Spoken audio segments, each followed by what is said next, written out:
Hello, token.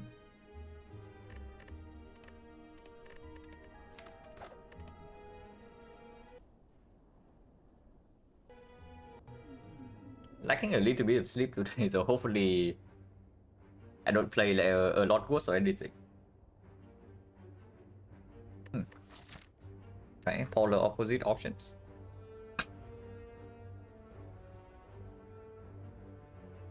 Guardian.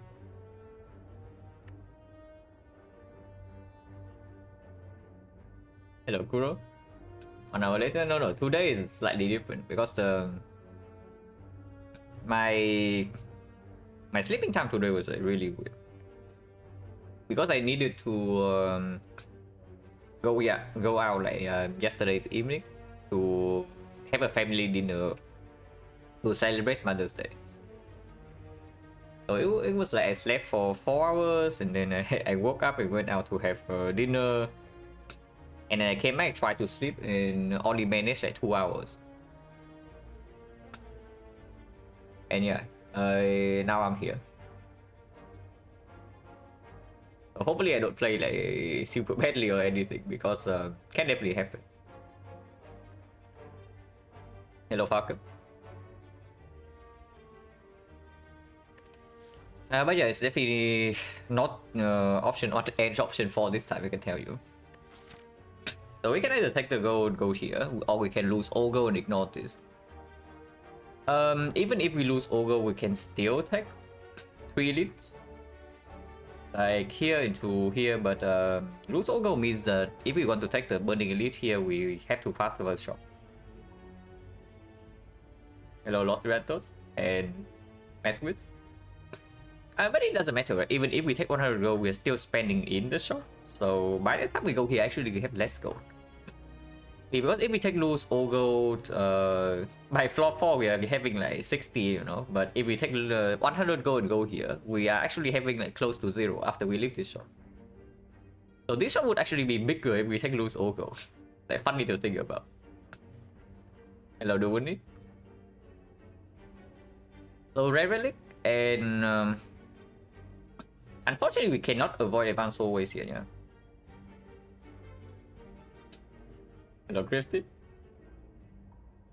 And yeah, like instead of playing like rotating characters, we are like rotating stream time. Actually we cannot avoid advanced always no matter what. So if we take loose Ogre, Rare Relic in the Rare Relic bricks, we still have to fight the advanced always here. How do I tell when it's advanced always? The first 3 fights in Act 1 comes from easy hallway fight. So then there's an easy pool and there's a hard pool for hallway fights, yeah? In Act 1, the first 3 fights belong to the easy pool. From the 4th fight onwards, the 4th fight, the 5th fight, and every single fight afterwards is hard pool. In Act 2 and Act 3, the first 2 fights are in the easy pool. And from the 3rd fights onwards are in the hard pool. Easy pool in Act 1 is like single jawworm, single cultist, double slime, 2 lies, and yeah, actually there's only 4 fights. And then the hard pools are all the nasty ones, like the Gremlin gang, the Slime gang, the Slaver +1. Slaver +0 is actually also a hard pool, but Slaver +1 belongs in the same pool. So if you get a Slaver +1 fight, it just means that you low roll the advance forward. And yeah, the same goes for Act 2, you easy pools like single avocado, double tips, single chosen and whatnot. And then hard pool is like snake plant, snake core, chosen +1, avocado, mushroom, and then all the nonsense. So if possible, you want to take the usually you always want to take at least 3 fights before the first elite, because it belongs to the easy pool, so you don't lose a lot of HP, and then you get stronger as well before the elite. Whether you take the 4th fight or not depends a lot on the current situation. Hello, Starviza and Ethiosa. 100 gold is a lot safer, I would say that. But this shop being here means that honestly, Rare Relic is something like Peace by Gear Shovel, yeah, and we can use rest sites. Then I can even see going here into here and skipping the burning edit, and we take 2 fires instead. Is that the luckiest one ever? Easy win. Feels almost bad having so easy stuff. I mean, and like if you really low roll, then of course you can also really high roll. But even then, not throwing on an easy one is still a very solid thing to do. I cannot say that I have never thrown free runs. So free runs are never free until you actually win. Slavers plus 1 is very nasty in Act 1. Get ambushed twice in Act 1, yeah. How much gold do we have here? Let's say we go to this shop or this shop. Let's say this shop. If we go to this shop, 100 gold. 100 and so 200, 245. 245 we buy relic here. We go to buy relic and probably don't have to buy potion because of 3 fights, but if we low roll we have to buy potion here. But usually we don't low roll. 88% of the time we get the potion here, and we probably don't need to buy it here because then potion chance here is also high. So let's say we buy relic. 170. So we are level 75. If I'm forced into another shop here and it's the Guardian, I don't think I would take card remove here. Because first remove before elite is defend, and removing defend into this fight and picking a bunch of attacks is weird. So we probably leave this shop with like 70 gold, 70, 75. And then let's say 75. And how much gold do we get before this thing? 2 elites. So 60, 60, 75, 150. Question mark can give gold. This can give gold. We can high roll gold from the elite. We also might actually not be going here, but 2 fires in here probably better than the other path. So this part we probably have like 150 go into this shop, which is not enough to buy relic. But if chest gives gold, we have enough. Otherwise, you can still buy a potion to guarantee this fight, and then yeah, doing the Guardian fight. The bad thing about going here is that we are forced into this thing into this shop. Otherwise, we get nothing out yet. Going to this shop is a little bit more flexible. It gives us 1 less fire, but fire comes before the elite, and we do not actually have to take advance away. So fire comes before the elite, and then how much gold do we have here? Because this question mark can also give gold. But worst case possible here is question mark is cleric, yeah. But cleric can take the heal. But usually we leave this shop with like 70, again 75 gold. And then 2 elites, 2 fights, which would be 90. Actually 165, and then we get a real shop here. So we are down 1 fire, but we get a fire before the elite, and then we do have an alive shop here. And this elite is optional. After we take this elite, if we see that this is not possible after the shop, we can go to advance away instead. Just the other day died Silent-2 Sliver floor 8, yeah. Facing Exodium Wildlife on floor 8 and then also low rolling the encounter itself is ridiculous. Like, it just ends your run. Thank you very much for the red follow. And I hope that your Ironclad runs went well. You arrived like right at the start of the run. And I have no idea what to pick yet. We're just talking about it. Thank you very much. And for anybody who doesn't know, Hollow is pretty much like the best FTL player, and also playing a bunch of A20 on Ironclad. Doing relatively well, I would say. yeah, Hollow is very lucky. He just lucks his way into his FTL streaks. Surely. And no skill involved here. Just get lucky like 100 plus times in a row, you know. But yeah, this shop is a lot, yeah. But Rare Relic, honestly, Rare Relic in general is higher value. Okay, so how bad is it if we low roll the Rare Relic? Any red side relic, we just go left and then take 2 fires, 2 elites. That is completely fine. Giria actually give us a fairly strong line. Peace type is complete trash. Peace type going here is going to be really weird. Maybe peace pipe we go here then. Like peace pipe we start middle, take 4 fights here. Go here, remove. Maybe no, we probably upgrade.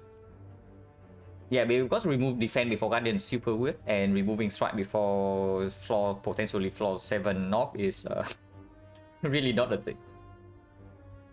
Hello Surican and Snail Chosen Random. Thank you for the good luck. So we probably still upgrade here and we don't even use the pipe until this point. But then we can skip this elite, depending on how strong we are, and then prepare for guardian with this shot. And yes, I guess if we get a peace pipe start, we can in theory take less elites and playing into more removes instead, because it is the guardian. So what is the path for sitting top? Yeah, the path is cry. But if it's unseating top, we probably just take a generic path, like 4 fights before first edit. But it's probably left side, because it would be 3 fights here, yeah? And if we have no potions after 3 fights, I go to shop to buy potion. And then we take 2 elites, 2 fires. And accept that the Neo is empty. Wait, no, we cannot even do that. Hello, Macchiato, thank you for the good luck. We actually cannot even do that, because the penalty is lose all gold. So unless this thing give us gold, we cannot afford a potion here, because we only get 45.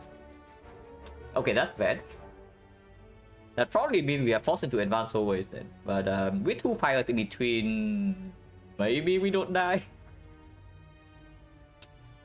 But pretty bad. Of course, taking gold assumes that the gold doesn't break. There are not a lot of brick rare relics.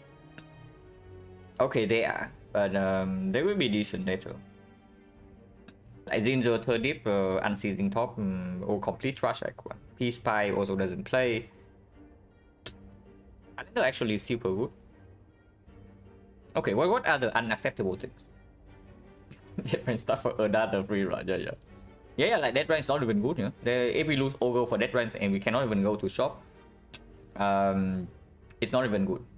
Unless we high roll cut rewards. But against the Guardian is already slightly weird. Okay, well, what would be complete bricks? Because I only see good things. Like, yeah, like the peace pipe is a brick. The shovel is not even a real brick. Yeah. Wing boots is probably a brick, so it's like peace pipe, wing boots, turnip, bird face urn, ginger, calipers, unseizing top, specimen. Which would be 9 of them. And there are 28 rare relics. Hello Jets, thank you for the good luck. Mango? No, mango is not a brick.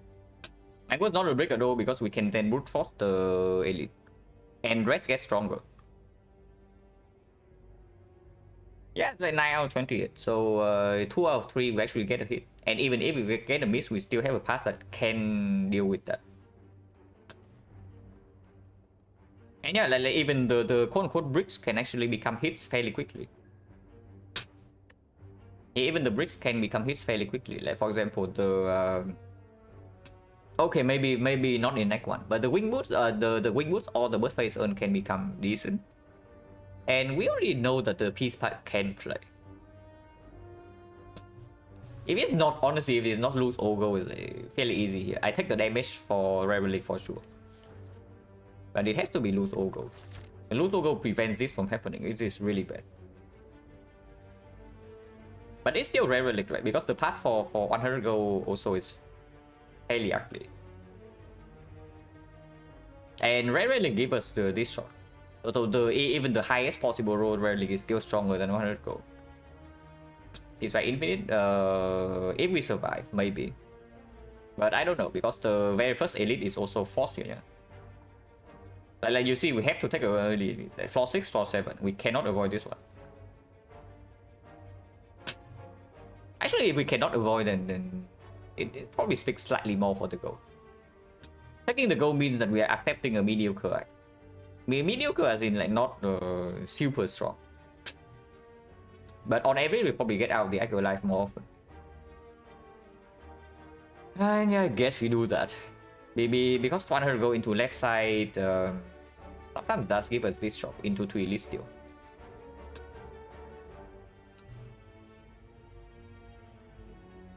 Man, the old me would definitely stick rarely.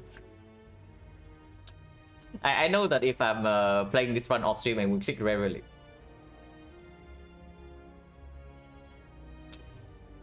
But here we probably click the go.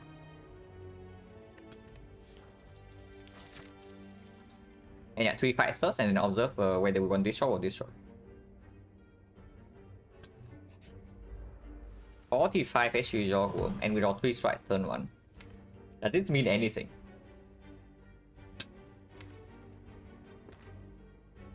If this can roll like 42 or 43, I would double defend here, but he rolled 45 and draw 3 strike. It probably means I take 4. Yeah, it probably means I should take 4 here to not get completely tracked next turn if he decides to buff.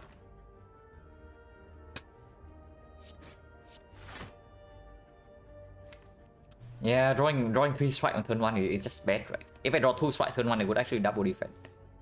But drawing 3 strike turn 1 when we are not even guaranteed to draw double strike next turn he can buff is terrible. And yes, there is a low risk path that we go to the shop into 2 fights, 2 elites. So just straight up taking 4 to our face right now doesn't matter too much.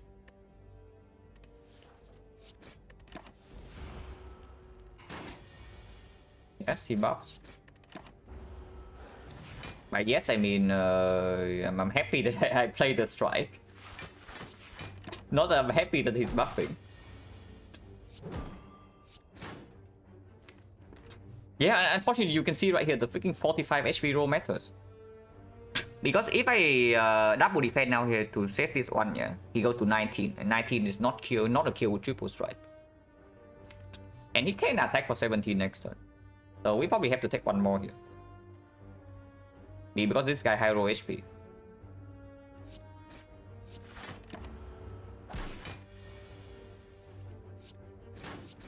Yeah, if he attack for 17 this turn, we would actually take 2. Yeah, but now we can even kill.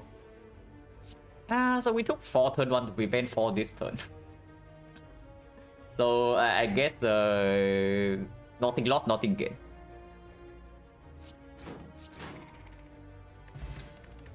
That was good. This, however, is not good. But this is absolute garbage. I mean, Flechette is pickable into the Guardian. And I guess we are not removing defense. If we are not removing defense, then it's not too bad into the north. Works decently with the strength potion. It's absolute trash into the sentries. And probably also the Laga Wounded. Doesn't even solve damage against the Guardian either, yeah? And kind of wants an upgrade. So this thing is bad. But I guess against the Guardian we do have some incentive to pick up things like backflip. And maybe we can even pick up aggro if we go for the slightly weaker path on the extreme left. Distraction into choke? No, distraction can only give you skill. So you need a choke in your deck as well. And then you also need to upgrade distraction. Oh, no, you don't need to upgrade distraction. So technically what can happen is that you play the choke, you play distraction, you generate distraction, and then you get another distraction, and then you get another distraction, and then enemy dies. But yeah, we don't have the choke yet. This is just Flechette or skip, yeah? And it is probably slightly better than skip, just because it's Guardian. If it's not the Guardian, I skip here. Distraction, yeah, distraction can give distraction.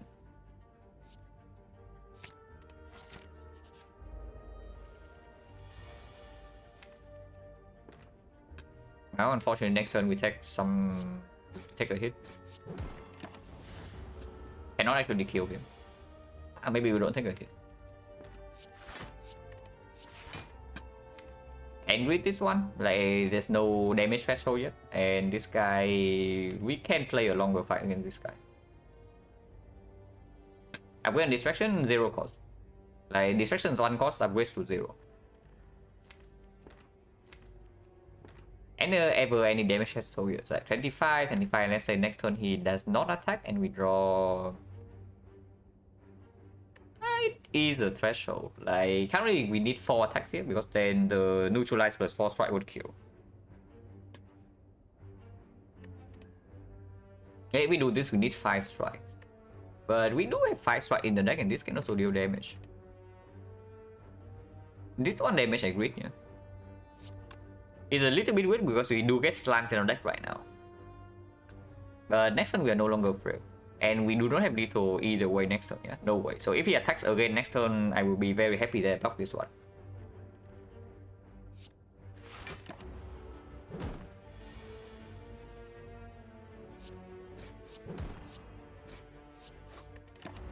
Oh, now 3 strikes will kill. If not, we take another one. So once again, we greeded 1 HP to take 1 later. So nothing lost, nothing gained. No potion, 40%. Blade Dance with Strength Pot is super clear. Also a skill for our flash chat. Hello, Meramorphic. 50 HP cultist, so at least this guy a low HP.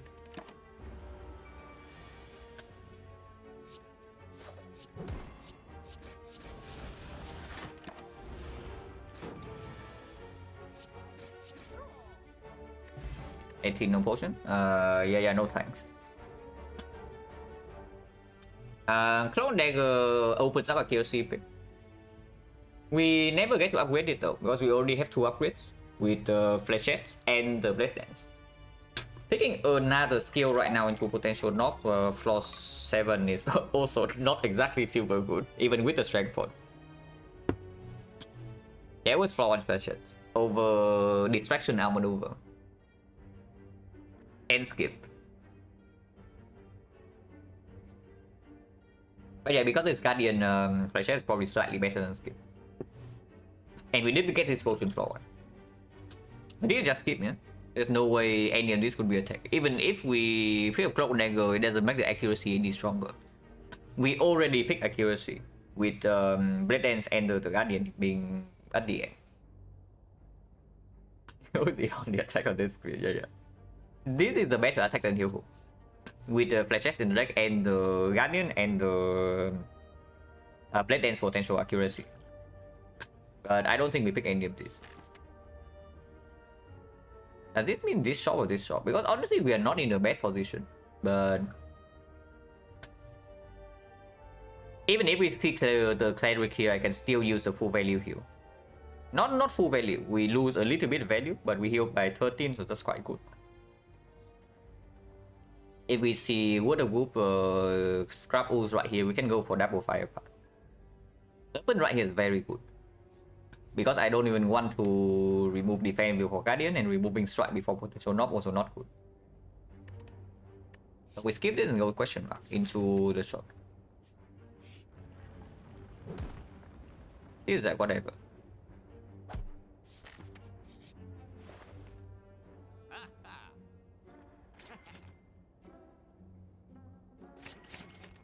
Okay, that was a fast shot.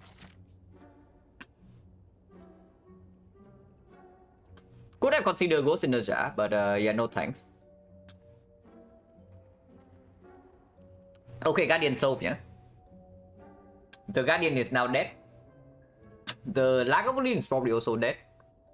But the Knob and the Sentries are there. The Sentries are probably not too bad, but the Knob is there waiting for us. Yeah, lots of discussion to wait for that shop, like for sure. Man, if this is Serpent, that could have been so sick. If only this would have been the freaking Serpent. The 300 gold. And yeah, like I'd overscart, but we need to not die in Act 1 first.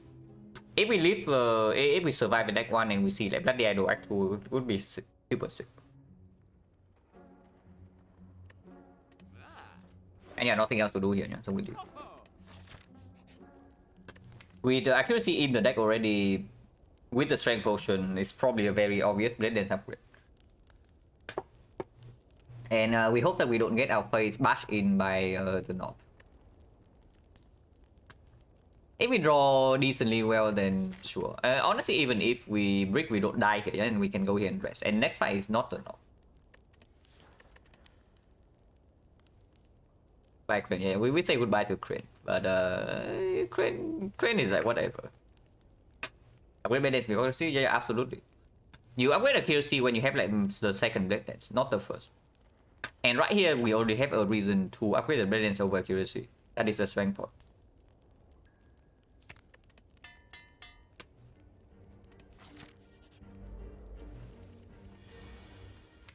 And we did not draw Terror accuracy or accuracy on turn 1. And Fletchet doesn't line up as well, yeah. Okay, strength potion is probably happening.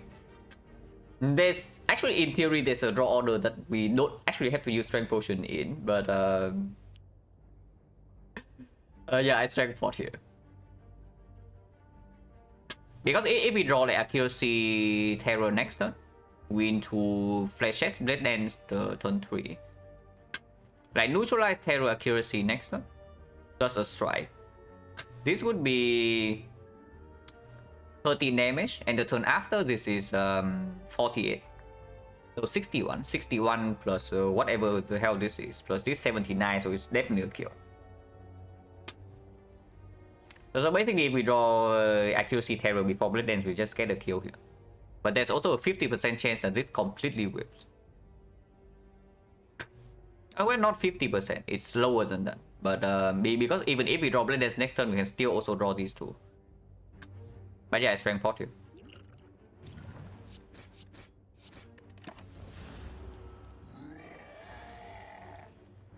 Could be worse. And Fletchet is doing his thing. Next time we have guaranteed lethal, yeah. Oh, do we have lethal this turn? This is currently 24. If we play Terror first, it's 27. So this is already 27 damage. Plus this is 36. Hey, we have 63 damage in hand because of strength potion. And the Fletchets. Double check. Terror into Fletchets is 27. 27's shift is 36. So 27 plus 36 is 63. And yeah, it's 62. So we overkill by 1 with the strength potion, and we save 14 damage because otherwise we still need to play all of these. Is that true? Without strength potion, what would happen here? Without the strength potion, this would be 4 times 4, so 16 or 18, so it's still 18. 18 plus 24 right here is 42. 42, he's at 20. No, he's not at 20, he's at 26 because we did not even strength potion. And next time we don't have a kill. Okay, so strength potion save a lot more than by popping turn 1. Because otherwise we were still forced to strength pot this turn and we don't even have a kill. So we will lose like 11 to 14. So that's nice.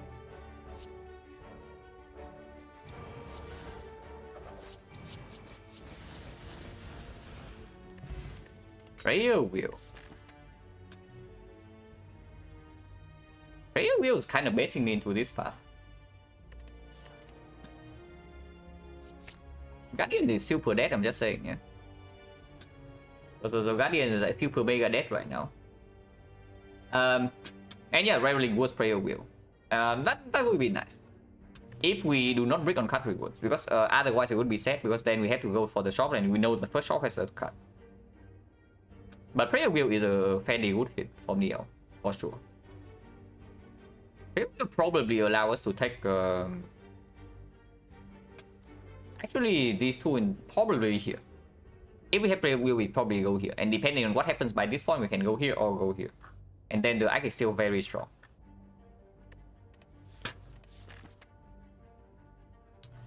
But now we get to choose. If we go here, we probably always survive the Ike. We have no potion at the moment, yeah, and potion chance is 60%. This fight, however, if it's Lagavulin, is free. Lagavulin is a free fight. The sentries can be troublesome, but we do have 2 more card rewards plus 1 relic here, and 60% potion chance. Also, with the membership card right now, this shop is alive. With the membership card, this shop is definitely alive. Hello, Analytics.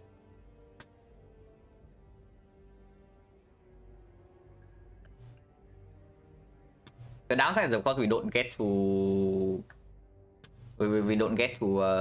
have a fire, but we don't care about that too much, right? With the knock out of the way already, we know this is not a knock, and Lagavulin is free, so it's only sentries that can deal damage to us. But sentries do not kill us from 53, and then we can still go for this round to avoid burning elite. Upgrade is strong though. We do have a decent upgrade right now. Like we have accuracy upgrade, potential probably not yet, but Malay's upgrade definitely plays, and flashlight upgrade is okay too. But I want to greed. I want to go for the greedy part, because we know that we fought Norm already. If this is not the Norm, I would probably go left. If this is not Norm and we have to potion, strength potion here anyway, like for example this sentries, then we definitely go left to get an upgrade before potential Norm. And also avoiding this garbage path. Like for example, we get wrecked here by the Norm and then we have like no retreat.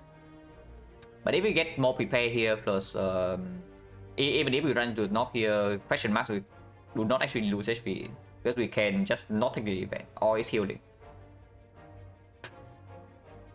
51 Cleric can still show up here, and Cleric is exceptionally bad now with the cut.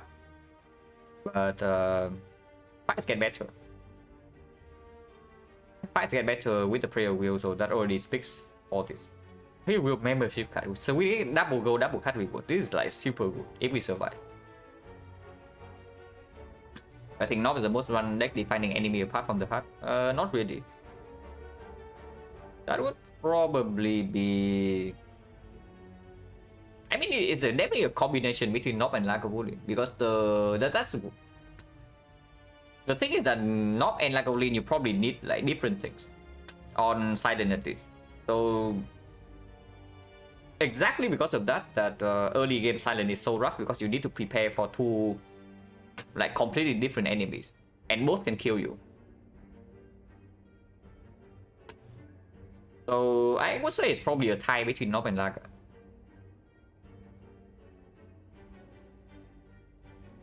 Slaver is when the run is deep enough already, and you don't actually have to wrap your entire deck for Slavers. Like one potion for Slaver and is fine, but one potion is not enough for Lagavulin nor the Nob. Hello MJ, I started good relics. Yeah, decent so far, and we just killed the Nob, 0 damage taken. But we have no potions now, and I have to decide whether I want to greed or not. Go for the riskier path, but way stronger, or go for the left path. That was in the next one. But the thing is that if you have a deck that can kill Nob, then you usually are not too bad against Slavers either. If your deck gets completely wrecked by Nob, then Slavers is a real problem. But I'm just talking about Silent here, because defect is different. The defect is definitely different. Defect, I would say Slavers is one of the run defining fights, for sure. Because the defect in that one, you can actually just face tank the Nob, yeah, and then you rest, and then you are fine. But Slavers Act 2, if you're not prepared for Slavers, you just die from full HP. But where we went left, probably Malays in this board. Because Malays performs in Sentries, Malays performs in Lagavulin, Malays performs in Guardian, and it's a good upgrade anyway. And we already know that Lagavulin is fine. And this upgrade is better into Sentries. Better into Act 2 as well. But yeah, we probably go here. Transformer card. We just fought Nob, and we have Flashette, and it's Guardian, so Transform Strike is clear.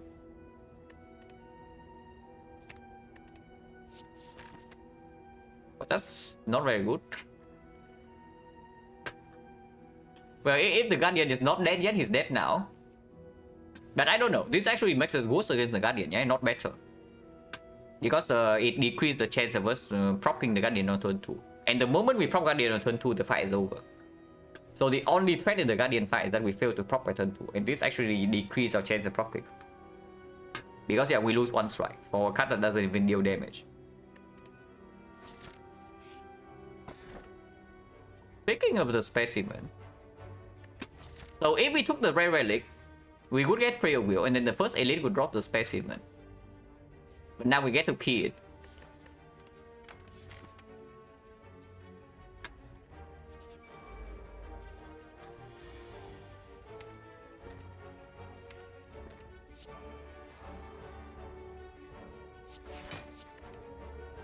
You have double defense in deck.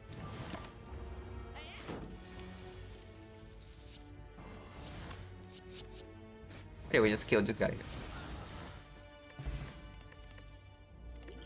Potion, so 50%. This potion is not super useful, at least not yet. Joe convinces somehow not again, yeah, there's no way. We have accuracy, terror, blade dance in the deck. And no need to pick up any poison for either Lagavulin or the Guardian, so it's a very obvious key. Max is very nice. They just say that the only threat in the Guardian fight is that we fail to proc turn 2. This one, however, is unclear.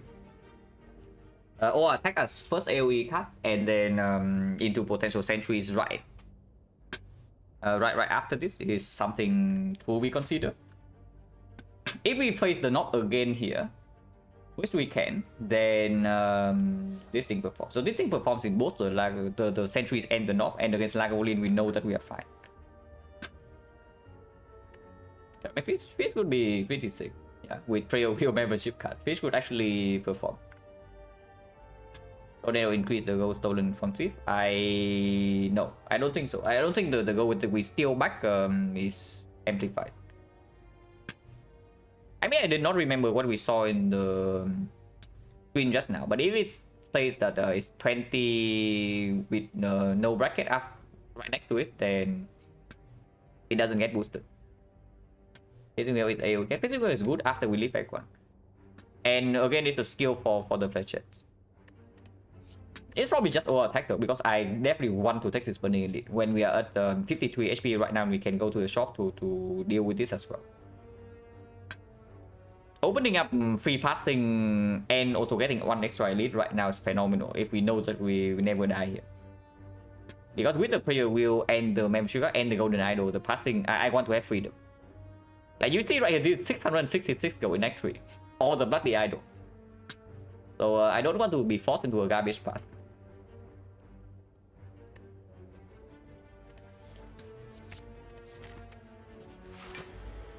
Odin, this fight should be free. In theory, it should be free. Would say that it's normally free. But drawing no setup on turn 1 makes me feel a little bit weird. We draw 6 cards and then no setup, yeah. And we have 4 things to set up here. Even this is a potential setup. So we have 5 things to draw into. Of course we don't open. This is okay.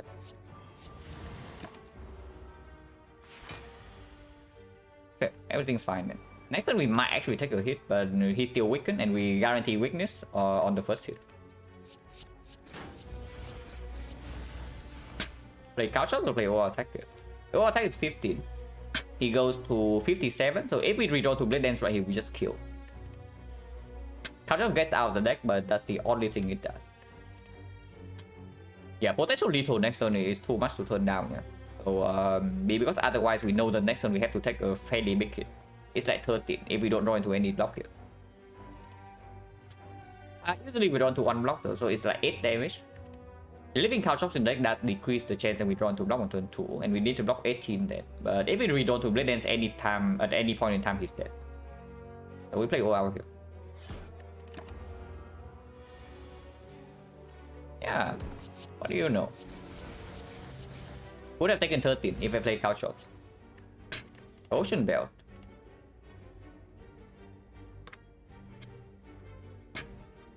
Not very useful right now, but if we are in a strong position, this is very strong.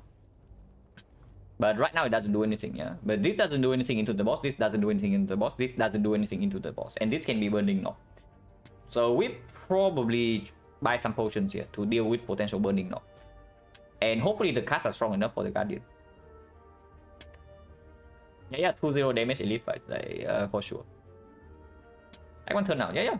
As I said, yeah, taking the Taking the red deck has a higher high, but taking this thing has a better average. Taking the gold, and of course if we take gold into membership card and we also draw decently well into the elites, then everything is good. And then triple dead, yeah, Guardian is already triple dead if we don't have take a hit turn 2, which right now we still can, but usually we don't. Second accuracy is complete nonsense. We just fought the Lagavulin. Sucker Punch definitely gets weaker with Malays in the leg already. And that's dodge and roll, which is bad. So we skip here. Accuracy, yeah, accuracy is complete bad. Honestly, with Terror already, 1 accuracy is enough damage, and we can just add more Blood Dances. We even have like hard damage already for so that we don't need to scale this thing to max out in 1 Blood Dance.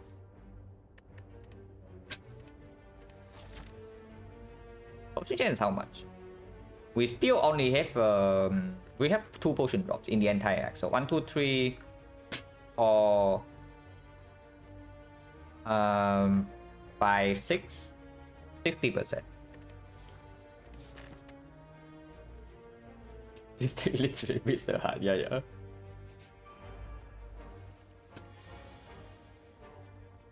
Guy hits for 9, next turn hits, guy hits for 10, we also fail this 20, 31 damage exactly, so we killed it.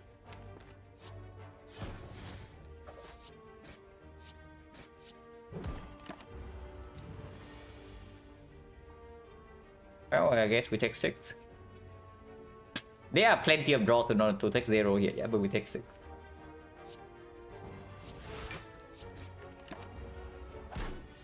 But I mean, we have been drawing well in Elite Fight, so I cannot complain. 70% potion chance. Okay, this one I can complain. Is that once again you get potion mail and no potion drops? I don't need this. Also kind of garbage. With the attack pickup already, I don't actually want the dagger spray. I mean, it's pickable, but with backstab already to deal with the leader, we don't need that many AoE cuts. And with terror accuracy, leader also dies like fairly quickly. And it doesn't play into the guardian. Prepare to upgrade, prepare something, but before that I just upgrade my lace or terror. Up to 90% potion drop twice the deck one. Yeah, it feels really bad. And it's doubly bad if you are playing... It's doubly bad if you are playing Silent, because Silent needs... maybe not in this run, because we don't actually need potion support in this run to deal with it in this yet. But normally bricking on potions when you're playing Silent also means that you take one less hit. So it's like you are already down, yeah, and then you get like double kicked by the game. I was playing class of put anyway, yeah. But yeah, we don't need any of these, yeah. Repair does not get an upgrade, so we skip. MX for Malays, PK for Terror. And we can buy both of these. If we buy both of these though, we do not have potion for burning it. But we have this against the knob. So even if the knob gets to deal one hit to us, we don't exactly care. Even 2 hits, we don't die. It is definitely Quebec PK, yeah. Like, there's no way anything else is correct. Unless you tell me that we are scared enough of this fight that we do not buy PK on sale, and we only buy Chemex plus a potion. But these potions do not even deal damage. Magnetism half farm hand with membership card, yeah. Chemex we demolish Laga. This cannot be Laga. We just fought Laga bully. So this is either sentries or the knob. Okay, the knob PK does not actually work super well unless we draw decently. And against the sentries, PK doesn't deliver past the first cycle. Is there any way we skip this Chemex? Not really, yeah? Because Chemex also means that I don't even have to upgrade this. So if I buy the Chemex here and we get drag in this fight, I can just rest.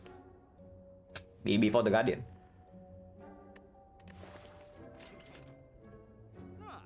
And now there's PK versus potion. And potentially seeing another PK after the act is not an argument, because I would gladly pick up 2 PKs. The second PK is stronger than the first one. And the fourth Chemex not performing, it will perform. Even into the knob it performs. We can actually play this into the knob fight. Into Sentries it might not perform. But into the Guardian it will perform, so sure. PK versus Potion, Gameless Blue is strong. But also costs a freaking PK on sale. My PK here basically soaks our damage for most of the run. The moment we see a second Blade Dance, that is. First Psycho, Fast Zone and draw Blade Dance, yeah, Sentries. And Sentries, burning Sentry is a real problem. On 47 HP and this potion doesn't do anything. Colorless can refund. Colorless can gain us 60 gold in the Sentries fight. 60 is 120.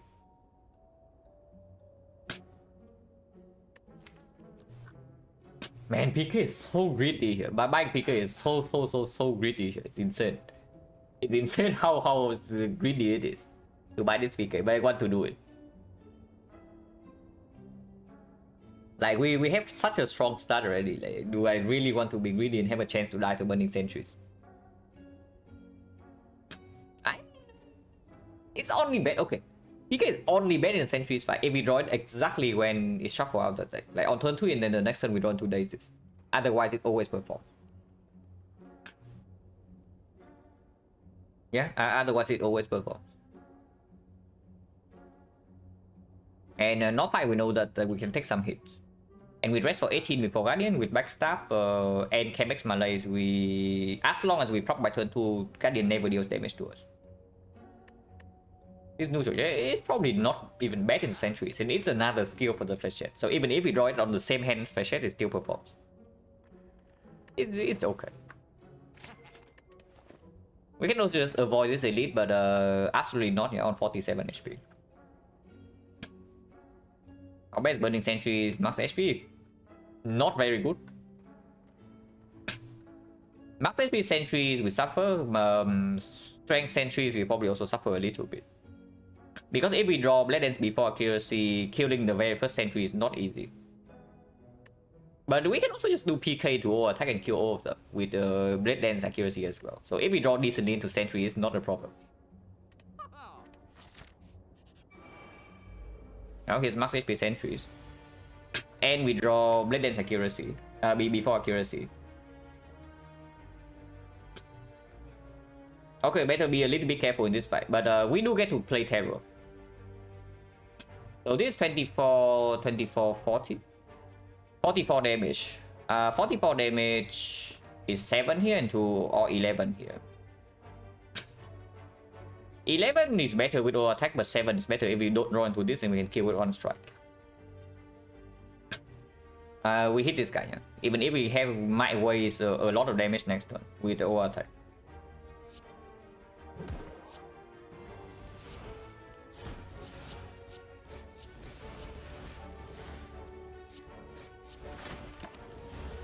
Honestly, this might actually not be a very bad fight, depending on how we draw right now.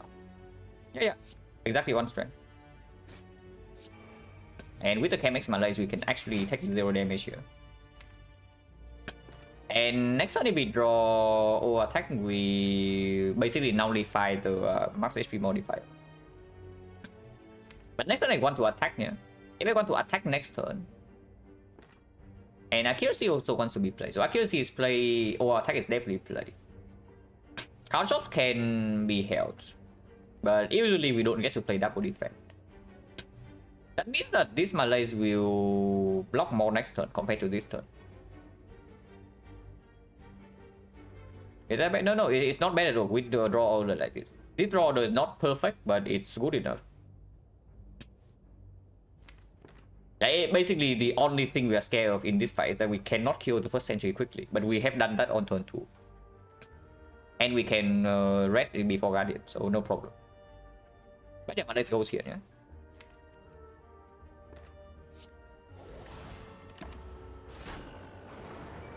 Okay, let's just for one day plan on another X card. Yeah, another X card would be great, but Chemex for Malaise alone is enough. And it definitely makes the potential rare card rewards stronger. Also works better with Favor Wheel. But yeah, this turn's clear, yeah? And it went exactly as expected. We play Accuracy. And we play all attack. So we only get to play one defense. So Malaising here last turn would save 2 HP. Malaising here last turn save 3 HP. And yeah, we don't play cow shops over 5 dogs.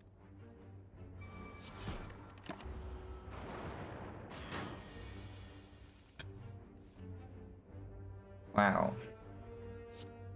But yeah, of course it's like defend double strike. And anytime we draw into Blade Dance is kill. Then 3 stacks. Yeah, just the same 3 stacks, like nothing special here, guys. And yeah, you also see like how bad it would be if we cannot kill this quickly. But we did kill it quickly, so even if we are taking like way more damage than we should right now because of the sentry stacks, we are not dying. And there's no need to play PK because the moment we draw to Blade, then this guy is already dead, so we can just double strike here defense.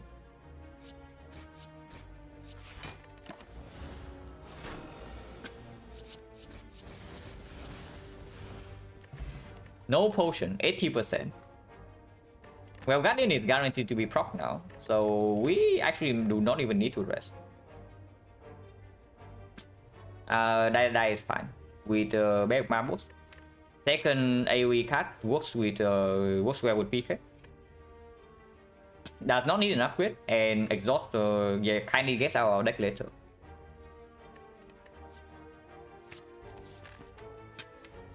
So the only danger right now in the Guardian fight is that we do not actually draw into Malaise.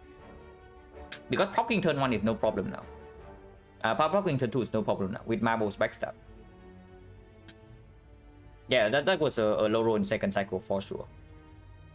If we draw well in second cycle, we would take at least 10 less. But yeah, you are correct. It could have been 50. If I rest here, I never die to Guardian.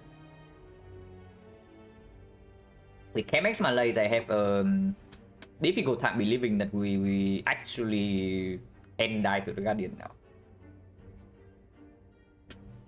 So there are definitely things we have to play over the Malaysia. Terror is not one of them.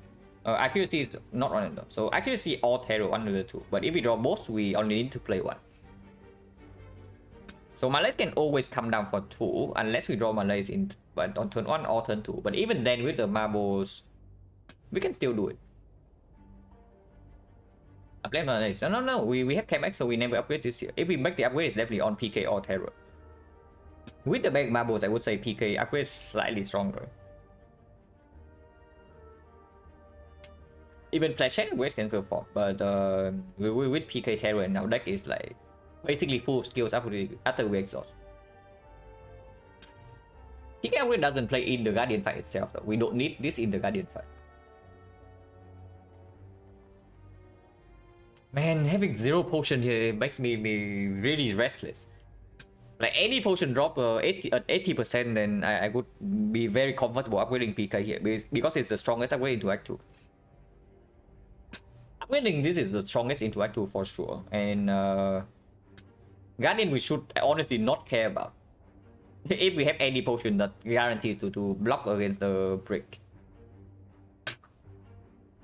Because we still need to deal 49 damage by turn 2, and this is only 60, so it's 33.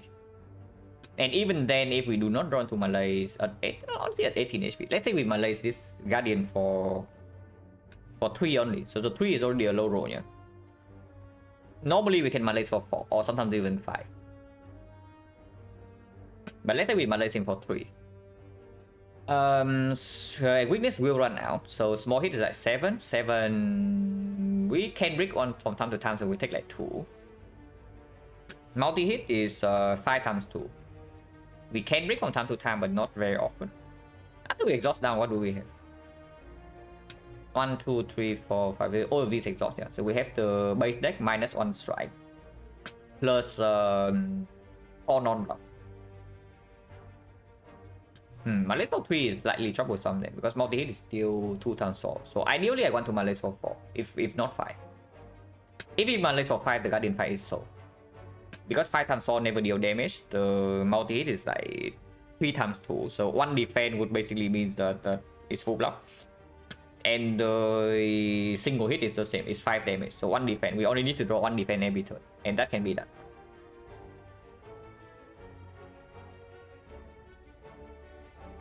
What do we need to play? We absolutely need to play over the Malays. That let's say we draw something plus Malays turn 1. And we have to play that over the Malays. So that we cannot Malays for 5. What would that card be? It's not even Terror. Maybe it's PK. It's probably PK. And PK is already the better upgrade regardless.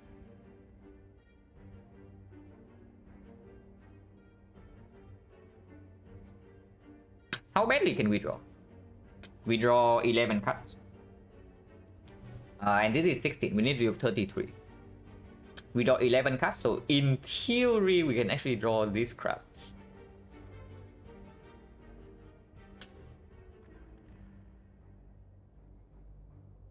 Even if we draw this crap, yeah, and it's like maybe double strike turn 1. That is already 34. 49 damage. So even if we draw like 11 cards, would be this. Like 6 defense, 4 strike and neutralize. We still have damage sometimes. We still have enough damage sometimes. And then that is like the absolute trash of the trash. What is the latest we can draw into Malays? Because this is another thing that we prop on turn 2. And then we don't have Malays in play when he's attacking us for a large amount. That gets 22 cards. So the latest we can draw Malays on turn 4. Which means that if we propping on turn 1 is fairly better. If we draw into Blade Dance Plus, we might be forced to prop turn 1.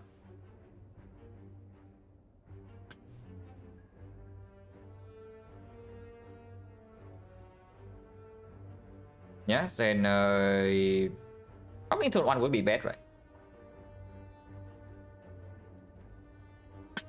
Yeah, but if we prop turn 2, at the latest we draw Malays on turn 4. So 10 hit. If we draw 1 defense, we take 5. And that is probably the average case. So we take 5 damage into the next turn. 8 times 2, and we Malays for 5. And he goes to 2 times 2, and we take 4 damage. We go to 9 HP, but he's Malays for 5. That actually is playable. So very, very, very often we get away with upgrading right here even with no potion.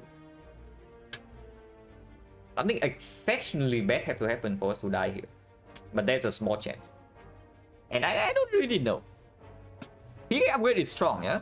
And then of course getting 1 upgrade ahead is very impactful. But do we really want to have even a slightest chance to die here? Once again, I will say this, exactly as the same as the slime boss fight, like the one before. That 90+% of the time we can upgrade him, we take 0 damage in the Guardian fight. 90% is like a made up number, but very high. Most of the time we get away with upgrade into 0 damage Guardian fight here. But there's a very, very small chance to die if we do not rest. Very small. But it's there. And I don't know whether I want to take the chance or not. Other chance to die compared to chance to die in Act 2, not upgrade PK. I don't think we have that much trouble in Act 2 because we have Chemex Malays already. This solves the bull stabbing. This solves bull stabbing, and we have Golden Idol protection. So Bloody Idol potentially is a thing. And Act 2 shop is alive as well with the card. And we have free pathing because we took Burning Elite already. I wouldn't really regret not having PK upgrade if we see Pyramid, is what I would say. But that's the only thing. It's a slight chance lower than how often this run dies in Act 2 on average. Yeah, what would need to happen for this to struggle in Act 2? Because right now with Marbles, Backstab and Chemex Malays, we are doing fairly fine in Act 2. We need to brick on both the Ray Cut and the Boss Relic, and PK upgrade matters if we do not see for energy. So we need to see... We need to settle with a Boss Relic that only... that doesn't give us energy. And we also... And we also need to struggle with that relic. So what would that need to be? Like Kai is definitely not picked here. I can see maybe we are forced into resplit sometimes. Lots of try. 4 only and we have idle protection. So not too bad. We can go maximum question marks act 2.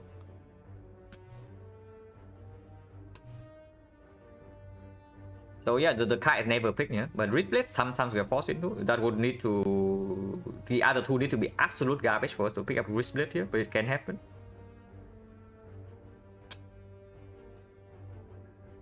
Yeah, the triangle, like the pyramid, of course, pick up is phenomenal.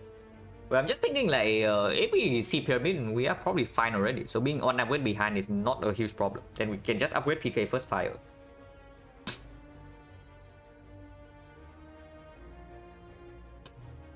And then what?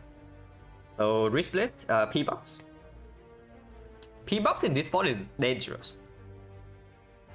P-box in this spot is dangerous, but we might still be clicking it with the triple damage and the backstab front load.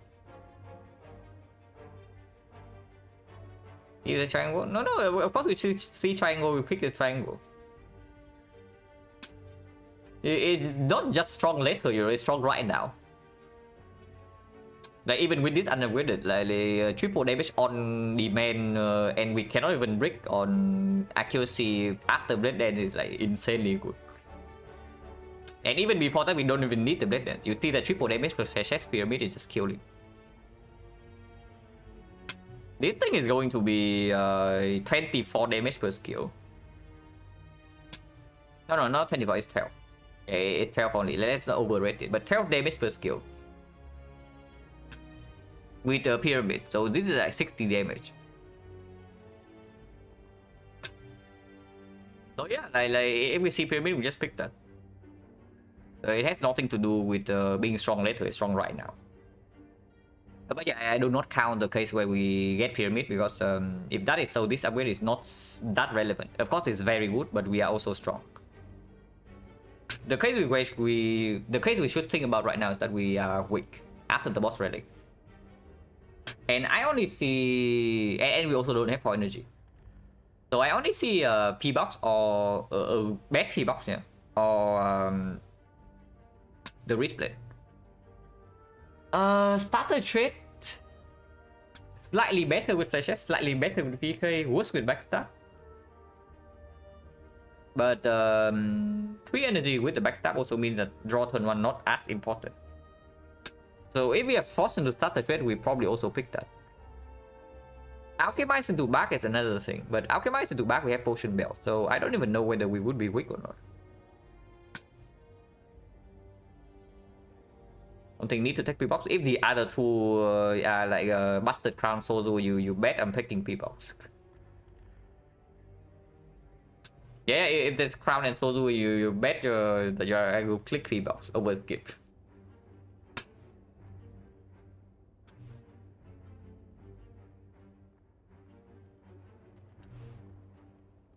But this is assuming a lot of things, yeah. This is assuming we bottom deck the Malays, and we are also forced to open turn 1. The other bad case is that if we draw Malays accuracy blade and turn 1. If we draw Malays accuracy blade and turn 1, and we upgrade the PK over the Malays. Because the Malays upgrade is just going to waste. You upgrade Malays here and you see 4 energy after this, like the upgrade is going to nothing. But even if we see 4 energy, this upgrade still performs because we want to pick up card draw, especially with the flashes as well. So this upgrade is actually empty after the time. It is safer into the Guardian, but it is empty after the time.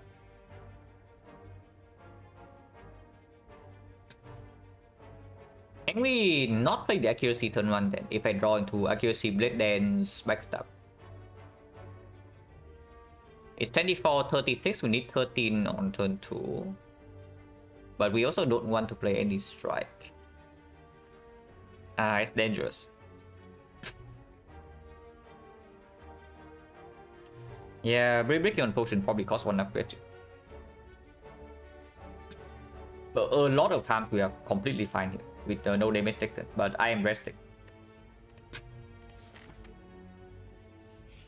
Because the potential of this run is insanely high.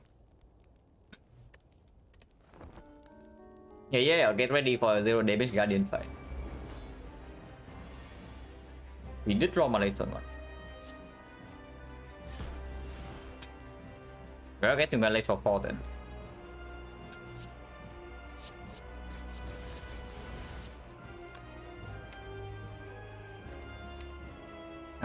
Not blocking here is completely stupid, yeah.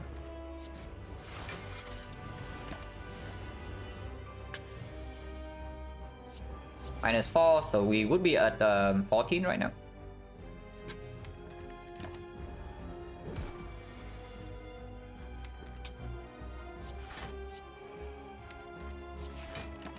It deals no damage next turn.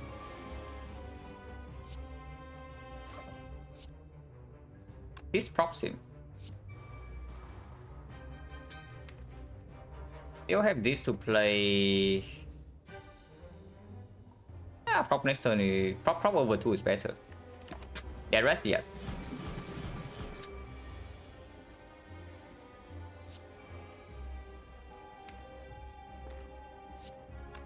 You cannot play Dead Die because I actually want to attack next turn. Maybe not. With this amount of block, we can just block into an attack instead.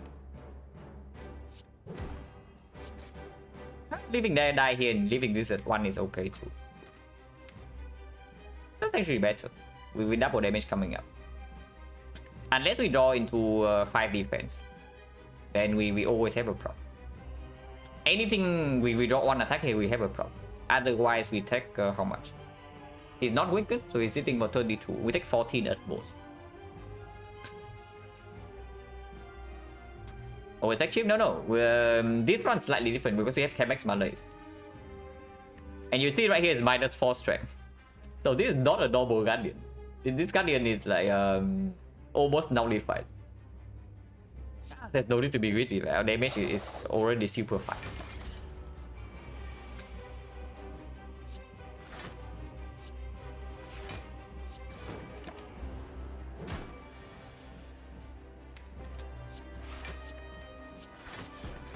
But yeah, here we don't take damage, so we took 4 damage in this fight in total, which is about expected. Like exactly as I said, most of the time we get away with no damage taken in this fight.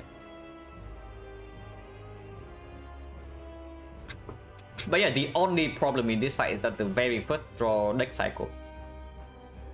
If the first deck cycle is decent, this fight is over on the spot.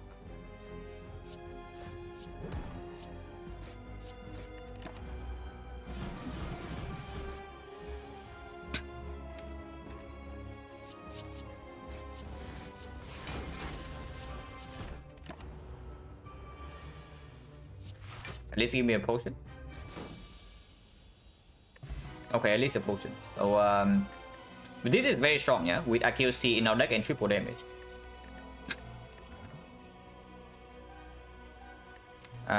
This is not Malay, this is not Doppelganger, it's not Alchemize, it's not Red Form, it's not Adrenaline, it's not a second PK. Clear burst? Is it burst or burst skip? It's probably burst.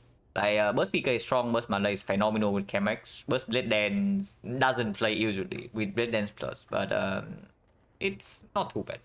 And yeah, if we are going events in Act 2, then of course Apparition Burst as well. Well, what do you know? So you think that we don't have to click P-Bow? You think that we don't have to click P-Bow?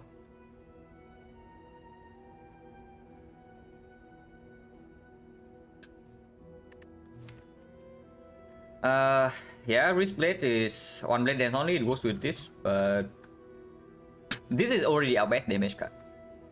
It was with backstab, so backstab is like 15 and with 22 damage turn 1.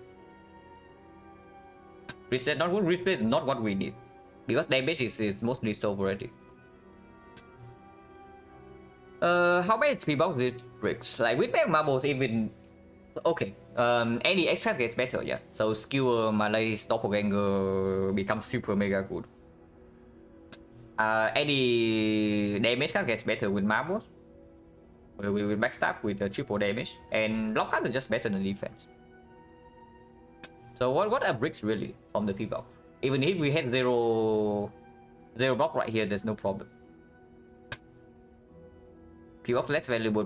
No. The value of P-box is that you get rid of all this garbage. And you can say that it's better with the player wheel because you fix your deck faster. 9 heal. That's not even bad because we have like a Malay's Chemex. Yeah, P-box is better than with player wheel. It's not worse. One more cast reward. It was 1000 cast Storm of Steel burst. Yeah, X cards. This is pretty bad though, I have to say. But we do have Finale Reflect now, so one count game away from good stuff. So this is good, yeah. This is potentially okay. This is not terrible. This is bad. This is somewhat okay. This is bad. This is whatever, but 3 energy is slightly bad. This has potential. Could really flash your sets. It is really set. Like skill density 1, 2, 3, 4, 5, 6, 7, 8, 9 skills. 9 skills in 23. So I don't know. Is it really set? Because I think this thing is way worse than the. I think this right now is way worse than flash set.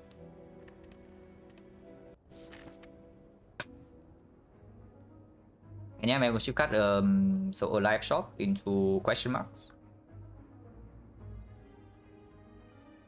Can only take 2 release this side. If we go for this shop, we can only take 1.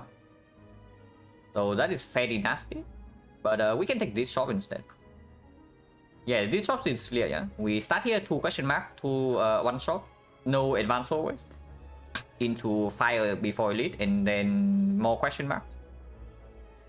Into potential second elite, where we also just dodge for the another late question mark instead.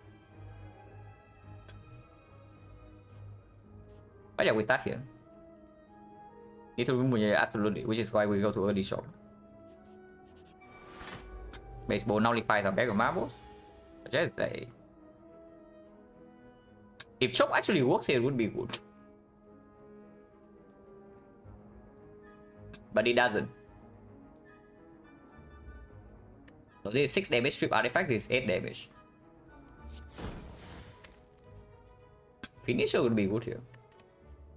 Strip artifact's probably slightly stronger with Chemex Malays in the deck, and we have like 2 more strips coming up.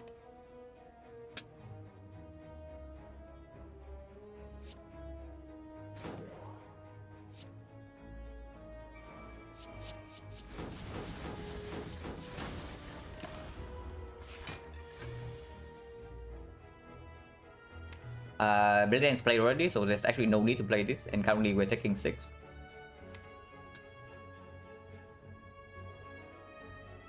Not even drawing Doppelganger this turn. Creator Blur is clear, I'm just thinking about this. But it only blocks for like 2 at most, right? So no reason to.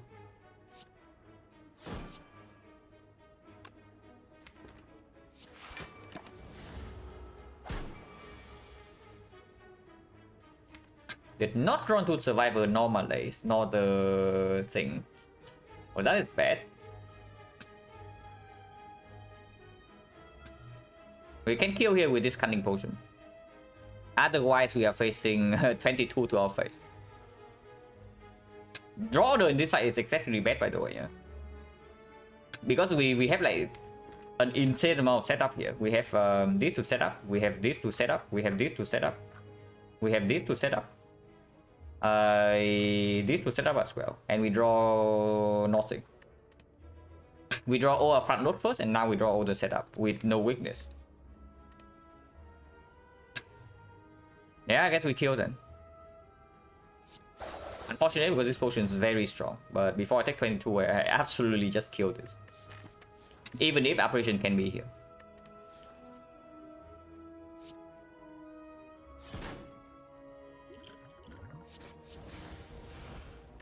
No potion. Garbage.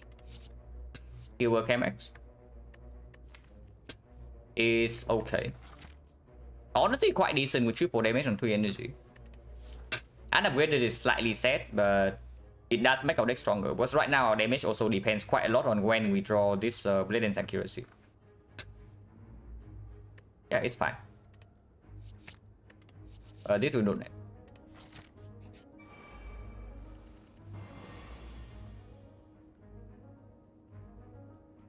Root.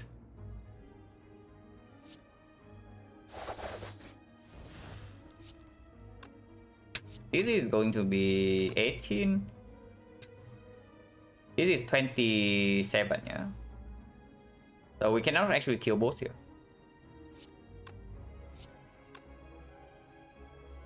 But I guess we kill one and take 6 then.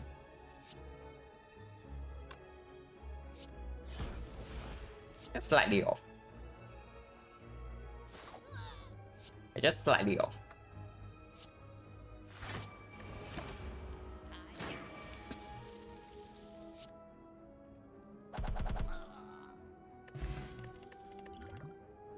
Blur plus with burst in the deck and with 1 blur already with 0 block.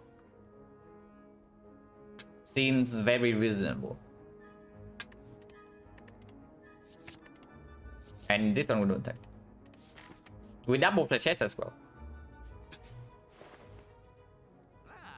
Backflip is okay. Remove is probably very good. Potion is good. Potion is good. Remove is good. Souvenir is okay. Orichalcum is decent, but we did just add a blur. And yeah, it's definitely choke remove first, yeah, before the flashettes. Epic flower. Flower is okay too. Flower is good. It's probably better than souvenir. Well, because we do have artifact potion already against potential Snecko chosen. And souvenir doesn't play in this fight. Souvenir is good if we see mutations. Like 3 strength with a deck like this is phenomenal. And we are going to a lot of question marks. Not that much, it's like 3 more question marks. Maybe 4 more, depending on what happens here. But this is probably better, it's cheaper as well. So if we do flower remove, that's already 120. And I definitely want to spend gold here, yeah. I do not want to see Cleric on with membership card. So 120. 61 left. 61 means that I can do backflip strength pot. I can also just not buy the backflip and buy 2 potions instead, like regen potion, strength potion. Because this is advanced always already, and we do not actually want to rest here. But if we run into apparition, the regen potion is wasted mostly.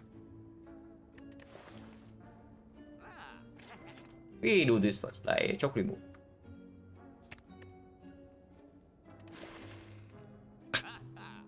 And yeah, now we can buy regen potion or we can buy strength potion backflip.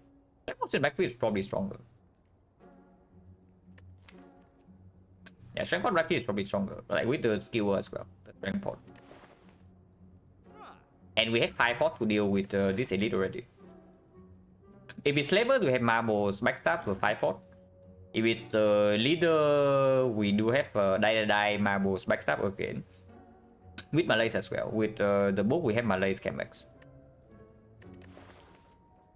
So probably don't actually need this. And yeah, backflip is better than... Backflip is okay to buy. Yeah, we have Chemex and we have no block. We have double blur with the burst. And this thing is also stronger with the double fletches in our deck. Also allow us to pick up a football.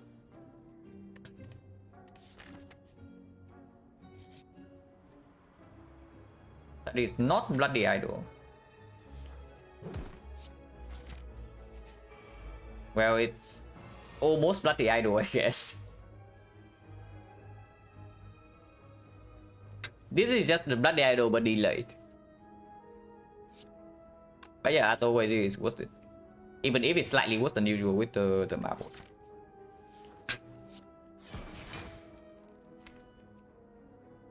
Honestly, this fight, the only thing we need to do is to manage this guy. So I can even see just double right now, not even playing accuracy. But maybe that is stupid. Because if we play accuracy right now, we draw to Terror Blade, then finisher next turn, it can be a kill. Otherwise, we are just banking on drawing Mondays. But this I don't play, yeah.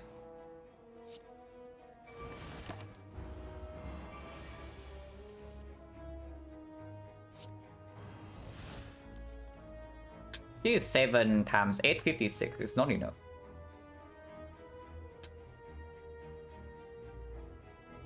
But we can also just block a lot here. How much damage is this? Blade and neutralize blade skill has to be enough, right? Yeah, I just don't do math here.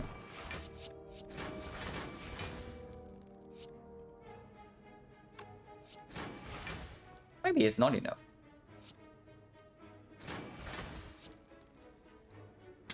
It's only 49, we are 4 damage short. How about now?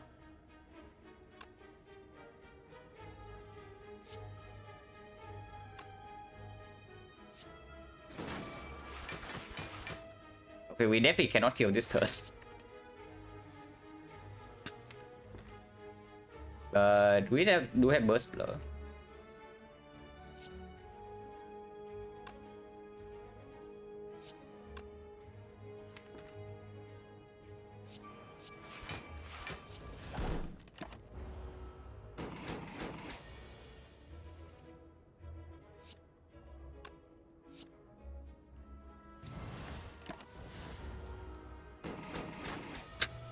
Yeah, we are fine.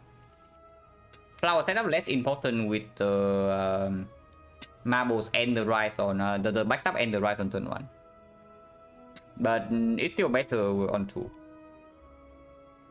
Unfortunately, this kills. There's no guarantee lethal next turn if we don't kill now, which is slightly problematic. I mean, we can... This thing's melee for 6, so we don't even need to kill. What am I talking about? Yeah, this thing's melee for 6. It's not like it's hitting us for any meaningful amount.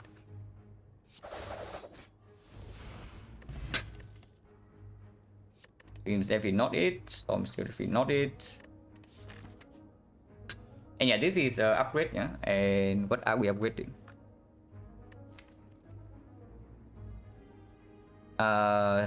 PK?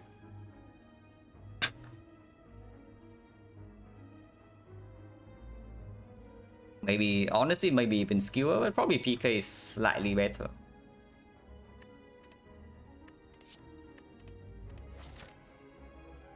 And if I can be a little bit weird, but that's only if all of these question marks with. Because we do heal at the end. And yeah, this is the Guardian upgrade.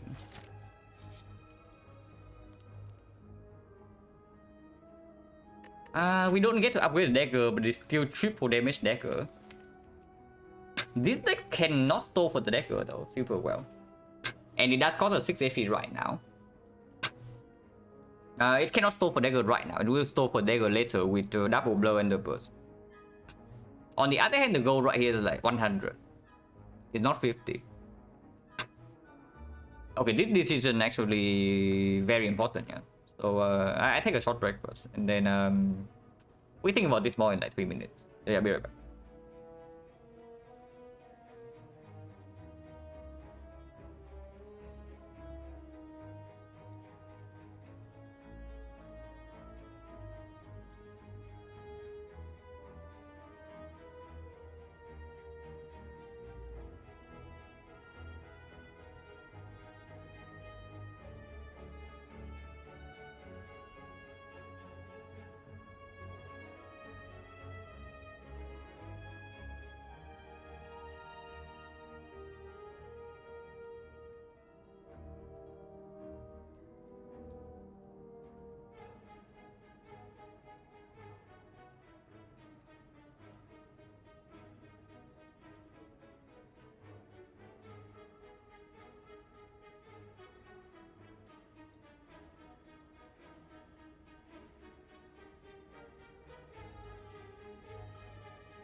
Dagger is good, buy 100. Yeah, I would also buy dagger for 100.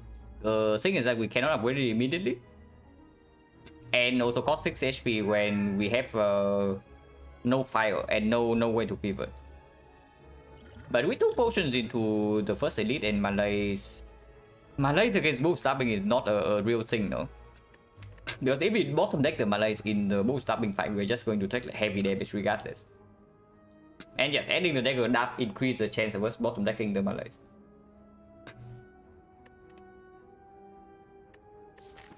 But something about the gold is that if we take the gold right here and the chest, okay, so right now, yeah, if we don't take the gold here and the chest doesn't give us gold, we do never see cleric here, so the event quality here increases.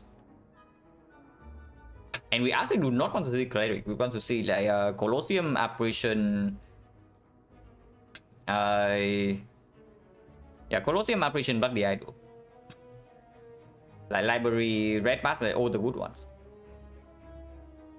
Cleric is absolute garbage with the card.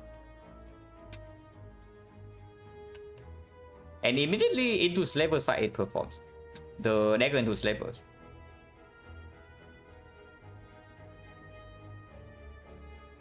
They already have very high variance. It's true.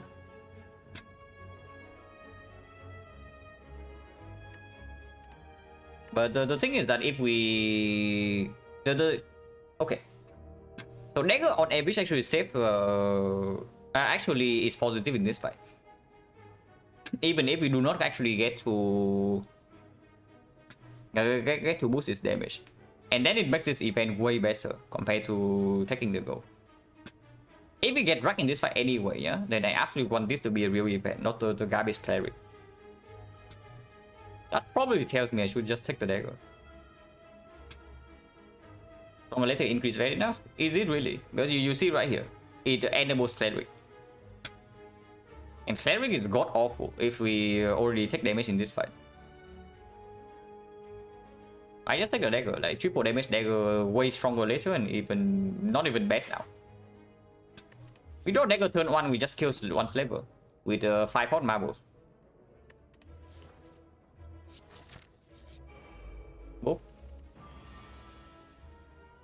Well, this is when we cry that we don't draw the Malays. So we take 14 this turn.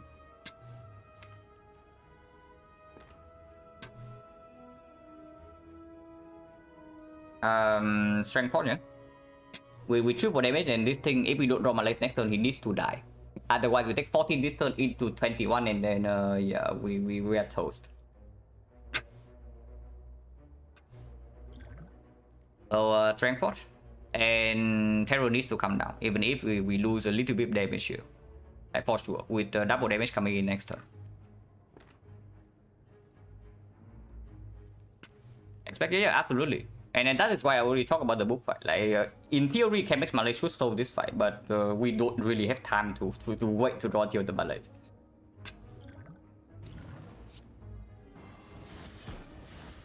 This is 15 damage now. This is 13 for 1 energy, so P-Stab is better.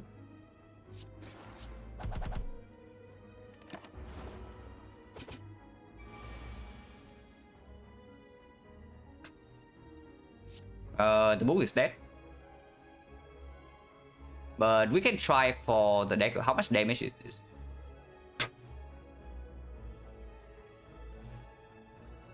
This is 36. No, it's more than that. It's 6 per shift. 6 per shift is actually 12 per shift. 12 per shift is 18. It's 72. So we can safely backflip here. No dagger.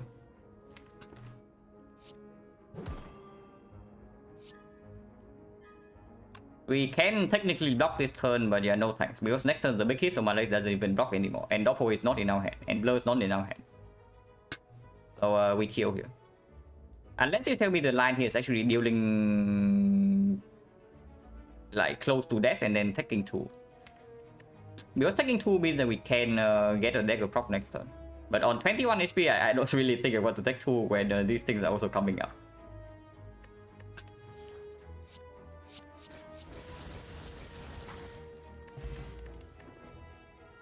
Okay, I guess the right is staying with us then. Prepare plus, yeah, absolutely. With reflex and with curses. Concentrate, we don't have enough card draw for yet. Even though it does perform with the reflex. Fat hand is quite good. We do have 2 powers. Say goodbye to Kunai. This node is still better than Cleric, by the way. Yeah, this node is still better than Cleric, which speaks volume to how bad the Cleric actually is.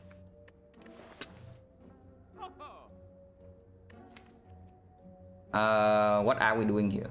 Removing Finale is a thing, but buying potion is also a thing.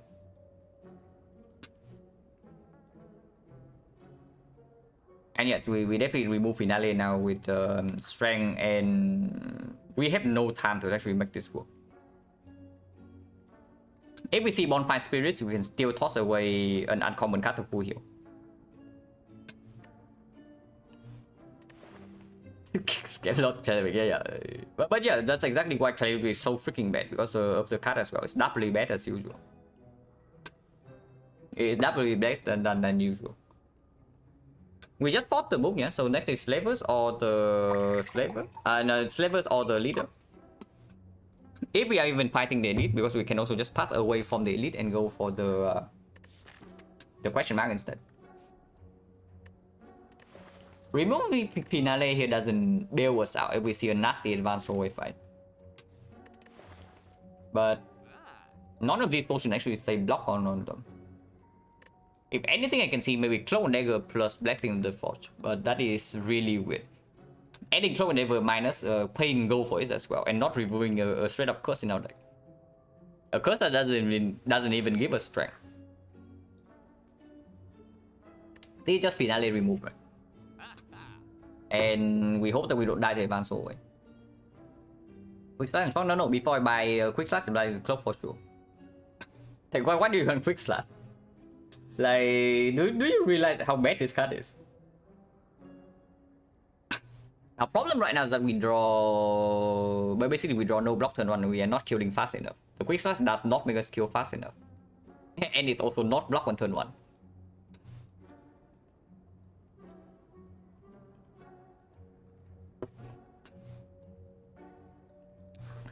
This is just Finale remove, yeah. And if we have to go here, we go here.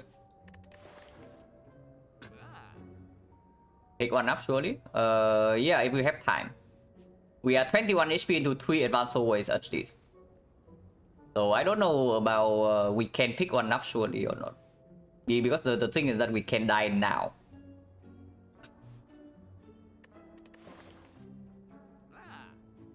But it is still remove Finale. Remove Finale is just better than ending this.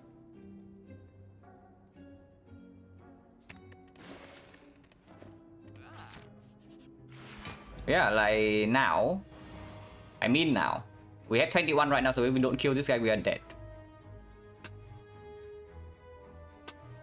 Hopefully 5 pot is enough, and dagger is in hand.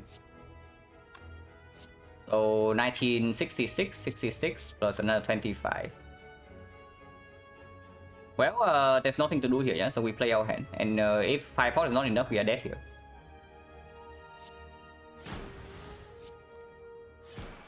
But 5 pot is enough by 1 damage. And yeah, dagger in hand right here potentially have saved us more HP than the freaking -6.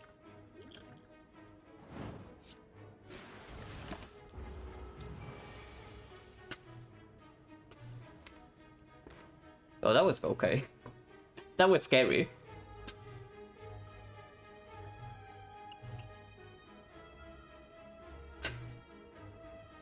We can afford kill right now, but I want to save flower even with the thing, because kill at turn 1 also plays with energy.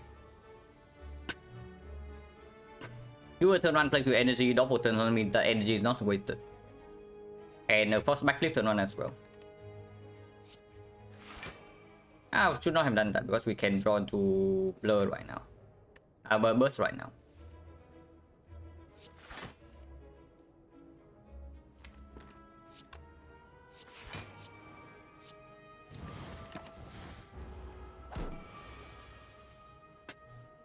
Remove the rise. Yeah, of course we never remove rise. Like when we do Voodoo, like we never remove rise over finale.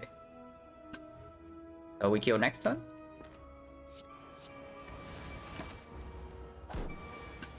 I need 5 overlays. Yeah. Or some red forms with mummified head. Output with mummified hand is fine. Backflip for free. Yeah, sure. XP is definitely not quick. We don't have concentrate. We don't have energy gen. And unreal expertise is not even good. So 21 HP question mark can be apparition, can be Colosseum, can be Bloody Idol. Oh, we take elite with no guarantee potion to kill slavers turn 1. This is just question mark, right? We still cannot see cleric. We still cannot see cleric, so this is just question mark. What was the question mark so far? This is fight. This is dagger. What is this? The mausoleum. So fight, mausoleum, dagger, shop.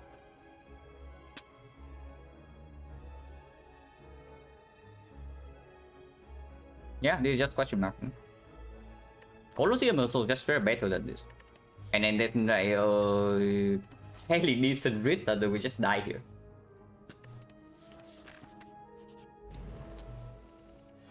Man. But the idol doesn't exist, yeah? Whenever you have golden idol, the outer event never shows up. Just to clarify.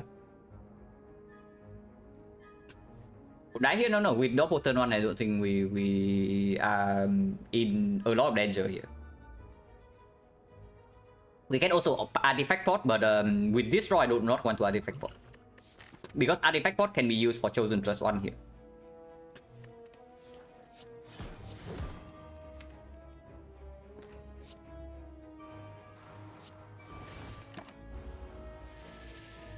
And we always have this potion.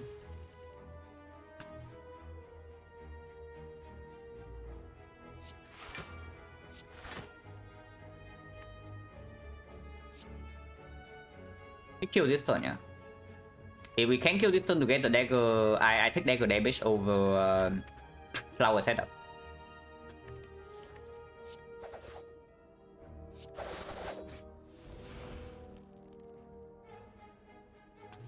Need to deal 40 and we can easily do that.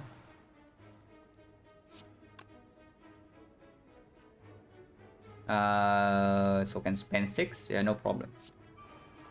Yeah, this is even better then.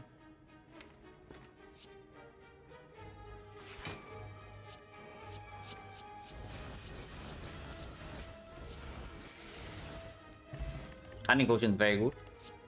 Acro plus or deflect. Acro minus. Acro plus means that we get to pick any energy gen now, like tactician super pickable. Concentrate plus that we pick the concentrate plus that we pick prepare over will be good now if we pick 2 acros. Deflect is fine too, but with the Chemex it's probably just acro plus. And I can also see acro minus even if it doesn't play it right now. Already plays a little bit of reflex and opens up potentially very strong things.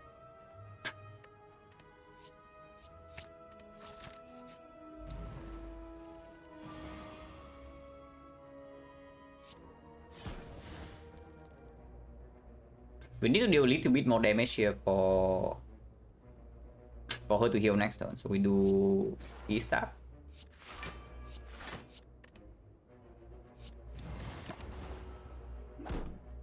Yeah, tactician would be pretty sick. And we have a higher chance to see that, so we'll play Will.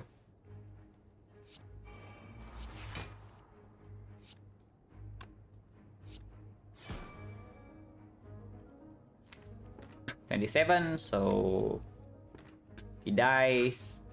We draw 7 next turn. No, she can attack, and we have no block in the deck. But it's okay.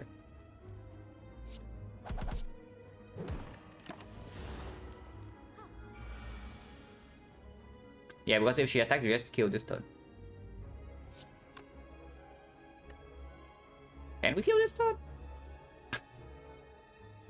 This is 34, 22. Yeah, we can.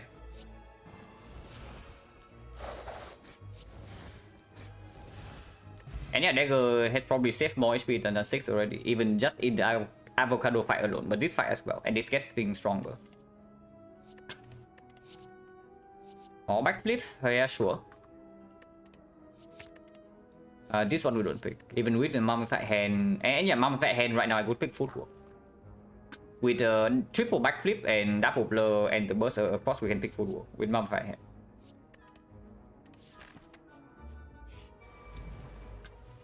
We fought this guy already, but he's back. And we still have not drawn my late turn one. So currently taking 11 damage. We do have pantograph. So automaton fight might not be that bad.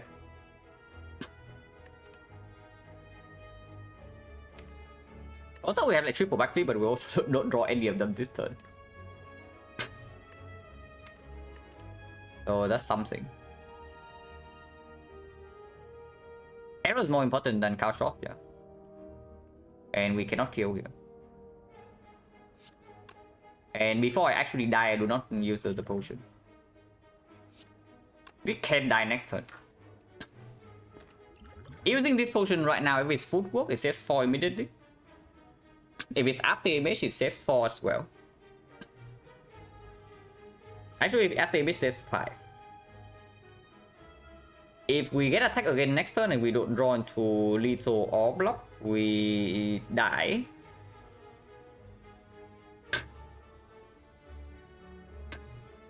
But we also deal 19 damage up front. Yeah, if it's red, we win either way, but the thing is that next turn, if we use this next turn, only red is a save.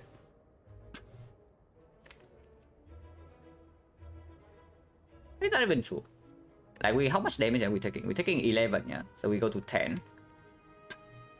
Go to 10 and we're facing 34. If we draw into this, we only need to block for 8. This is 27 damage. If we don't draw into block, we draw into lethal, right? Because we with the terror. Yeah, not a huge problem. And this can always bail out. Like, if this accuracy, it also works with this.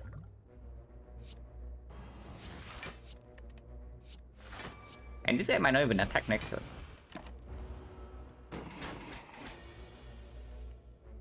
He attacks and we draw no block. That is scary.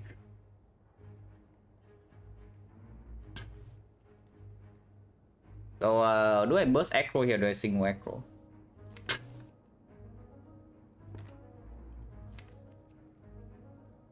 Single aggro, yeah. Single aggro, because if we draw into any block card, that burst is better than, because with the neutralize plus any block card we live. If it's mana, it's full block. And double aggro, 2 energy to spend only, and we still need 2 energy to block, to not die. So yeah, it doesn't make sense. Single aggro and then we see whether we need to potion or not. Yeah, in this moment we are not dead.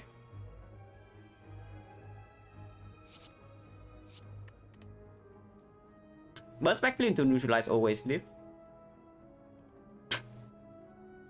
So I guess we do that first. But if we draw into Malay's deck or something, the line can also change. Yeah, we draw into blur as well, we full block this turn.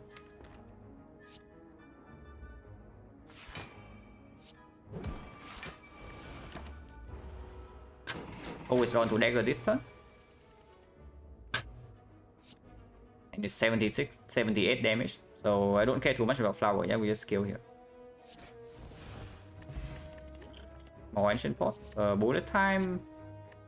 Bullet time is exceptional actually. With this much card draw and we have a upgrade target. If we do not upgrade bullet time right now, what are we upgrading? Because X card do not need to upgrade. Like this card, the upgrade doesn't perform into automaton, and I am decently worried about automaton. Yeah, bullet time into upgrading bullet time is just good.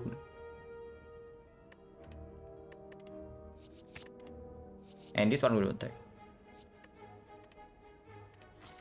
first upgrade? Not yet. Right now it doesn't perform much. And this thing also prevents the... But basically, this also allows us to play on 3 energy if we happen to completely brick on boss relic again. Upgrading this means that we have to kill before Hyper Beam though. But I'm willing to power pot here. Footwalk and Venom 1000 cut. These do different things. These do very different things. It's probably Envenom, yeah? It's probably actually Envenom. With Burst in our opening hand already, I don't think Footwork in order to block with this is going to perform. 1000 cards is good AoE damage for the minions, but if we pick the Envenom, we can just go all in for the automaton. Yeah, and it lets us get terror and weakness now. Terror down is like super important.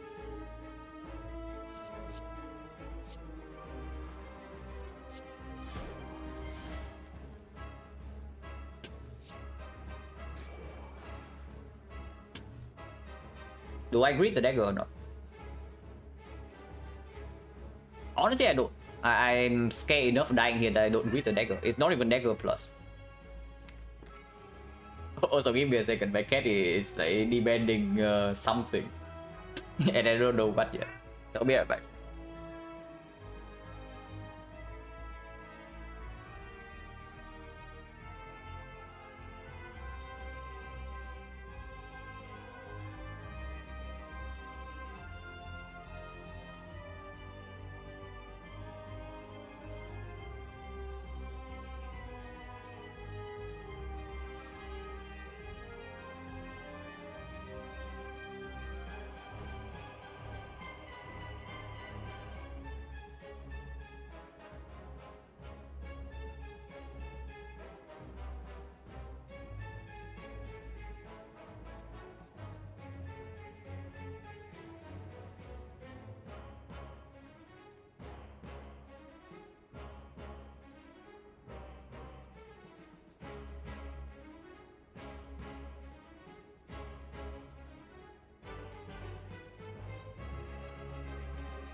Okay, I still have no idea what he's asking for, but probably my attention because after he sees me, it just comes down. But yeah, dagger ring right here is probably it because we might not even live until Hyper Beam. And these potions do not bail us out. I think potion can be saved for the Terror PK accuracy turn. PK turn is not coming yet. And yeah, there's no way we can actually wait to redraw until this.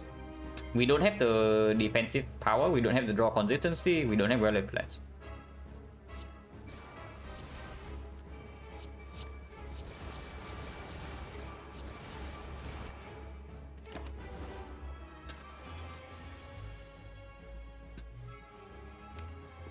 And Acro Plus.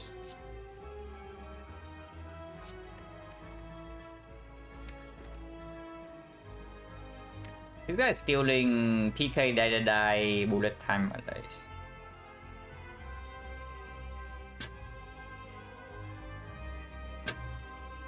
I can see intentionally taking a hit here.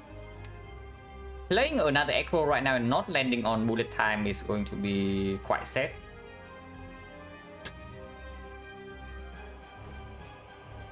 This is going to be 36, with this is 30 flat. But also deploys on more poison. That's not enough yet. So we just Terror Flashes, Survivor Doppel here, and take it.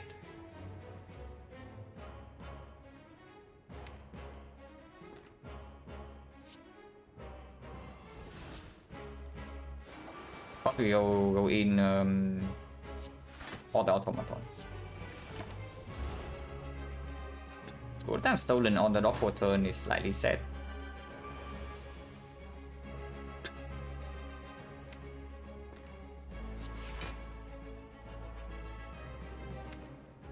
I want to draw into PK this turn. That's very good.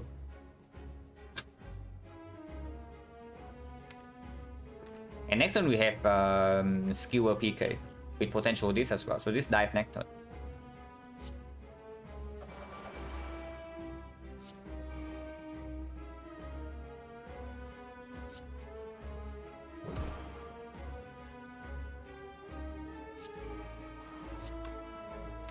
Unless I play backflip here.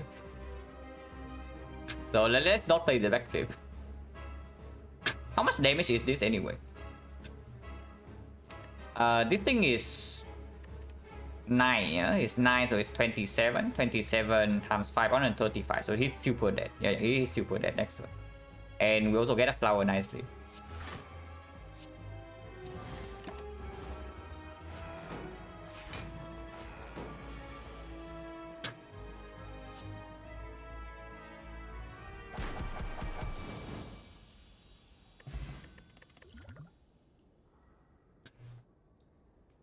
Well, tough choice. Very tough choice here. Like we have burst in the deck, so that honestly fits for both. But we have Potion Bell and the Chemex. Music, yeah, music gets a little bit weird if you sometimes you kill the boss too suddenly. Yeah, Alchemize is phenomenal, but there's also Chemex, second Malaise with Chemex. With a deck that right now also wants to cycle Blur eventually. Honestly, this deck is like one energy relic away and maybe one energy card away from being Blur Kit.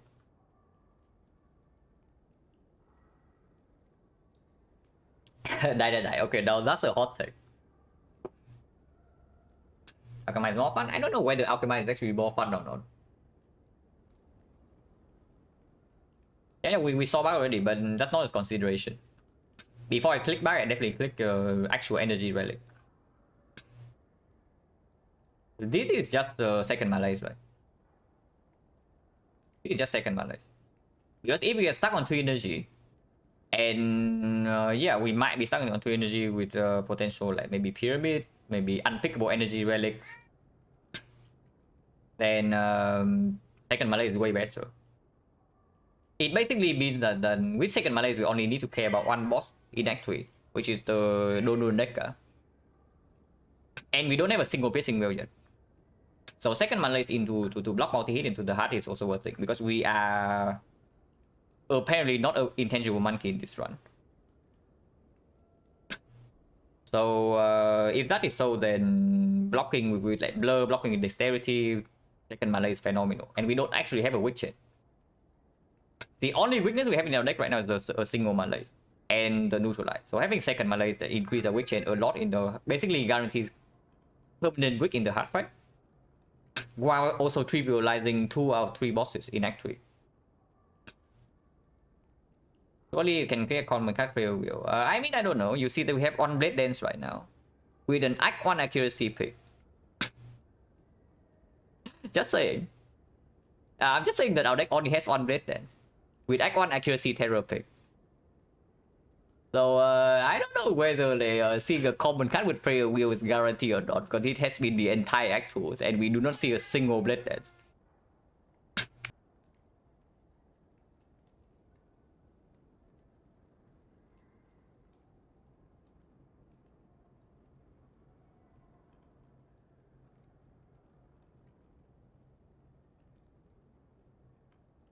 That one never said, ooh, did we even pick up Blade Dance from the prayer wheel? It's not really, right? We picked Blade Dance before the prayer wheel, but this came from the knob. We killed knob with this.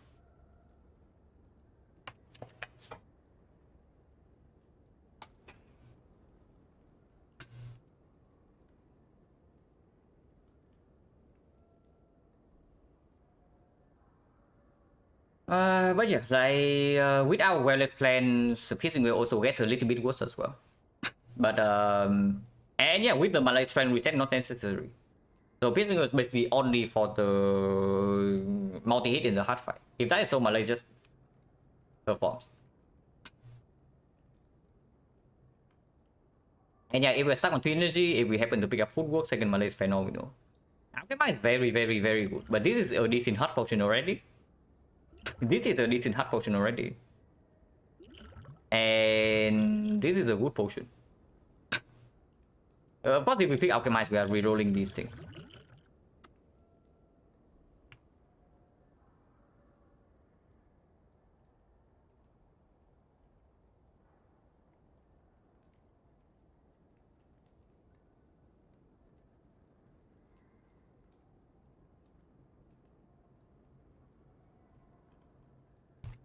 Does my cat have a name? Not really.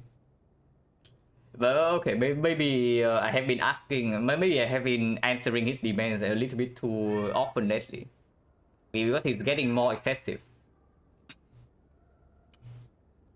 Okay, give me a second. I really need to toss him out here and let him reflect the outside.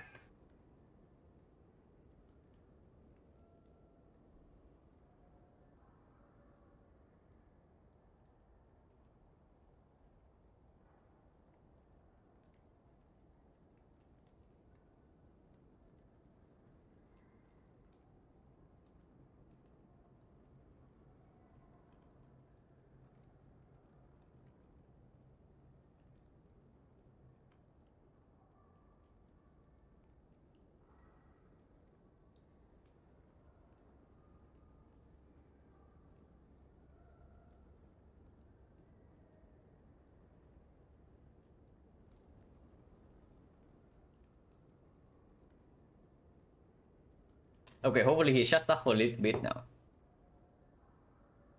And if he behaves, I let him be again.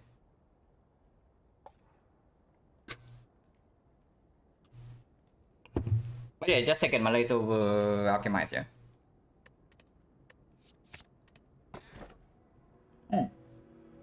Free energy. So do we want free energy or free energy or free energy with strength?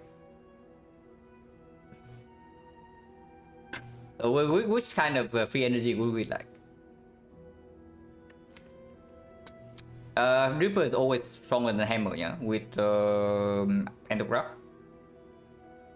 There is no way you pick Kuski here, even with the Lupo though, so it's just Reaper.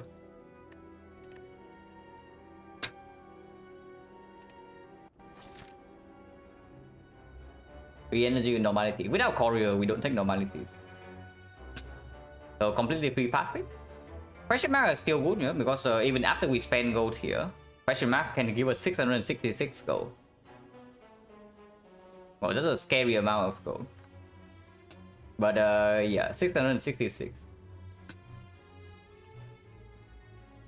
Can see normally some chest, yeah, but we don't even need to open the chest. We have blue key already. It can. The bird is right here. We malaise one first phase, we malaise second phase, and we have blurry kid. So bird should not be a huge problem. We can get 3 edits, and we should. Early shop into double question mark, refill our gold, and if we spend all our gold here, we can even pick red mask for free. Into this elite, this elite, this elite. A lot of question marks along the way, so player will not a huge amount of value, but these can also be fights. And depending on what happens here, we might actually maybe even avoid this elite and go for second shop instead. Like if we see the gold here, yeah, golden idol event, then maybe we even give out one elite to take more hallway fights with prayer wheel into a second shop. That's completely fine too. So start here, go to the shop.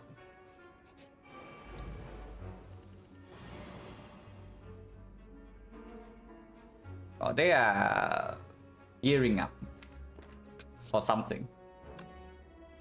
So this is 19 and this is 36.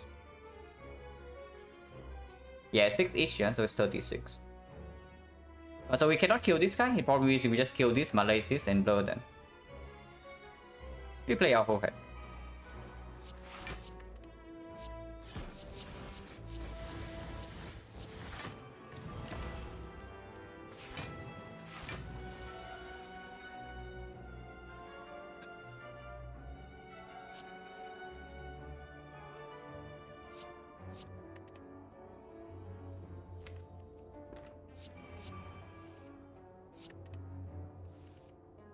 Yeah, bullet time is here.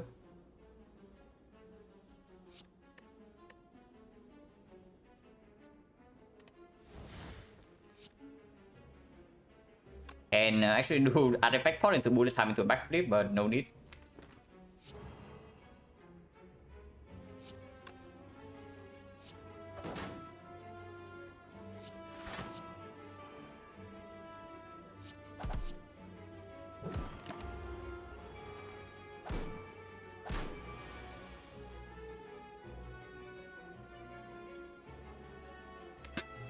Dagger can be coming next one.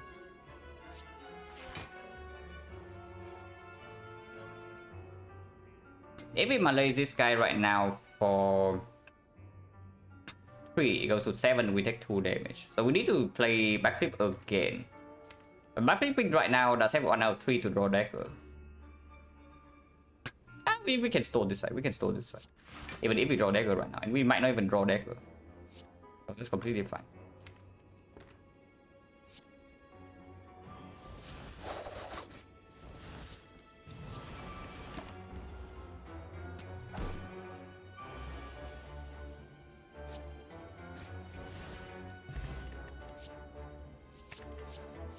Reckon is very good with Mama Fat Head, with Burst, with Dagger.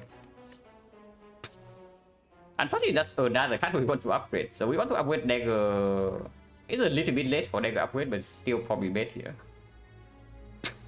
And if we give up on the 3rd elite, we get to do another upgrade on Wallet Plans. Maybe that's what we are doing. So I hope that we see Golden Idol here. If not Golden Idol, then maybe Rare Relic into Ocon would be fine too. Upgrade O when it's weird. I don't think this deck wants upgrade O just yet. It's a few removes away from being good with upgrade O, but at the moment not really. And if we take upgrade O, we probably also remove right. Even if we lose 1 strength. Second Silver, even with the K-Max, I don't take, yeah? We no longer need the front load of this. Skill plus I can consider, but skill minus not really. This version is stronger than Ancient.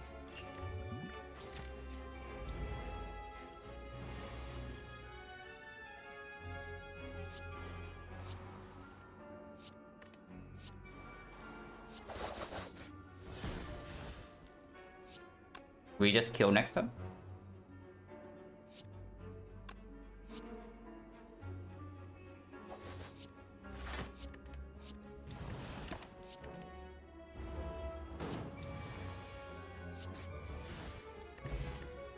Potion? Snack Pro Oil versus Ancient Potion. Yeah, probably not. Electric, very good.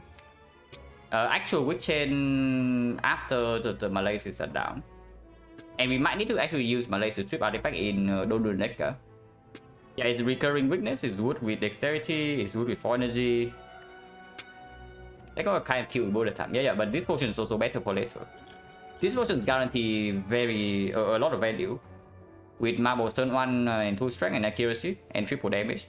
Duplication potion is definitely better than the Snake Oil. And this potion is good for the heart.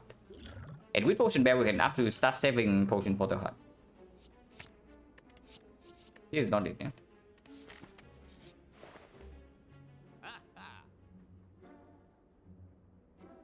We don't have enough gold here. I'm just saying we don't have enough gold. Man, I want like 500 gold in this shop. So after him is phenomenal with the Mama Fat Hand. And if we buy after image, we can buy Beggar Prep. Unfortunately, right next to the Beggar Prep is something that we would probably like to buy. Buying Incense Burner does mean that we cannot take card remove, but it's not like buying AI plus back can give us a remove either. But yeah, Incense Burner is Incense Burner. And we are in Act 3 now, with a well cleansed and double Malay to control. We don't have fish or anything, so buying order does not matter. And there's nothing else to do in this shop, so we leave. Escape plan, not yet. We have no dexterity. Deflect, exactly the same. I would love to pick up a footwork at some point.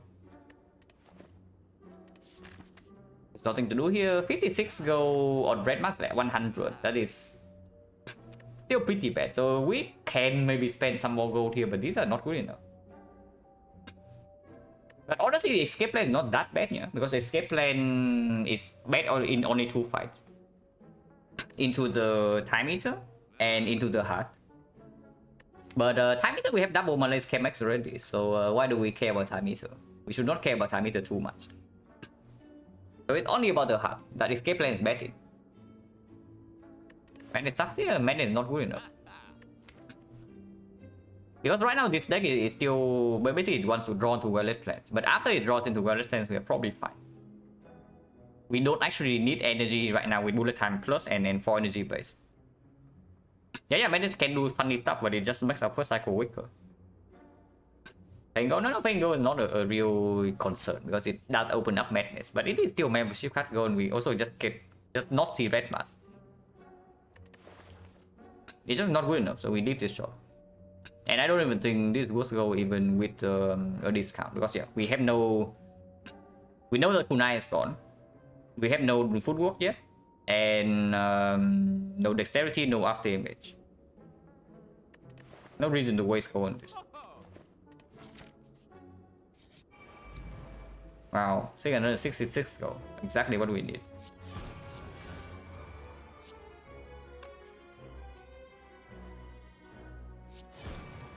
Ah, wrong order. Okay, definitely wrong order. That is quite bad actually. Doesn't matter, right? We have 2 Malays, and Malaysing this guy does not matter as much.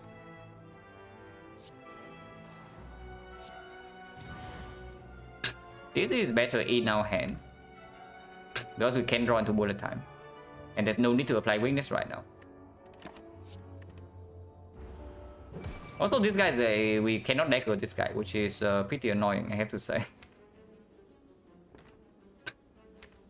Can we not dagger this guy? Actually, maybe we can. Let's see.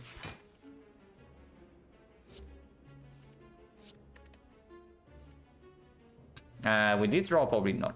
Like, we need Terror to be down and we need to burst PK.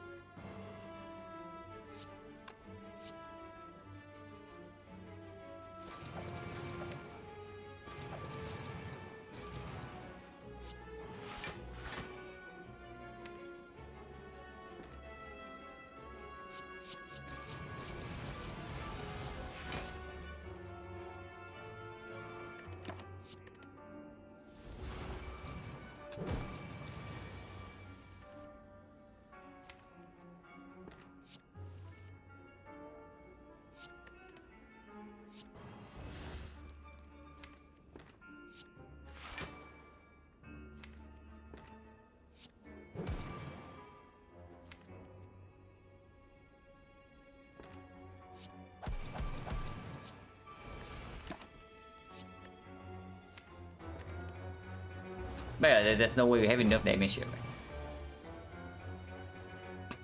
right? Only we don't have enough damage. But you never know.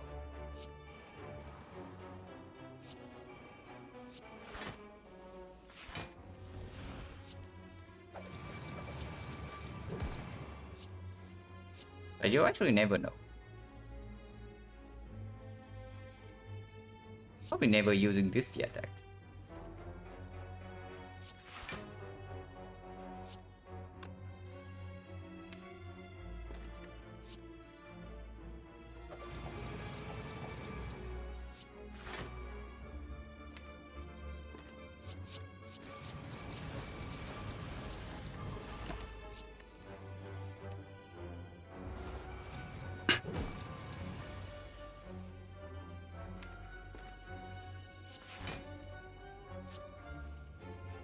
Yeah, you never know. But we only have PK for 1 turn. So we are like 1 turn late.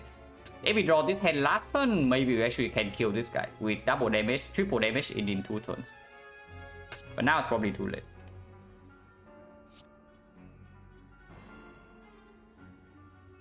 Yeah, now it's probably too late.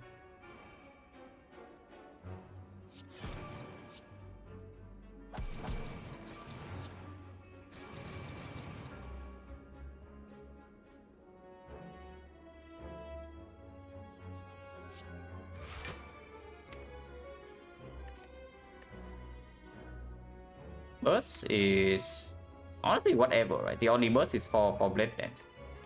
How much is that? This is currently 10, so it's 20. 20 is 30, 120. 240 damage from Burst Blade Dance. Yeah, I guess that means Burst is better.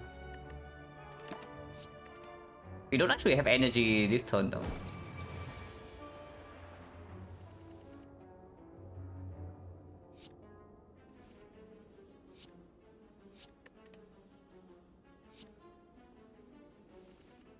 If we draw to Blade Dance right now, we might actually have a chance to do something.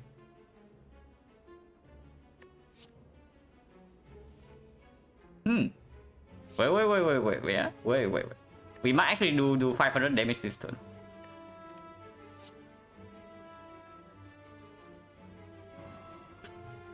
Like, this hand is insane damage wise. This hand is actually insane damage wise. So we can calculate right now. This is 240. 1, 2, 8. We've discarded this garbage. Yeah, it's only 7. So it's actually only 7, 210. 210, 9. 210, 135. 144. 254. 354 plus 45.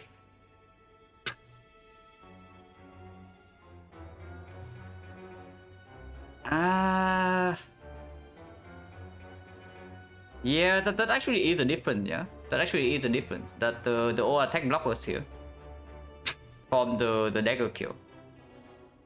Because we lose one shift and then we also lose one of this. So that is minus 54 damage. Okay, that's bad. We can use this potion to make up for a mistake, but I don't know. Now we can only just play our hand.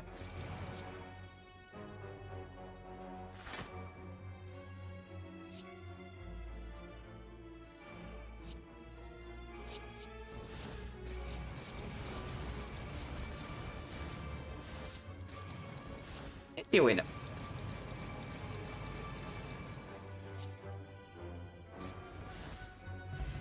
So that was nice. Okay, apparently I just counted 100 damage short or something because that was way overkill.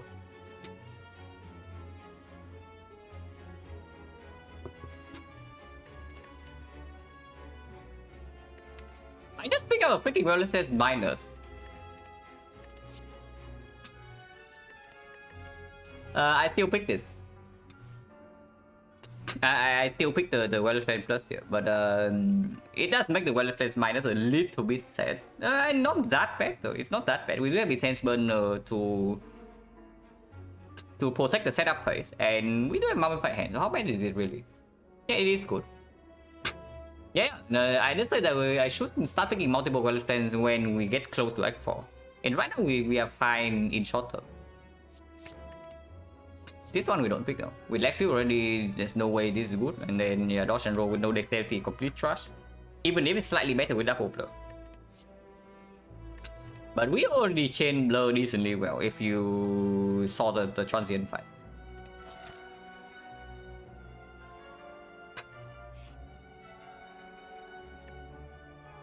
$2,000 gold and 2 strength. Yeah, okay, not that. Well, Venom is strong. Exceptionally powerful, and this time we even have Incense Burner to protect early turns, with double well spent to protect consistency. Strength, no, before I pick 2 strength, I absolutely pick upgrade O here. But that's also the Rare Relic. Rare Relic also gets double gold from Membership Card, Golden Idol, and then yeah, it's still a Rare Relic. And we have 1 rare, 2 rares already, 3 rares. But these are premium rares already, so what other rares do we want? Okay, Tungsten Rod is not that good. Gambling Chip is okay, Gambling Chip is insane. O-Coin is exceptional, yeah, O-Coin 600 gold. Yeah, upgrade also makes the pantograph a little bit sad as well, it's true. And turn 1 we do have a ride. Having a rise on turn 1 does mean that it gets a little bit weird because burner wants to be on 4. Burner into spin shield wants to be on 4, not on 5, and then turn 1 we might be attacked for 33. Also something very good about the second Wireless Fence pickup is that we don't even have to upgrade the first one anymore. So I can upgrade something here. Hello, Gamerman. Specimen? No, Specimen is the blue key. The Specimen is right here with us. And I thought, no, 999 is not too bad with triple damage as well. But I don't know, we are still removing normalities. There's no way we keep the normalities with a deck like this. So it's not even 2 strength. It's exactly the same as usual. It's 2000 gold. But we don't have courier. Yeah, we just fight a boss then. Like upgrade all with the rise is good. And we don't actually need the power from this. Don't have any card to remove? No, we do. We definitely do have cards to remove. Like, do you see how garbage this thing is? So this garbage can go. And this garbage can also go. But maybe before I remove this, I even remove Finisher. I mean, I know the Finisher just literally just gave us a transient kill, but it's not good. Especially when the Ritual Dagger gets big. I don't know, it's still good remove. Like, and you see the remove gets stronger with Blur in the deck. Remove gets way stronger with Bullet Time Plus and then Double Blur. But the right, no, we are not removing drive. Of course, we're not removing drive. Right stays. His 5 Gira Shovel we can use. Guardian is 5. Act 1 we respected this guy and we did not upgrade PK and we rested with Malaise in the deck and Accuracy Terror. This time I don't know how much we are respecting here.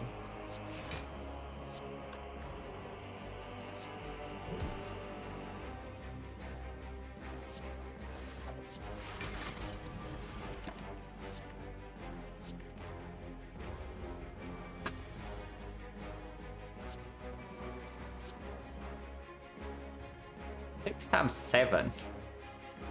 I kind of want to discard a Sender's Bane just to deal damage with this, but probably should not.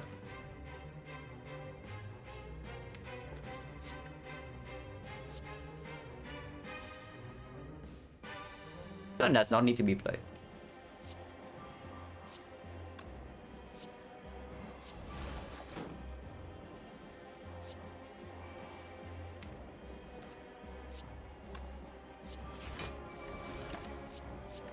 I don't need to do this.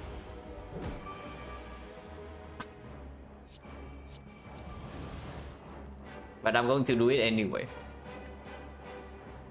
Okay, burner setup. Burner setup actually can better. On 4, yeah?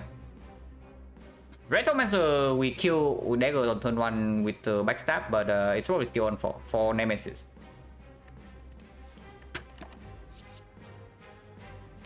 I never need to hold this first, and he deals 0 damage, so we just exhaust down. We hold this for a kill.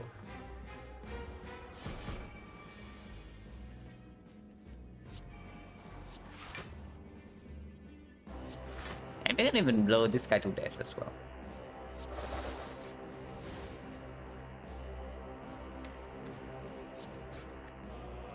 I don't actually want to split, yeah, because whenever he deals, even if he deals 36, it's like 13. And then 13 is very easy to block. So I guess we can actually stay here until we choose to kill. Or he dies to taunts. But yeah, burner to 4, so we wait 6 turns. This is too much damage, yeah, so let's not do that.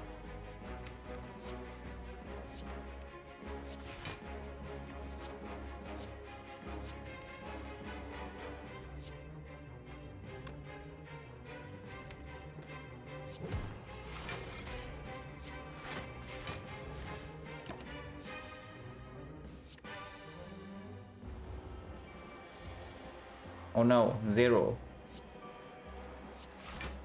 0?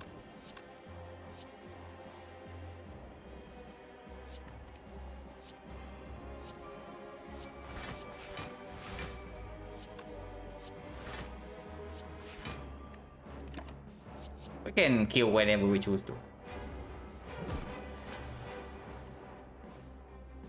Also burner with the flower, it means that when we set burner to 4, burner to 4 means flower is on 0, so it's a little bit sad. But yeah, we always prioritize this over the flower.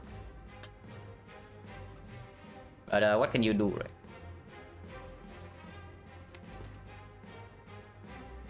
Don't need to do anything here.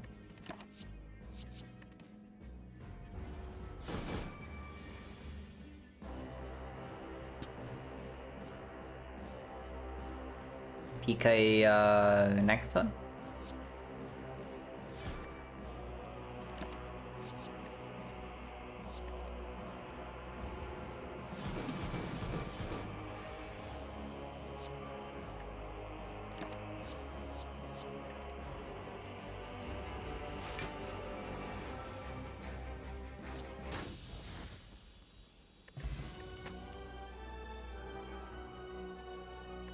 And yeah, we still have only on Red Dance, yeah, so this is complete nonsense. And here's a green backflip for our double blur and a bullet time plus. Also, shovel means that we never get to upgrade dagger then. But it doesn't mean that we can go for this shot. We give out on elite, but we gain 1 fire to dig, and then we also get to do shop, and we get prayer wheel value as well. But at the moment, I think we're still looking for a footwall. Footwall is phenomenal in a deck like this. Unfortunately, we have past kunai.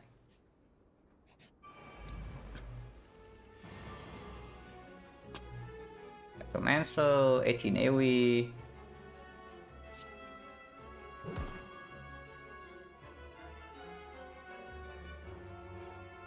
We cannot miss both of these, yeah, and mana is not that important because we do have burner next turn.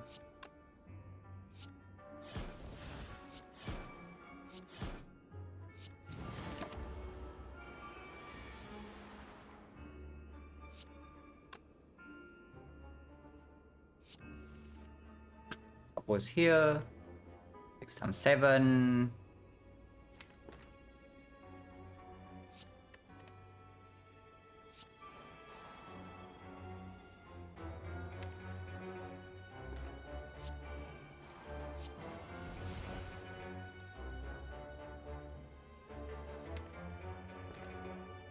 If possible, I can burn on 4 again, but not that easy.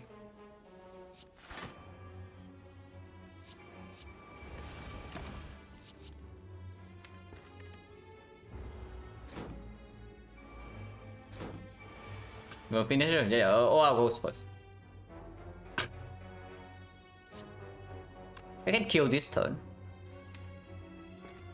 There's no reason to do so.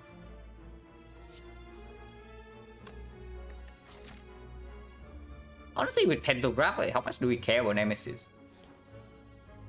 If we're staying in this fight for too long, a little bit weird with PK die next turn. So we have to waste a lot of damage on this.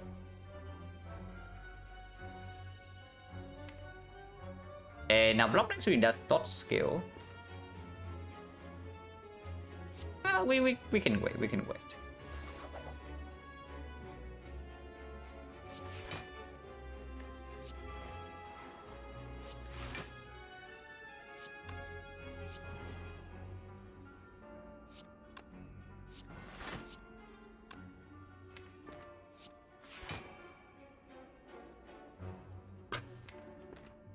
At least 1 turn. But dagger is always lethal, so no need to panic.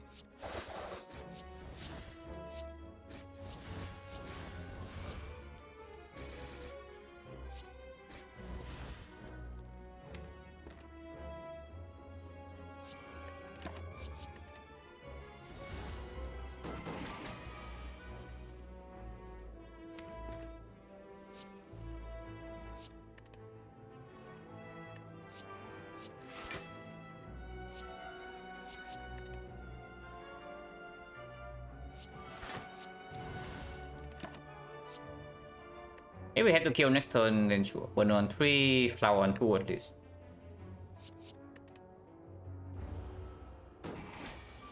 Yeah, she resummons, so I guess we can get burn on to 4 again before Nemesis.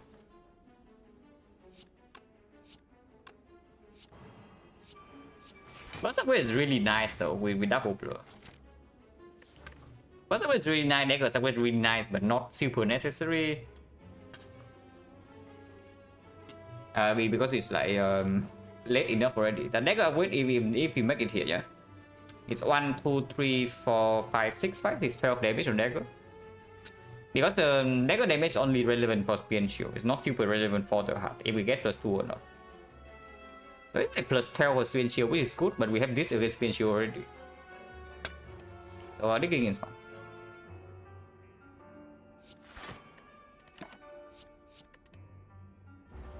It's still going to be like 60 something. Close to 60.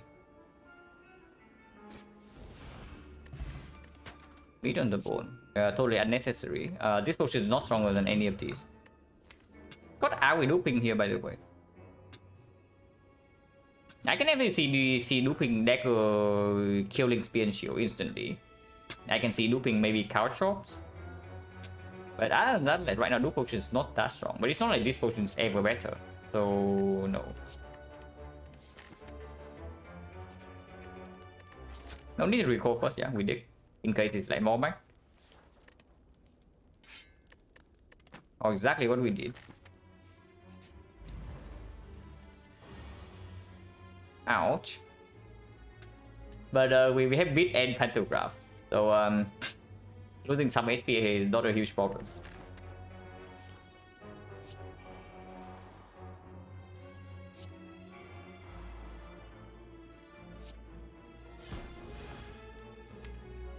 But that's why we also have burner. This is better later. Yeah, sure. I'm even holding this.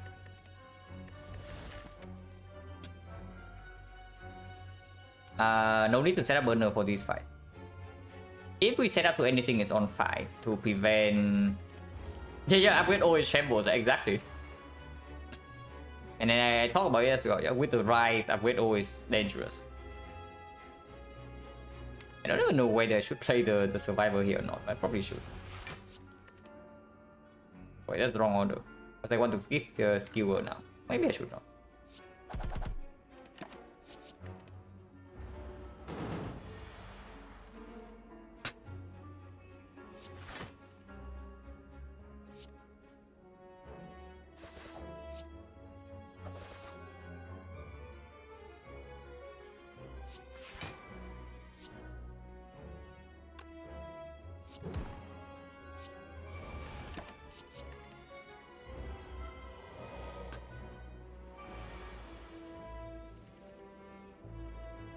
So can kill next turn or can wait for 2 turns?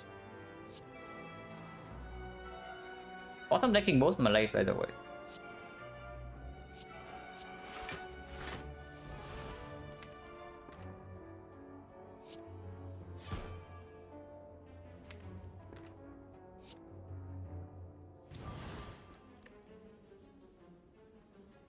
Double damage next turn, so if he 45s, then we can do dagger. Otherwise, we block for 1 turn.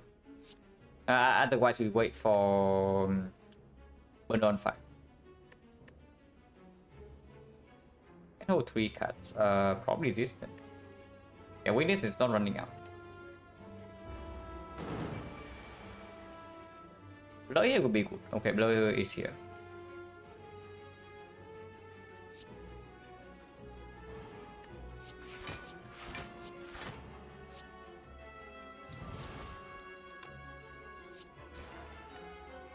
Wow, stack of skull value.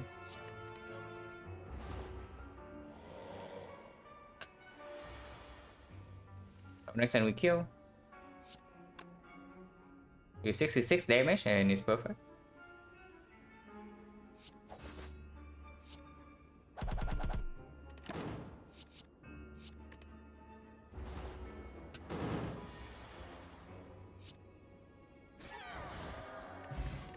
Strike dummy.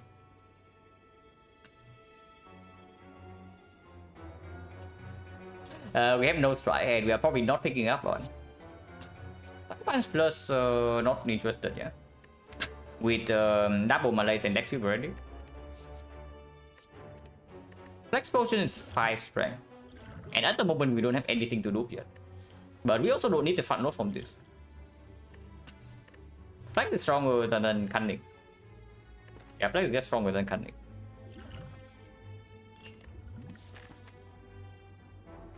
So we ignore this elite here and go for the shop over with Prayer Wheel. Because if we see Golden Idol in here, we have way too much gold. And this is going to get Prayer Wheel value, and we saw the best event already with Mind Bloom. Double Walker is of course still good, but Madness is complete garbage. Red Mask complete garbage. Polling actually can be very nasty. Sensory Stone as good as usual, but we don't actually need Dark Shackles. And if that is so, there's only Apotheosis and Secret Technique. Just see question mark shop, yeah. We just take Prayer Wheel value, yeah. Because I would still like to see something like Footwork. Wow, just in time. Exactly when we pass away from the deck. But honestly, this is okay against Act 4. It only does mean that duplication on deck kills the spear immediately. And then the shield we... Stalling the spear is easier, right? With double one legs. But we'll see. This is not that good, but it does perform. We cannot get more bank here. If we dig for potential more bank here, it's 1, 2, 3 floors, so 36, 72 gold. That is not better than random relic, right? So we can recall first. Or is there anything that speaks for digging first?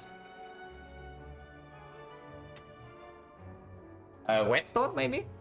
If we see Whetstone, then it can upgrade Decker. And honestly, even more bank, right? Like, digging first also gives more direction in the shop as well. So dig first is probably just better.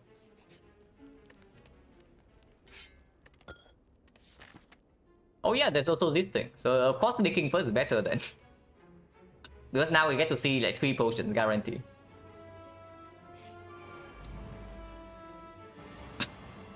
I knew burner on 5 is a good idea.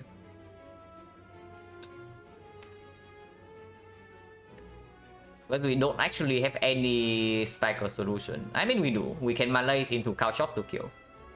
But here we can just do blur into dagger, instant kill this guy.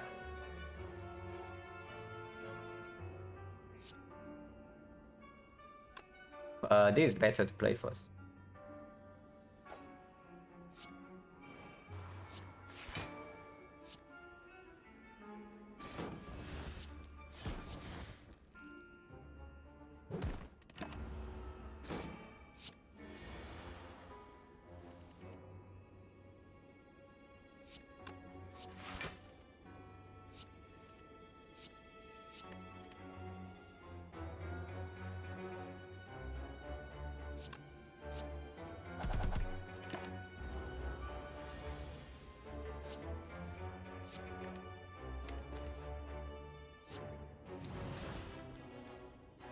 Seven is not enough, but we have the blur. We can go with the second one. No need to rush here.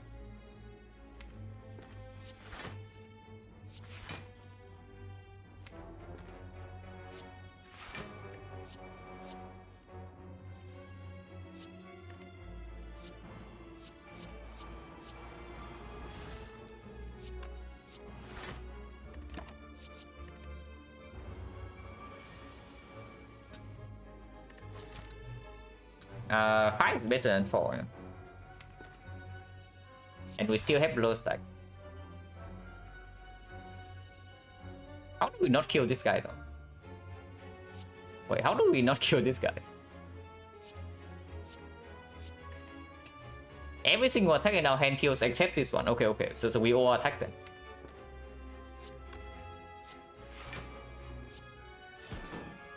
And yeah, next time we die to kill.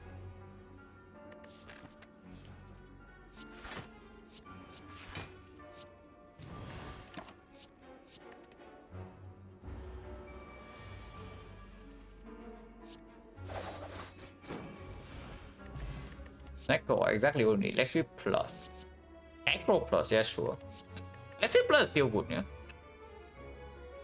It does override weakness, but against the donuts, it performs. And yeah, it's green. How bad is a green card really? With potential bullet time, potential burst with blur. It's okay.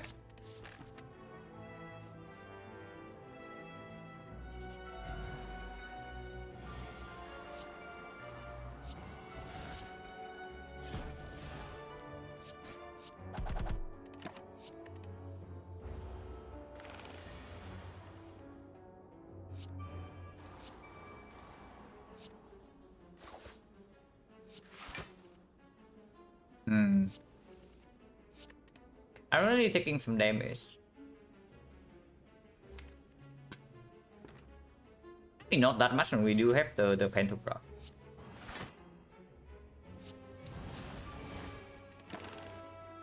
So it's whatever really. This can be transient, yeah? And if it's transient, it keeps the burner number. So what burner number do I want here? Probably 5, right? But I'm not sure how well we can actually set up burner in this fight, but we'll see. Like 10.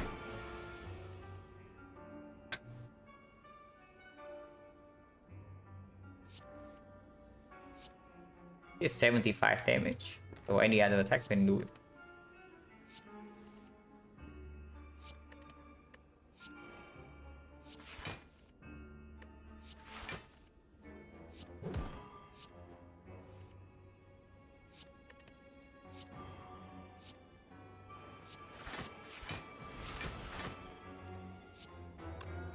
And we don't actually need the predator.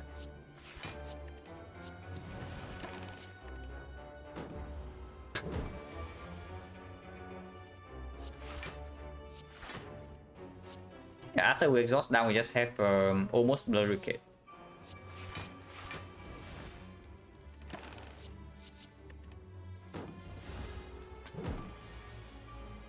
One more turn.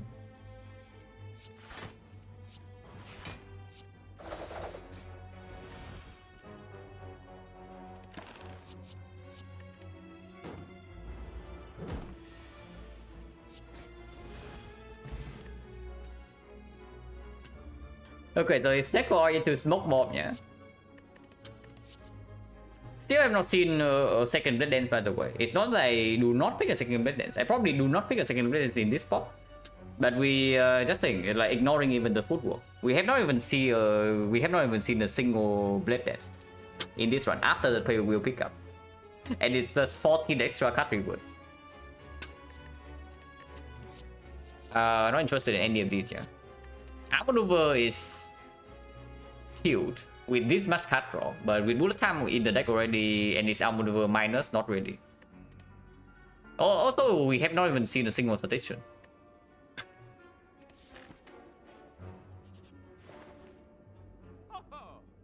Wow. So the good potions are waiting for us here all along. Okay, we definitely have something to do in this shop. So I take another short break and then we talk about this because there are definitely things to buy here. So I'll be right back in like 3 minutes.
This one getting pretty busted. Without dexterity, I don't think we are super good in the hard fight yet.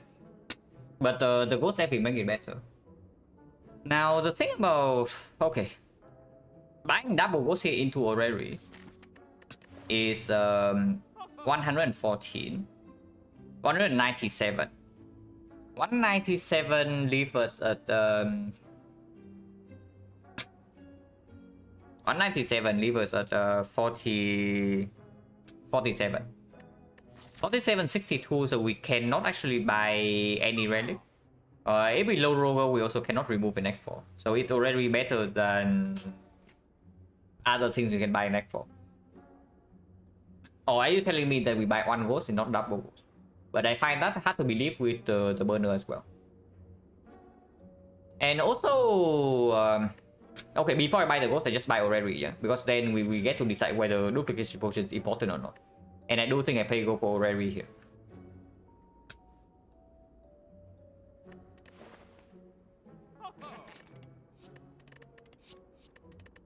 Like this, okay. Ew. Well, that is a disgustingly bad Orrery. Might actually be one of the worst Orrery I have ever seen. But I guess too the trade is pickable. I'm looking for footwork, yeah, but I guess too the trade is pickable. We are never removing here, and even if remove is dead, next 4 we can still buy a potion or buy a power like footwork, or buy a card like maybe Dark Shackles or something. I don't know. But this already sucks, like very badly in fact. Honestly, second reflex is not what we need. Like we have way too much card draw already, and not energy. Thank you very much for the red post, like again. And I hope that your hard kills are going well as well. But yeah, this is already like complete garbage. But this reflex we can never pick here. I'm just thinking about the tools. Like, is the tools even positive here? Buying both posts? Yeah, we are buying both posts. 7 kills today. Wow, that's great. The only card pickable here is to the trade, and I don't even know whether it's good or not.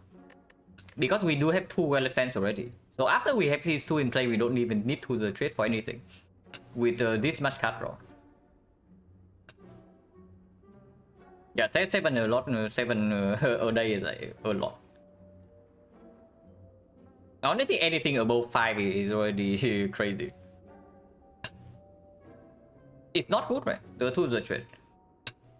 It's positive in the hard fight, but before I draw into tools, I would prefer to draw to my real draw cards, you know, and the wallet plans. Even if we have one more turn to set up with the burner. Yeah, I'm tempted to pick the tools because of mom fight hand, and picking 0 cards with the already sucks. But I guess that's what we are doing here. We pick no cards from the already. When we are still looking for some cards, yeah. Footwork we pick up, energy source we pick up. And yeah, red form we also pick up. There's nothing here. Man, I actually cannot believe that how bad this thing is. This is a complete skip. So already doesn't change the value of duplication potion. If I buy both ghosts here, basically just toss away the flex potion and the duplication potion, and we still have enough gold to buy speed potion in Act 4, yeah. Speed potion win this one instantly, I would have to say, if we preserve our potion in speed and shield. 5 dexterity with burner setup first cycle and the ghost so we never die. And then we have 5 decks with double blur burst and a deck with a ton of card draw. And we are still going to have 120 something gold. So if we do not low roll gold here, and that's not even possible because of the golden idol, then at worst we still have a remove in Act 4 shot. So double ghost here, and I do think I still keep the loot pot. Because Am I digging an X4? What the damage in the hard fight? Even if we do not play Blade Dance, our damage is plenty, yeah? With a deck that can cycle PK fairly fast. So triple damage with plus 2 strength. And this time we can actually chain our cut draw into Flechette and it deals... Let's say we have 5 skills in hand. And it's probably going to be even more than 5.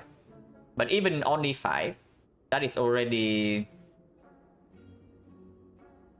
6, so it's 18, 90 damage. 90 damage every time we play Flechette after PK. And that does happen fairly often. Dupe accuracy. No. Dupe accuracy in this deck doesn't do anything. Because we don't have beat and dead mitigation, and I don't even want to play this in the hard fight if I can avoid it. And we have only one Blade Dance anyway. So duping accuracy doesn't give nearly as much damage as maybe it is. But the main reason I'm asking about our damage output is that I'm thinking of maybe even tossing both dupe potions. But that's probably stupid. Because if I see footwork and Act 4 shot, that can be our dupe target. And footwork is absolutely dead. Bow, yeah, bow on 47 is definitely not the buy. But honestly, with the burner, we can also just keep this. Because with burner and 2 ghosts, now we don't need to block vulnerable. If I have 5 strength in the hard fight, then I absolutely have enough damage. There's no way I'm short on damage with 5 strength. And with Incense Burner, with double ghost, it means that I live for 3 cycles. Yeah, at the moment there's not really anything super good to do. The only thing I can see is maybe duping the dagger in the Spear and Shield fight.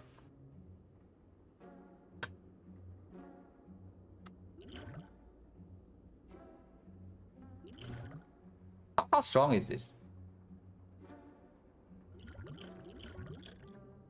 Not really, right? If we keep this, okay.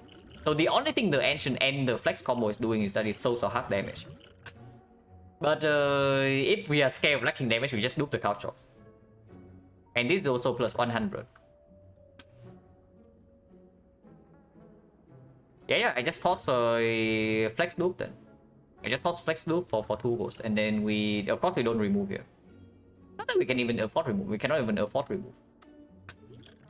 Even if we can afford remove, we don't remove here. Because we are never double removing. And Act 4 shot, we go for Act 4 shot is way better.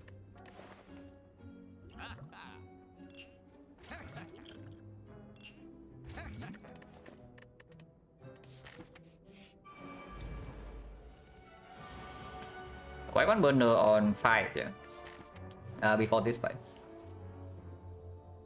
Just because of the right.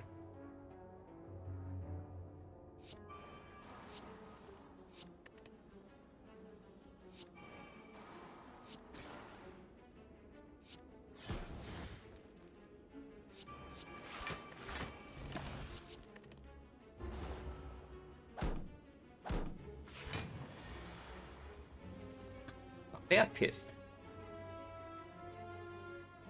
We, of course, we can just not take damage by double Malaysia, but I also want to advance the fight a little bit. Never playing this right now, but maybe we play in 4 turns, so discarding this is like nonsense as well.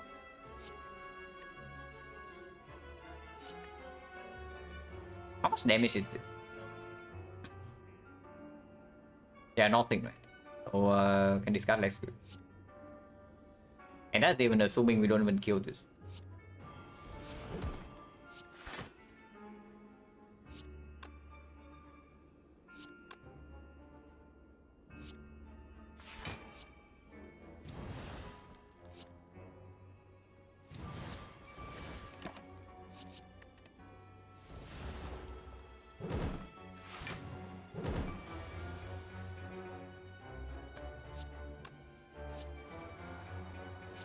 Bullet time is still in here.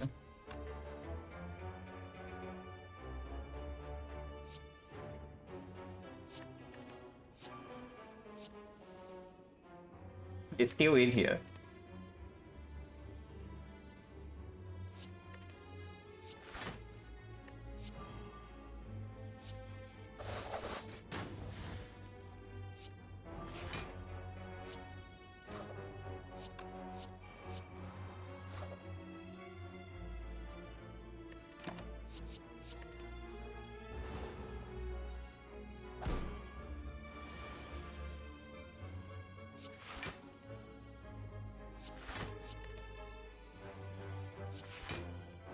Okay, no blur.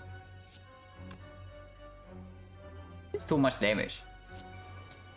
I should actually stop playing PK. But we want to kill like 2 turns from now. Yeah. Playing PK is definitely a mistake. But hopefully it doesn't matter. Because this one shots anyway.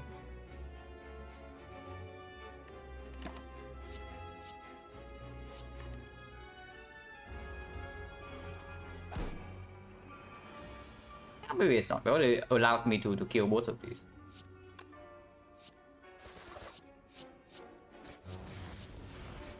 And then next turn we just kill with dagger.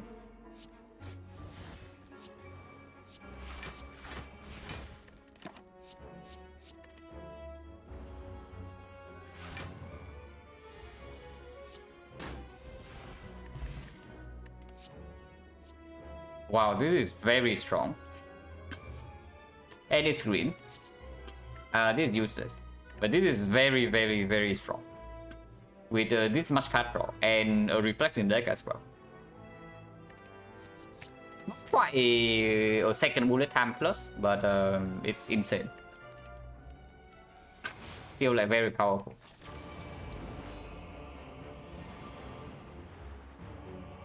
So one Malay first phase, one Malay second phase, and that's this fight. And we can lose HP because of the pentagram. Also, yeah, this is something like this is why I also want to set Burner to fight.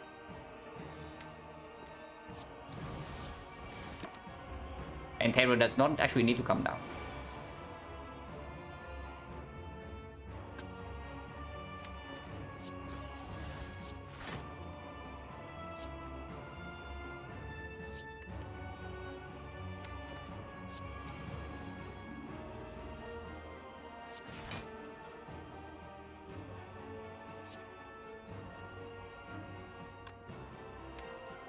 Don't need to actually burst blow yet.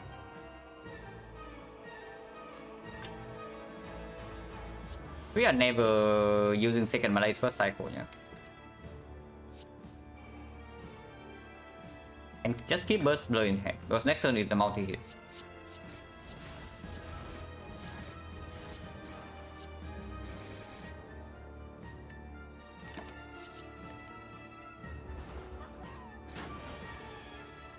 Only 12.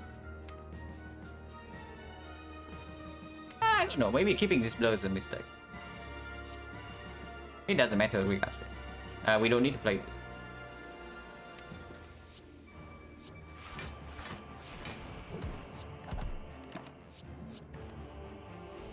Also don't need to play the second Violet Lance, but we can. Because it still doesn't give this guy any real strength.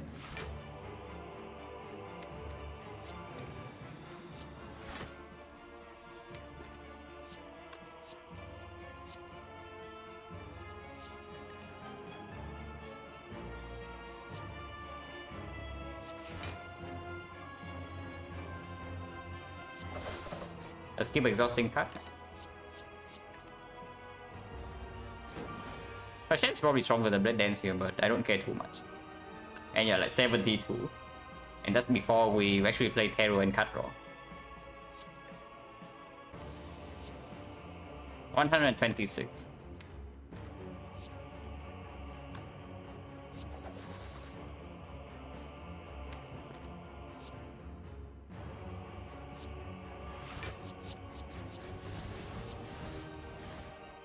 This does not actually kill, but we still have a blur stack, so we can just blur and then kill next turn.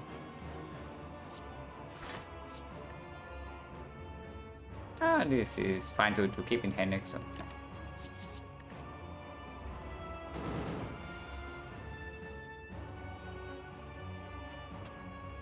Is it the kill or what? Like burst blur and then times 4, 52 only, not enough.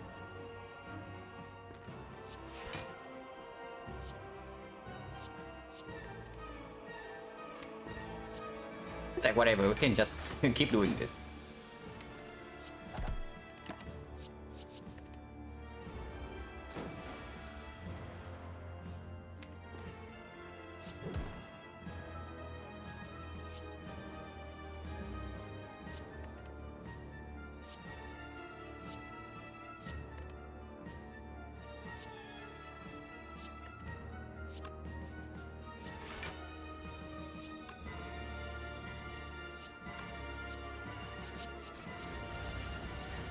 And yeah, Blur Stack is still here, yeah.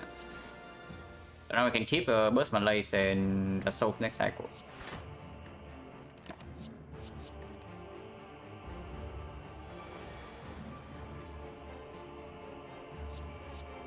Don't need to wait for Concentrate. This guy never deals damage again. What is the more annoying second fight? Amitor is easier to control, right? With double Malays. So we probably want to set the burner for the donut.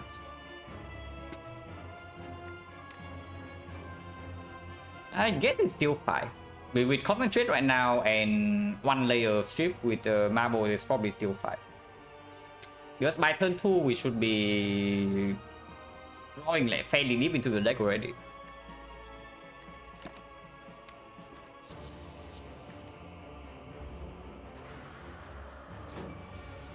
Also, this guy never deals damage again, so for him.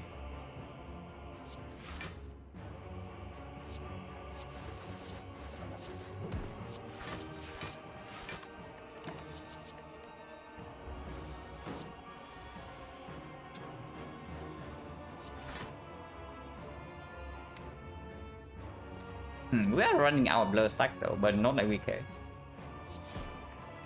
Let's just take this fight slow.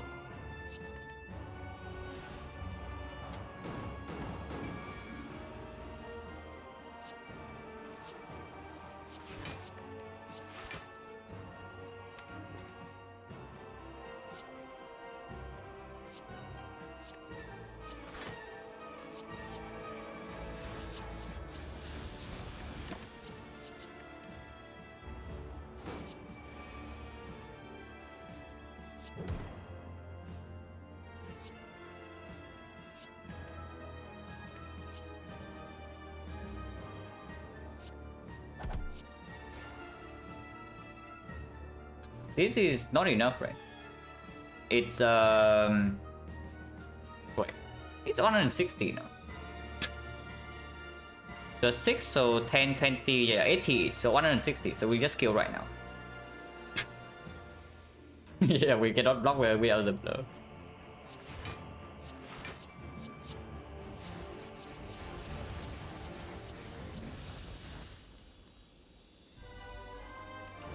Diameter?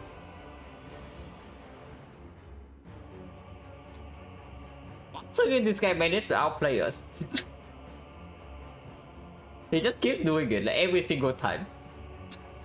But once again, we are getting like outplayed here. Okay, if it's debug turn 1, then this fight can be slightly problematic if we don't draw into Malays quickly. Even though it's 36, I want to draw, yeah.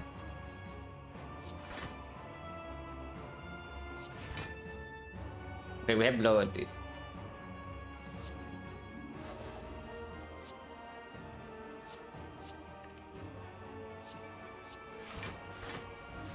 Let's play some more cards.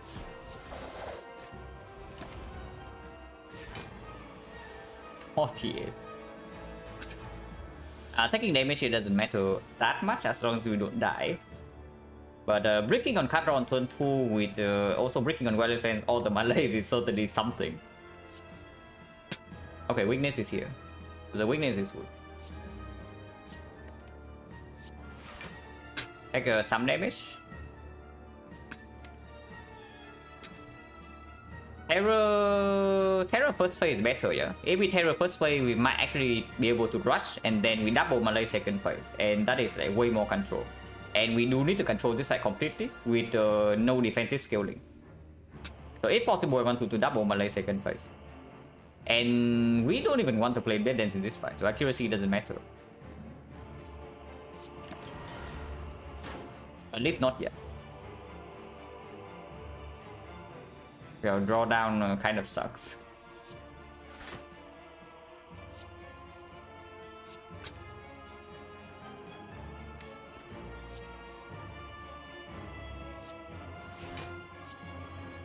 Maybe we cannot do that.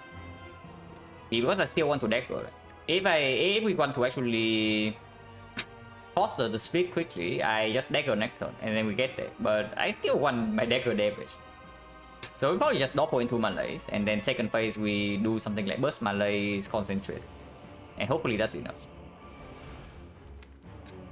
PK right now does not actually matter, right? Because next turn I want to play Malays, so we don't even play the PK then.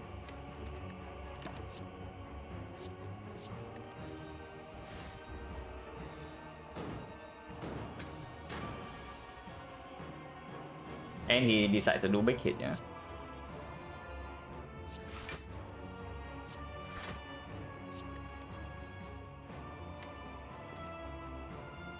Our chops do whatever this counts into Malays for 5.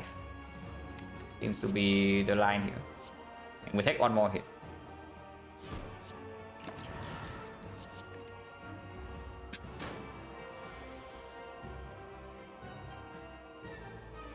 That should hopefully be it, because we have played a lot of powers, but we also have 4 slimes in the deck.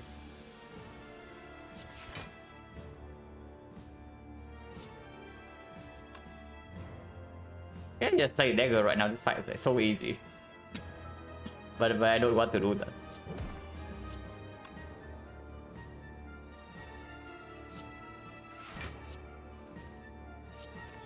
This hand sucks.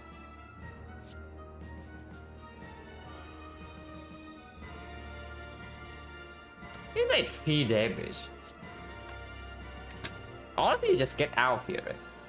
Messing up with the burner is a lot more annoying. Like, messing up the burner is a lot more annoying than missing the deck here. And this guy is not cooperating.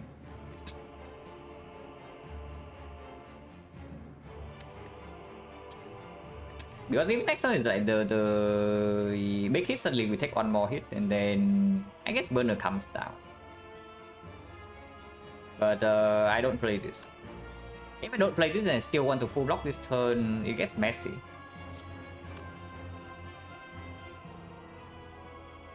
You can wait with the dagger for now. We don't have to play it this turn because it doesn't even force a split. If it splits right away, then it's good, but it doesn't. So 1, 2, 3, 4, 5 though. Can leave the slime at 6, at least for now.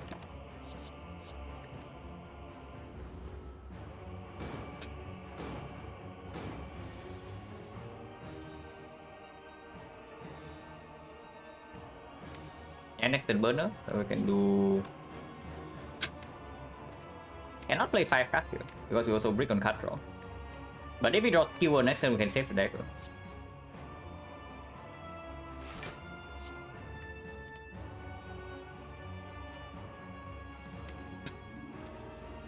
This stuff can be played. Next turn, if anything, we play 2 cards, like dagger +1. And then I hold concentrate Malays in hand with burst coming up to nullify second half.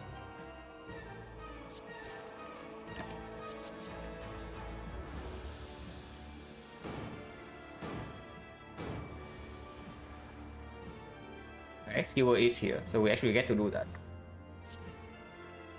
72, not quite enough. Skewer for yeah, skewer is enough, yeah. And we hold this time don't need to hold dagger anymore. So this time I can hold concentrate Malays, maybe some card draw to guarantee I have burst in hand. Can I exhaust slime into skewer? Exhaust slime into skewer and then draw debuff again, yeah? Exhaust slime into skewer for 5, so that's 90 damage. 90 with taunts and poison, he does go below 240. Actually, it's more than that, it's 27, so yeah, it's more than enough.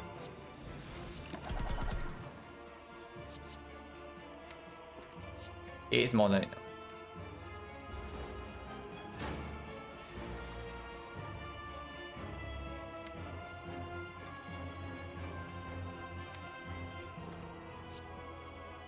Burst is in hand. DLC is good to play it right now. And this is okay. We hold these 3 next turn. And even if he starts with a big hit, no problem. We take 1 hit and then get out of here.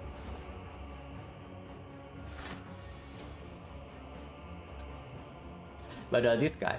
Okay, I guess we can just block this hit instead, because next hit cannot beat this. And we know that next hit, we nullified him. So there's no need to actually take this damage.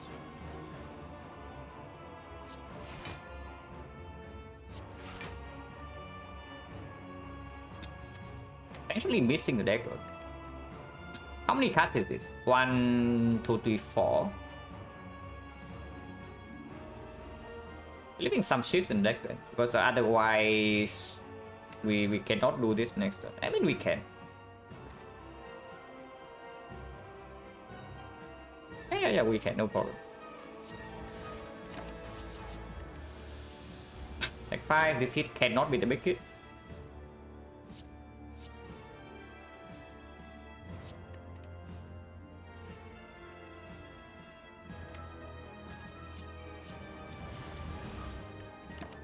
It should calm him down. So now we wait for burner to fall again.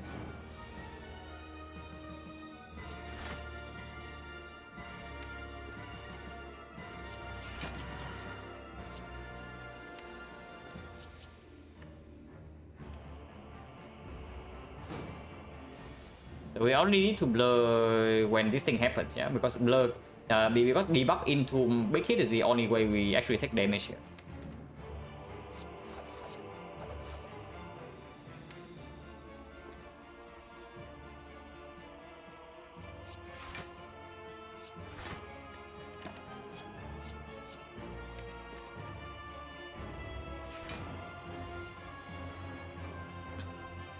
This guy is like trying to outplay us once again, but no problem. Man, this guy is like actually really insane, like how different it can be when you get a bad pattern compared to the good pattern. Yeah, the variance in this fight just very high. Because this fight can easily be a 0 damage fight. Instead, we are taking 25 here.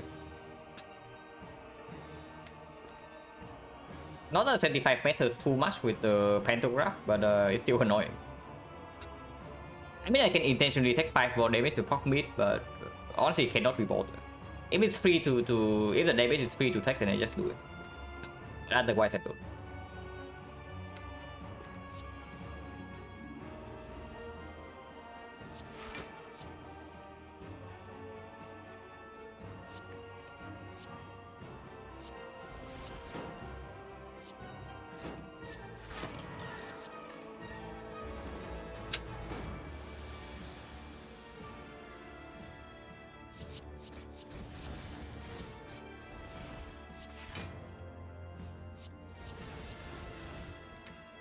And yeah, we just exhausted like 3 times, there's still 3 more coming. Don't actually need PK anymore, but PK in our hand just insurance that this guy decides to debug for when burner's on 3. And then PK dagger will still kill.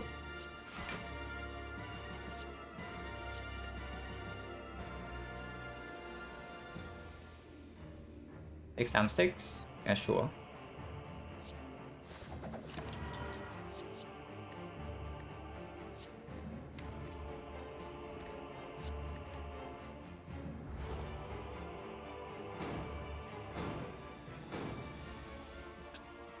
So cannot actually take 5 damage here. Can take 10. We did not draw into the blow distance to actually take 5. But taking 10 is fine.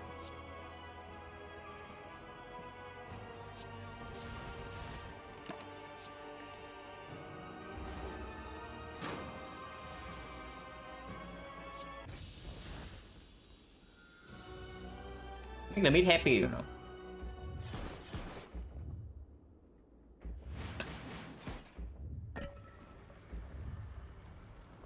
So 67, yeah, still enough to remove in shop. Can upgrade cow shots, can dig, can upgrade burst.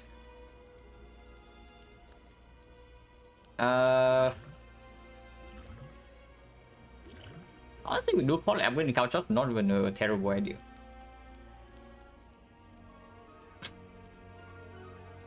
Bronze scale is an above average hit for sure, but basically digging up bronze scale is just straight up better than upgrading couch shops. Even with the pot. It's still dick, right? It's still dick. Yeah, it's still dick. Not too bad actually. We do have right in opening in the deck. So paying 1 HP, paying 3 HP to exhaust this in the hard fight is like okay. If we see Sentinel Puzzle from here, suddenly we get like draw 2. It's this, I guess. No speed pot here, yeah. But I see power potion. And we say that we don't need the artifact whatsoever in the hard fight. we can still get our fire strength back if we toss the duplication. But I think power potion into replacing this is like way better. Footwork plus duplication potion is 4 dexterity turn 1. After damage also phenomenal. And Venom actually a lot of damage. Red form, yeah. Red form duplication with 2 ghosts in the jar and the incense burner should do it. Even couch shots as well is very strong. Remove is nice, but this is just better. Even if we get another potion with white piece. Because I don't think Act 4 elites are going to be a real problem. And even if we have to take chip damage somehow, the Pantograph still got us. Like with Panto and Mid on the bone, we heal for 37. So we can go down to 23. Our energy pot definitely not over any of these potions. And it's not better than this. So there's only one slot here. This is just either buying power potion or we take a card remove. And we do have remove target. This card is absolute trash. But power potion is stronger. Because right now, without defensive scaling, the hard fight is looking a little bit weird, even with this intangible. Because if the fight happens to... If the fight happens to drag until mid of death is 3, we have some serious problems. I mean, it shouldn't last until then, but we never know. Like how slow the first cycle can be. If we bottom deck these things, we bottom deck card draw and then we draw into statuses early. Honestly, even when mid of death is 2, blocking big hit is not easy. Multi-hit we can block with double malaise and decent artifact strip. But big hit with our defense blocking for freaking 5, they block for 3 per card play. And that is definitely not enough to actually block big hit for 30 plus. So this is good. And yeah, this doesn't do anything unless we see speed pot form the Act 4 elites. But only one row. And deflect dodge and roll if anything. Deflect actually is quite decent. With this much card draw, and if we see after damage or the footwork, deflect becomes quite good.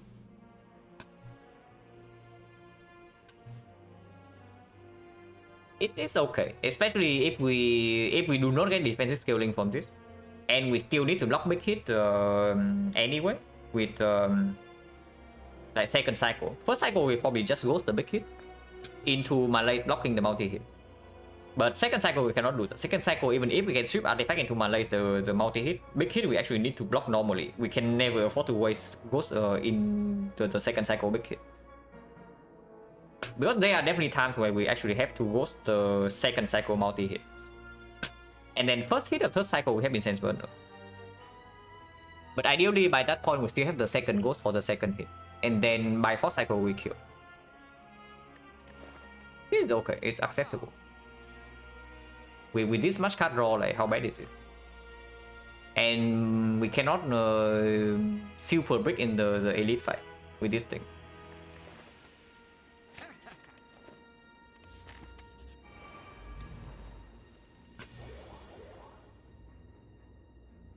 They decide to go for the big play, yeah.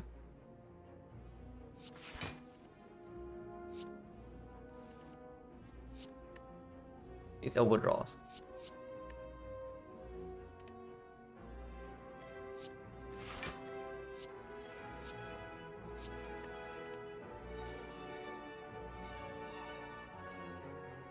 Cannot strip artifact. So currently we are facing some damage, but Pantograph is here.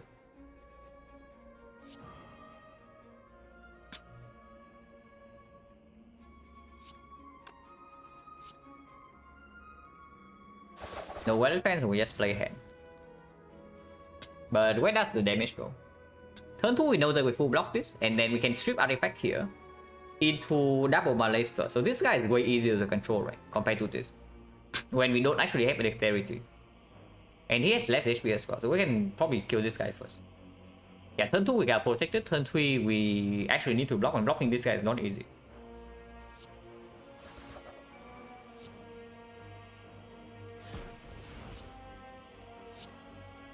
He's not actually dead.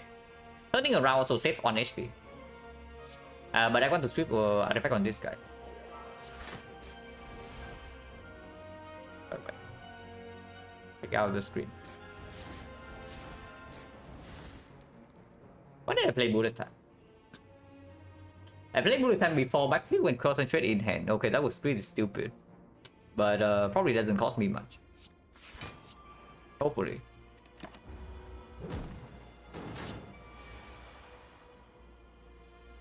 Eight damage only. So we need 33 damage next turn.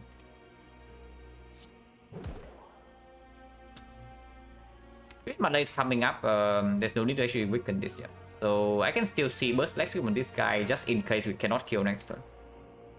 And there are definitely draws where we don't kill.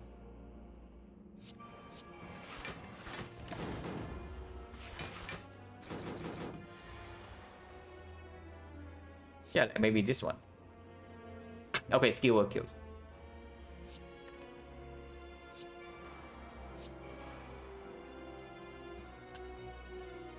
Skewer is currently... We don't actually need to terror this. We don't actually need to terror this. So I can see terror into... We need 3 energy still though, so we actually cannot doppel into skewer. But that's fine. If that's so, then just play what else? Play the blur. And blur doesn't need to be played.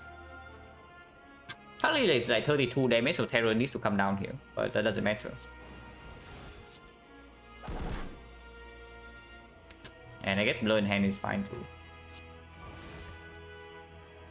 Next one is burn strike, which is only 9 times 2. 9 times 2 and we have 6 energy. Let's say we play this and have 5 energy is 7. Minus 7. Blur does play. But Pantograph also full heals anyway, so we don't actually need to play Blur here. But I can. Like, it doesn't matter too much. And we just try to kill this in 2 turns if possible.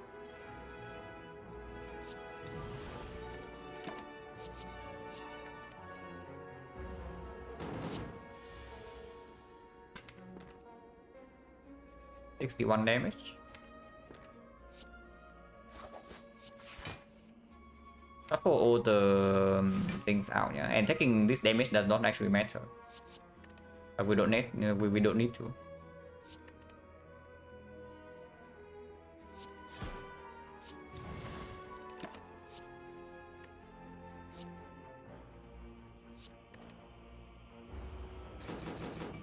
Yeah, concentrate is definitely super good in this deck. Okay, so we try to kill this turn and we can.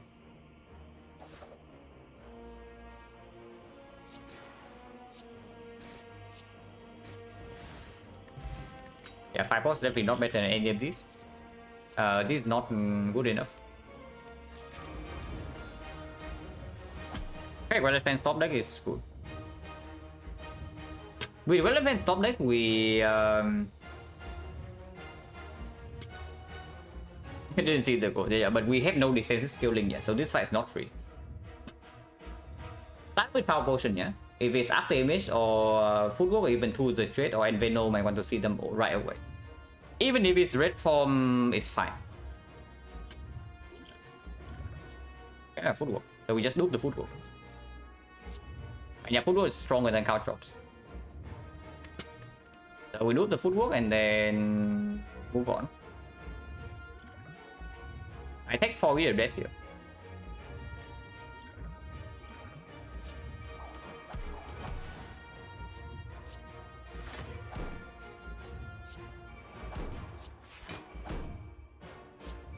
We have a lot of power turn 1, so that should be fine.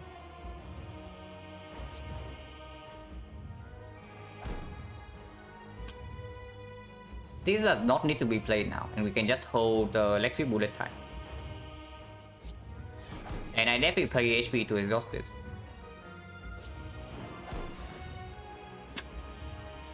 And playing PK right now is like whatever, but next turn we are free to attack. So I guess PK right now is okay. Because we are not even holding PK, we are definitely holding these two, yeah. We are definitely not playing this crap.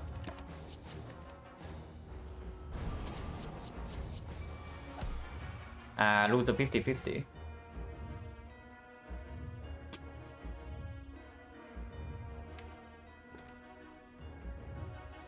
But I guess we can do...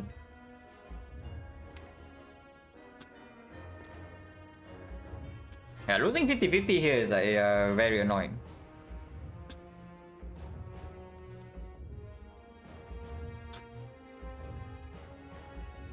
I think the full 15 is also annoying. We can manage here to block 15 and hold this for next turn. Like, so we can do something like doppelganger fully. We doppel for 6. That massively overdraws, but I don't care. And then I can even do concentrate these two into Malaise. And we hold bullet time Lex for next turn. We do not exhaust our Sender's Bane, and the Ritual Dagger is not played during double damage turn, but it's fine. Redrawing into this after Terror is down is good too. And I want to block the next hit without the Woods, if possible. And with the full doppelganger, we can definitely do it. But I also... actually, no. Weakness here doesn't matter, right? Because we are playing Lex plus next turn, so there's no need to play Concentrate. Yeah, my legs for 2 is enough. Yeah, my legs for 2 is enough. There's no need to play Concentrate. Double damage with same vulnerable. Yeah, but we can get double damage with Vaughn. This thing is maxing out. This thing is currently 63, so it's 189. It's more than that. It's 65, 195.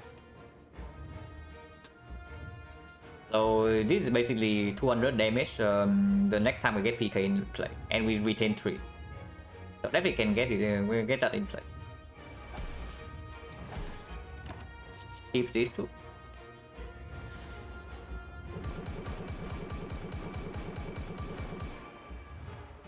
It's only 48. Boy, did we really get no cut draw? We really drew a full hand and then draw no cut draw here. So that's really, that's certainly something. We didn't even draw into the Void yet, so Void is still in the deck. Like we have triple acro, double backflip, prepare, reflect, and we do not draw into any of these. Oh, that's incredible. How much damage are we taking here? I can burst leg sweep.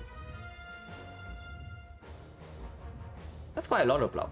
It's not quite full block, but it's quite a lot of block. And we can retain bullet time, I guess. Although that's not matter here, yeah, if we are not full blocking. This guarantees weakness for the rest of the fight.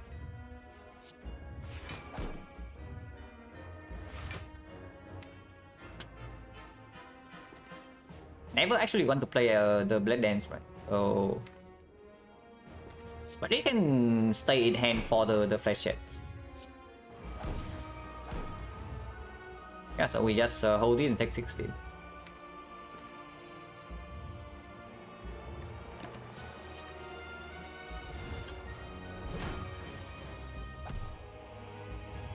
Here, now we draw the Void and our cut draw, so very cool. They don't even draw into flash checks. But I guess that's fine. Still never playing this yet. Even with accuracy, because we do have blur right now, so losing block is wasting something. And I think we are okay. We want to Malaise next cycle. It means that I do want to hold artifact strip in hand. So I can see holding these two, but I can also see holding just the poison staff because we do have neutralize in the deck still. And we hold a P staff backflip instead.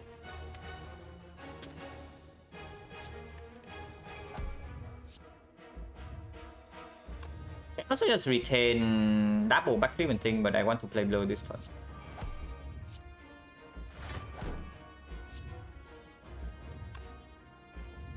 This is fine. 26 for 2 H-rate. And we have no energy gem next turn, so using this to trip artifact is also fairly costly. But big hit next cycle. Okay, if we preserve Ghost first cycle, then I can see big hit next cycle being Ghost Inertia. And multi-hit with strip artifact for the Malays.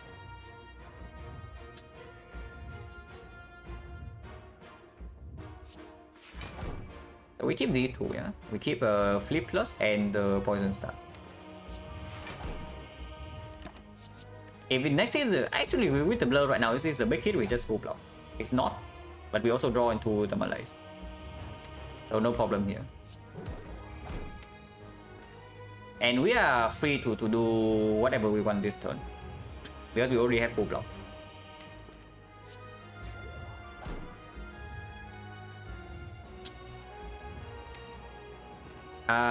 Malays for 3 is enough, right? Even 2 is okay, because we do have some lock left over. So Malays for 2 is okay. We can spend all our energy here. If we would like to.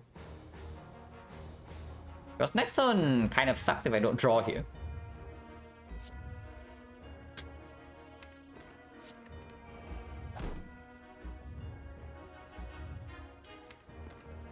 So we hold defect backflip for next turn. Maybe exhaust 2. We play 3 more cards, go to 13, so we take 4 damage here, but that's fine. To get the exhaust out of the deck. So once again, it's like paying 4 HP to exhaust 1 card. And that's probably good.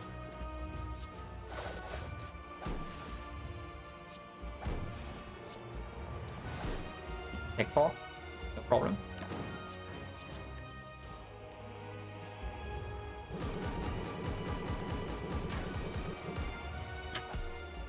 No retain 3, could have retain prepare, I guess.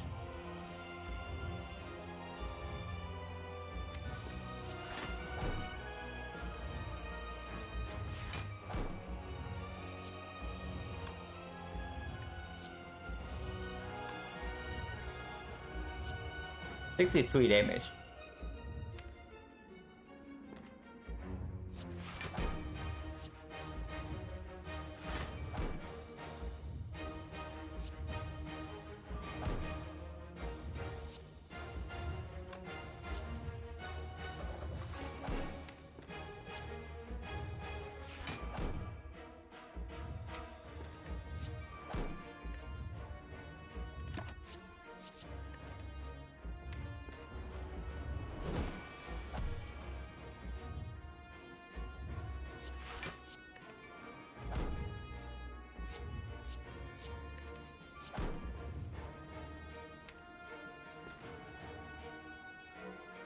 Don't need to hold this ever.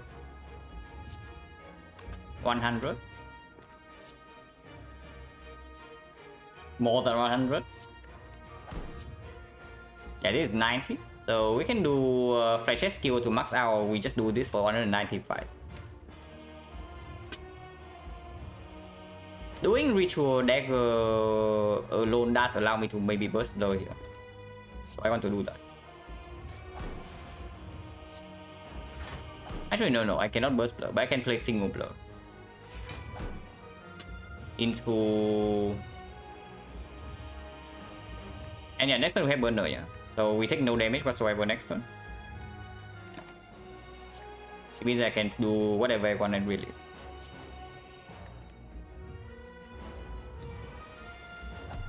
Next is multi-hit, so multi-hit we get, we can have ghost.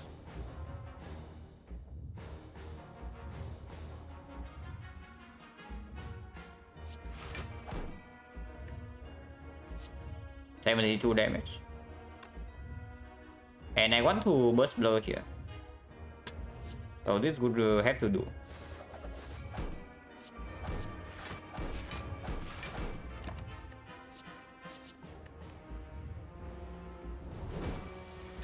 We don't even need to go this turn because of the Bustler and the Malays removing second cycle. Yeah, removing second cycle strength.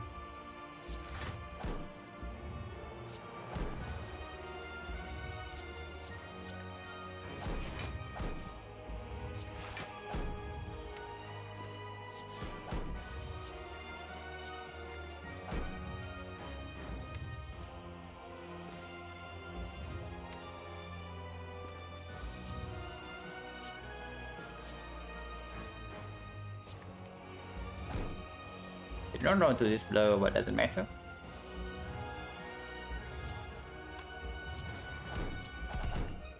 Full block.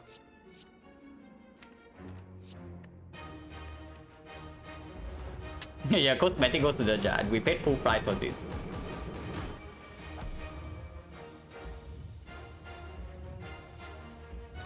$164, but he's maxed out, so he does not die here. Still have to do it.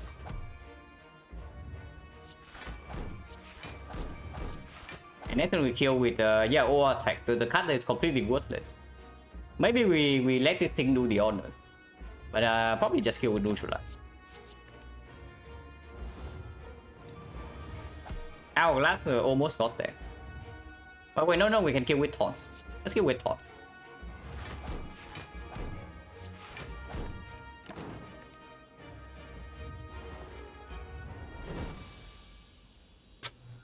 Oh, pretty neat. But this one's fairly overcooked. But yeah, like the only problem we might have is that the Beat of Death gets us because we don't actually make our block stronger whatsoever. But Power Potion into duplication solves that. Even if we don't have that, Two Wolves and Jar probably still gets there. Yeah, pretty nice. 21-8. Ooh. But without the throw right now, we would be... Yeah, even with the really rough seeds, yeah, because the... Definitely the start of this sample, the seeds were fairly difficult on average, I have to say. But even then, if we do not throw a single game, this would still be above 75. So I sure hope the second throw doesn't happen. Like ever. But one throw in the short term looks slightly demoralizing because of course you are trading one win for one loss, but in 100 games it's just 1%. Yeah, and yeah, we almost died next to Avocado Red, like no kidding. And the dagger pick, like I don't even know, like if we did not pick the dagger, would we get in the Avocado Red fight? Because if we fail to draw lethal turn 1, yeah, suddenly we are losing 21 HP. We take 21 to our face and we go to 6 HP, and then turn 2 the red attacks. And the avocado is still there, and we are failed. So I don't even want to think about it, but it was a very scary spot.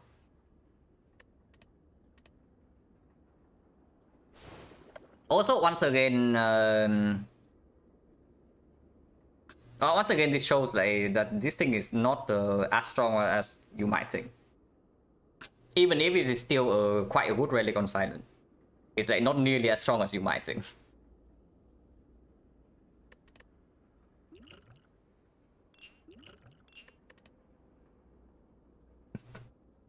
Well, to be fair, this mock was fairly bad. So on average, this P-box performs much better than Act 2 with what we have after Act 1. But yeah, of course, like whenever you click the box, you have to be prepared for the freaking low roll. Finisher is bad, yeah. Choke is worthless. Doppelganger is very good. Reflex worthless at the time. Predator on 3 energy doesn't perform. Flashhead at the end of the run was very strong, but at that time was nothing. Blur with 0 block in our deck, basically a defense. Grand Finale worthless, and P-Stab is mediocre. So this was pretty bad. And in this fight as well, at least we could have killed in 2 turns.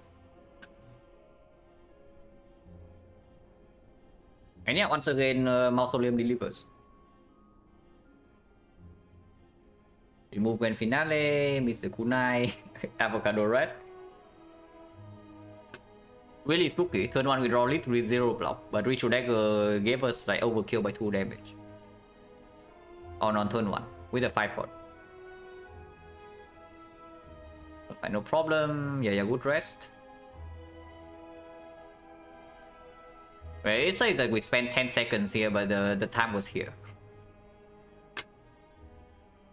It's by 1. Okay, it was actually by 1. Did we have Nouveau Door at the time? We did. You know what that means? Maybe we did not take the Mausoleum, we don't even have lethal here. And then of course we also 1 Pantograph now. But I don't know, because of course the rise also reduce our turn 1 hand by 1 card. But pretty funny. Actually it was chill. Actually it was super. And this one is unusual. Unusual in the sense that we have Ritual Dagger fairly early, like floor 24. But I just did not upgrade it ever. The Ritual Dagger unupgraded until the end of the run, and we don't have Fusion Hammer is a very rare sight. But it was still pretty strong. It was still 60... Yeah, 62 damage, man. 63. And still max out the heart when it's played. So, and kill the elite. Hey, that's its job.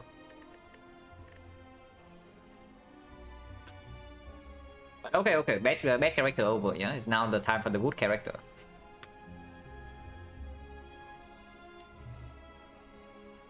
It's time for the defect.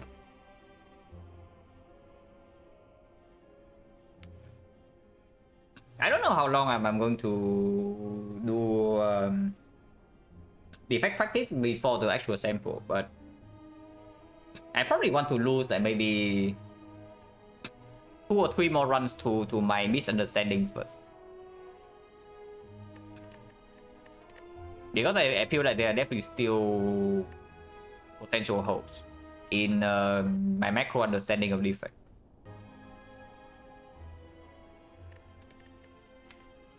So far I don't know how big is the high roll though, because it doesn't matter what I say or what you say. If we are like 10-2 on the defect right now, it definitely means that we're high rolling somehow. Because there's absolutely no way that the 10 win 2 loss is my actual win rate on defect. But yeah, we enjoy the high roll. Yeah, correct.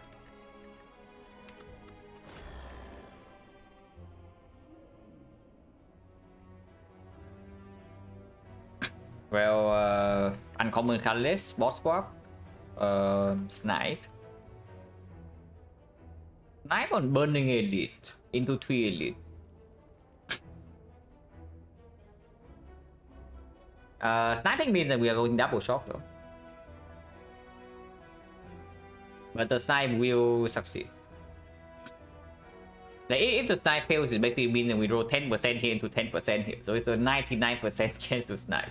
This burning elite on 4-6. If we do not snipe here, we get 2 elites. So the snipe that gives us 1 elite and also get this thing out of the way. Trade off not that heavy. Uncommon colorless is okay, pretty good on defect, but not worse than 1 extra elite. And boss was okay too. But if we can just get this out of the way, it's better. Yeah. Okay, so one is not actually on elite, it's on elite plus 1 floor. Because we are accepting a death floor here by taking the snipe. But I don't know, this can also be gold. Like we do nothing in this shot and we see the serpent here and suddenly this is a real shot.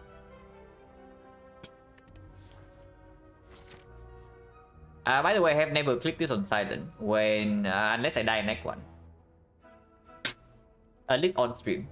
So this is already something slightly different from silent. But I don't know, with this new bonus and this map layout on silent, I probably click snipe as well.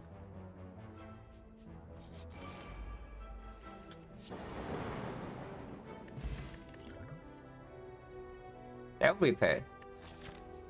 Well, self repair means that we Hopefully it doesn't mean we take damage to this fight because we are waiting for Cell Repair. But Cell Repair is better than Barrier, yeah? And Scrape is complete trash at the moment.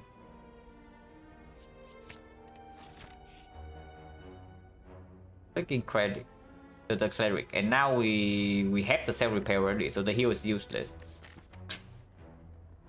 And card remove means that we actually step into 2 dead shots.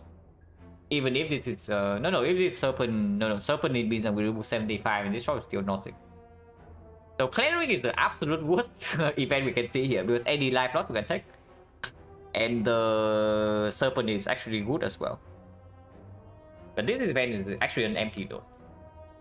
And yeah, we do not waste our gold here. We Cell Repair in the deck and Neo Slam it. Still going in.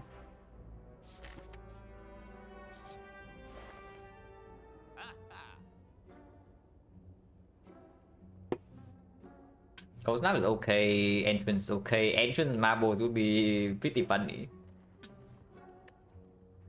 Compound Driver on sale.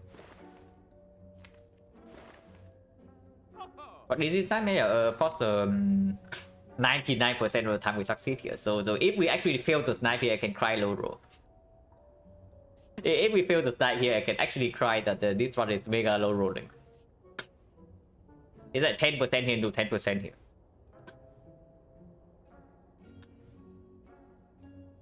Buying Cold Snap in this shop, it does miss out. It means that we miss out on a potential uncommon card in the next shop.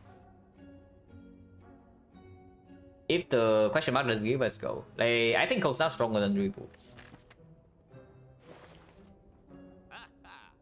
But what uncommon card would we buy over this? Not even defrag, yeah. Defrag too early before the defrag gets stronger after we get this, but not before. Yeah, buying Cold Snap is fine, and we can just buy a second common card here or something. If this is Serpent and we buy this, we go to 61, 221. No, 211. So remove means that we cannot buy Relic. Yeah, Serpent is 75 gold, so it's true. If we do not take anything here and this is Serpent or Wood of Whoop, we can buy a Relic.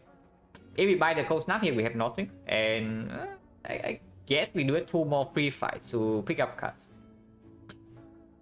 So no reason to waste our gold yet. What about Compound Driver? Compound Driver 99.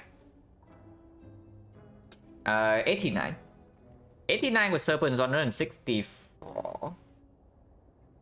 164, yeah. So that might not be enough to buy Relic. Wood of Whoop the same. Wood of Whoop is like 70, roughly 70. Sometimes 75, but slightly below. So even buying the Compound Driver here does make it miss a threshold if this is gold. Unless you tell me we don't want question mark. And we just take hallway fight instead. And hallway fight in here, because this is still easy hallway, so not having the snipe does not matter as much, and we do not actually fight more hallways. Actually, we can choose to do so here. Yeah, not a huge problem there. And this doesn't even solve Hexagons, yeah. If it's darkness or something, then maybe you can consider. But it's not. So Marble's gone, Medkit's gone, Blue Candle's gone. So Unceasing Top Infinite is crying. It could have been Unceasing Top into Medkit Blue Candle first job. Oh. Please don't do it. Please give me gold. Okay, the defect is definitely a better player than Silent, I would say that. If we are playing Silent right now, we probably get cursed. But defect roll the gold. Right before the shop as well. Oh, that was cool. Okay, now we can look at the rest of the shop. Bullseye before Hexagons is okay. Cold Snap is still as good as ever. With the membership cut right now, I definitely do not want to die to Hexagons, yeah. But if we buy the Bullseye and then see a second Bullseye, it's really bad. On the other hand, if we buy the Cold Snap and see the second Cold Snap, is still as good as ever. If we buy anything here, it's just the cold snap, and I think cold snap is still better than remove. Yeah, defense just better. Okay, it's true. But yeah, buying cold snap and then leave the shop is probably fine. I definitely do not buy potion.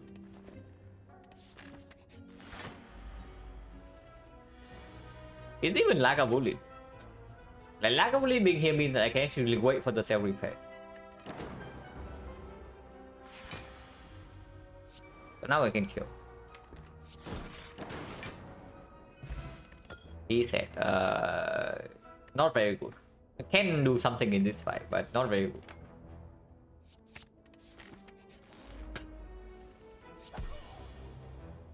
No potion, so 3 fights, 1 potion, 50%.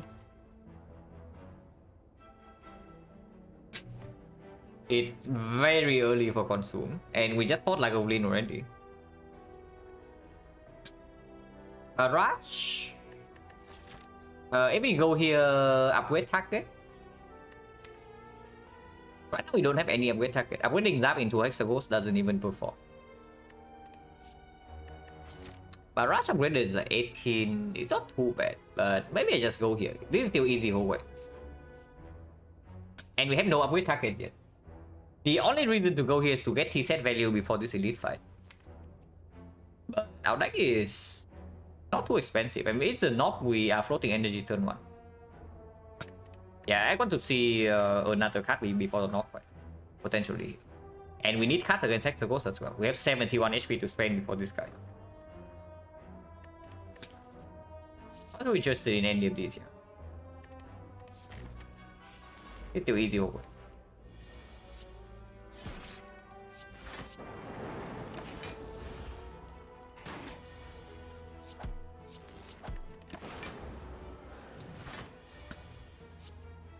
Taking damage here doesn't matter because we do have cell repair.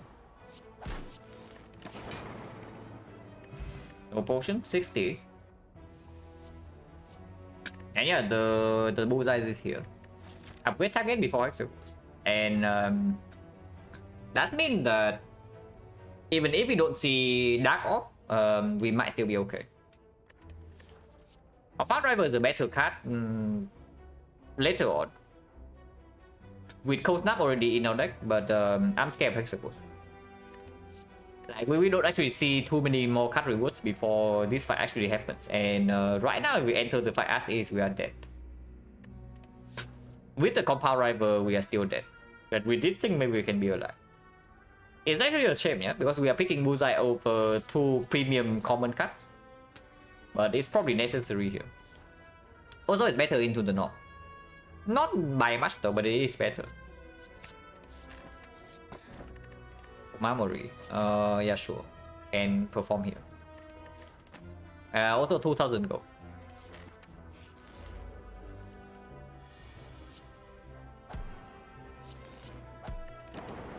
Could have calculated self-repair damage, but I think we are like short by quite a lot.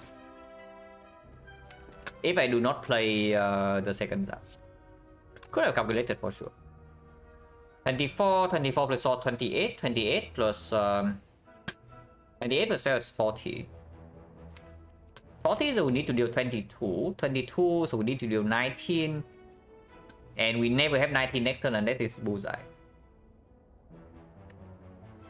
So if Liquid Memories comes down next turn, we're still taking a hit because it's only 18, unless we draw into attack here.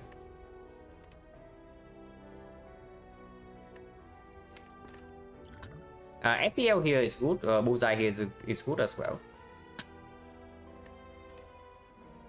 Otherwise, you can just take a hit. Like taking a big hit in this fight is not the worst thing. We face 11 here into 28 next turn, so minus 39, but we are fighting Hexaghost. And this version can definitely perform in the Hexaghost fight. On Bullseye Plus for or Dual Cast or Zap or something. So there's no need to panic.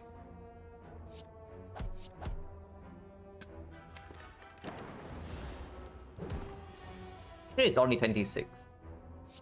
And yeah, I just take the 26. Double defend right here. Defending once doesn't do anything. Defending twice saves on HP. So do we ever fail to kill next turn? Worst possible draw, defense zap. Lightning in front of this skill. So defense zap, self repair, double strike. That is 12 damage. 12 plus 6, we never fail to kill. So double defense here is fine to save 1. We get to do self repair.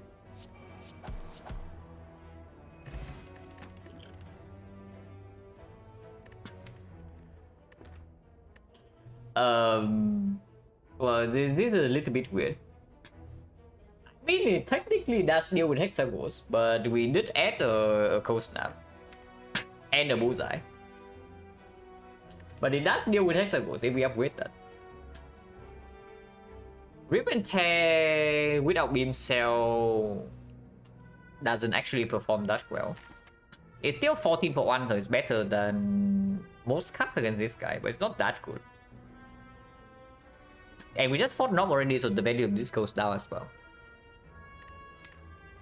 With Cold Snap already in the deck, and we are scared of Hexagon's damage, I don't think it's ever the leap. Even if the leap performs in Act 2. Also with the other world, we don't want to lean towards like this thing. Yeah. With it out of world if possible, we just play our off channel off evokes and then we get energy from there. With this, we actually need to deal damage by attacking. Is real attack positive for the whole attack, suppose or not? It's it is right. It's like way better than these cards. It's way better than Strike. It's comparable to Zap. It's also comparable to Cold Snap. It's probably slightly worse than ATL and slightly worse than Bullseye, but it's Bullseye plus. But it is better than all of these.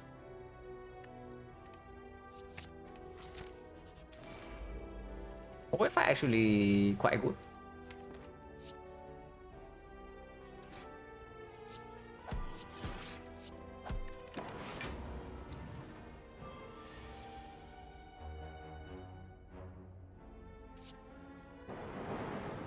Rude, but that is slightly annoying. That's definitely slightly annoying, I have to say. But we are facing Hexagons, so losing some HP it doesn't matter as much. Playing this first and if it kills it is really bad. But if we decide to hit this twice, we cannot do anything anyway, so it's still Rip and Tear first. Because if Rip and Tear hits this twice, we can play defense. Easy.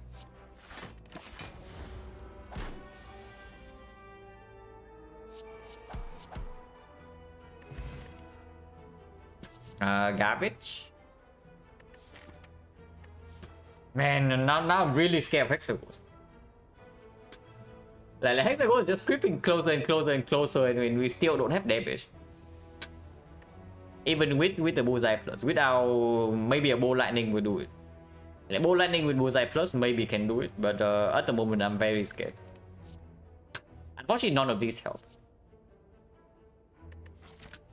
The Imperial is like positive for the advanced always, which we are probably taking if we are looking for more cards, and positive for this fight. It's not even negative here, but it doesn't solve our problem.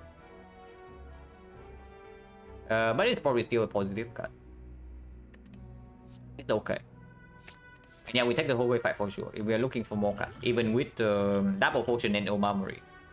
Omamori membership card means the question mark gets way stronger because Serpent is 300 gold. But getting 300 gold doesn't mean anything if we die here. And right now I am terrified. So we take advance always. Ow. Adam was playing.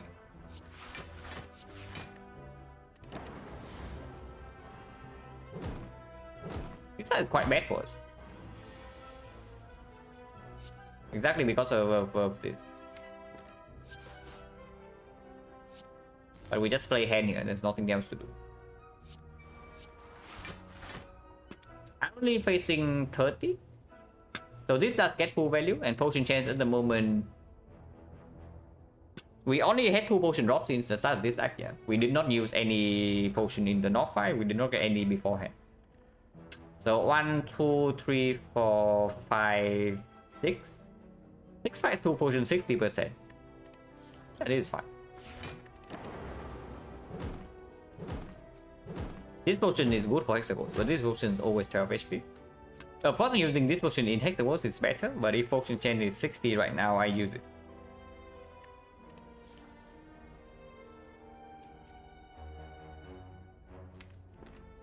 Also, we have not killed anything yet, so that's fairly nasty. Alright, is that whole voice? Hallway fight in Slay the Spire is distributed into the easy pool and the hard pool. I just call it normal hallway and advanced hallways. And the first 3 fights of Act 1 belongs to the easy pool. From the 4th fights onwards, like you see right here, we see 1 fight, we see 2 fights, we see 3 fights. And this is the 4th fight, yeah? So it will be, it no longer is in the easy pool. And it's in the hard pool now. And the hard pool has tougher enemies like this fight. The easy pool is single Jawworm, single Cultist, double Slime and double Lice. And then all the nasty fights, the Slam Gang, Vermin Gang, whatnot is in the hard pool. First 3 hallway fights in Act 1 is easy.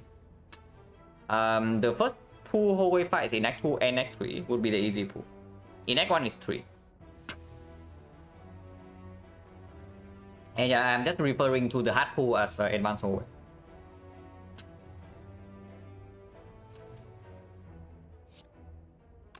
We cannot actually kill this, yeah. Unless we want to gamble with like lightning cards.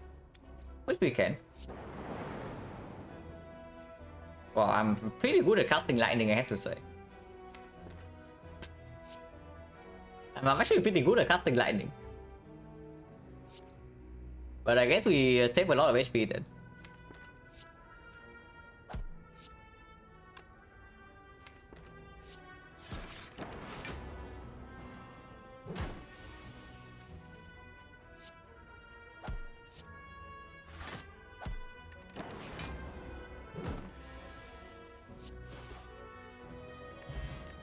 No potion, so 70%.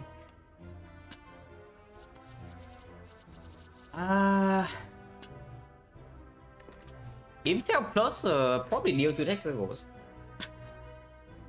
But FPL is the better card if we after we leave this side.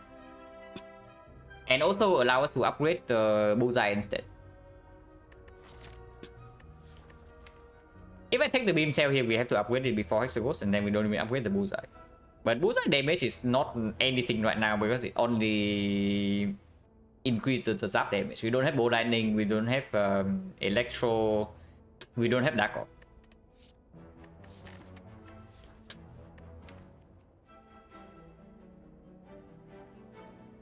This is FTL.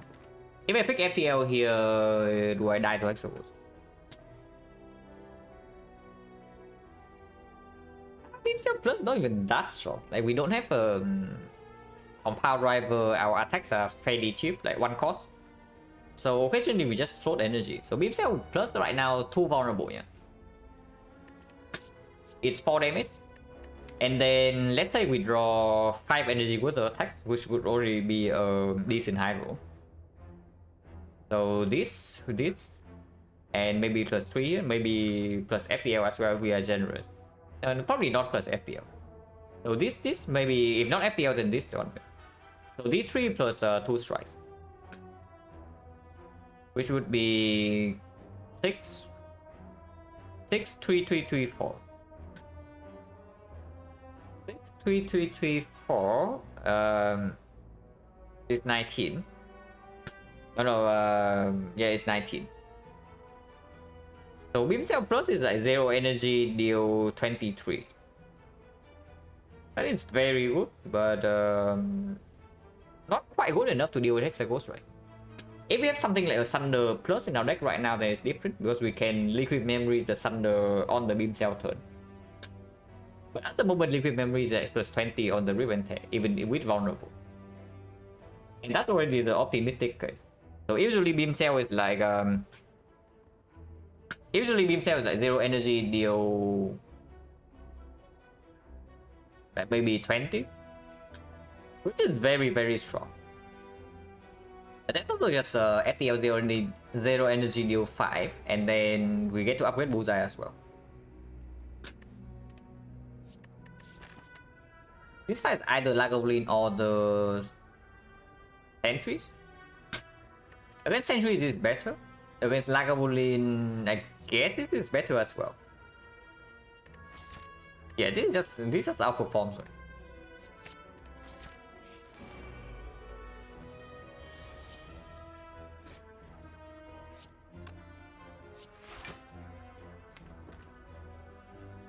Their repair. Can we play right now? But we just wait for the redraw on this, yeah, with the Frost Orb in here.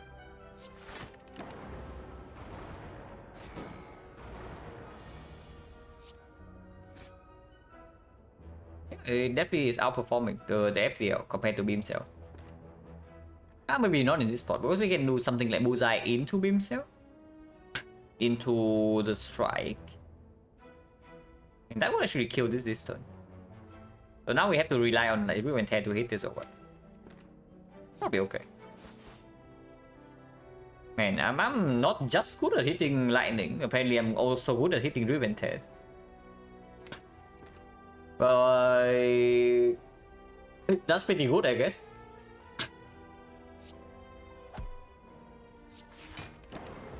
And yeah, because I'm playing defense, I do not have to strike here to bullseye the other one. Shuffling out the Cold Snap. Shuffling out Cold Snap is really annoying. Add a war, but not like Add war can do anything in here.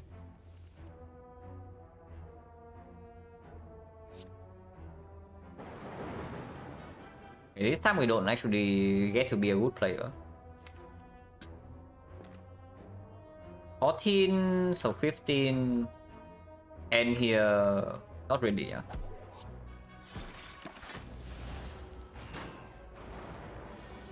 Hello, Pijospo. Our silent run, it was fairly overcup, and we freed like 2 ghosts in the jar in the hard fight.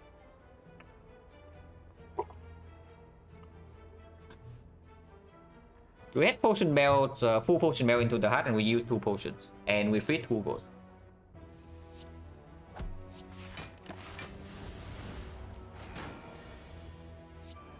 The last thing we almost died in Act 2, but after Act 2 everything was chill. But we got a strong Act 1 into a brick P box that almost killed us in Act 2, but after we leave Act 2 we were very strong.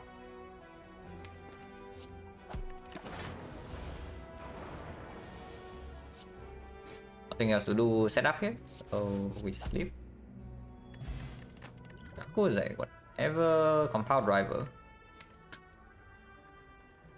Yeah, compound is okay. Does not make the beam cell upgrade super strong though, but we can do Blessing of the Force to just upgrade his damage, and hopefully that's enough for the Hexa Ghost fight.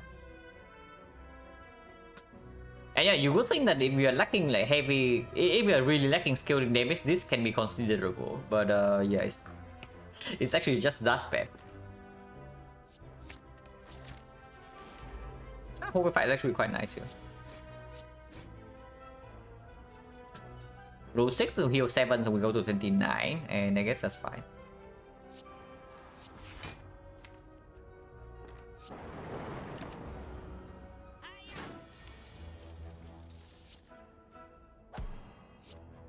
We are 1 off. No, we are 3 off. HP for Hexaghost right now is losing 5, go to 17, heal to 24. So blocking this here is just good.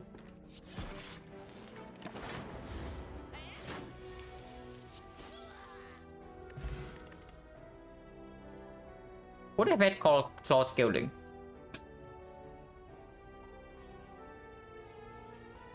Well, Hexaghost is going to be terrifying. It's what I would say. But hologram still positive, yeah. Then we can do upgrade Bullseye into hologram to zap, and maybe that's our damage. Yeah, I can also pick overclock for the bird build. I am terrified of Hexaghost right now, I have to say. I will definitely go some Bullseye. No other upgrade actually give us more damage than this. We can think about Zap upgrade, but Zap upgrade is only useful when we actually have cut draw. Which we do a little bit with these things, but for one fight I can use this.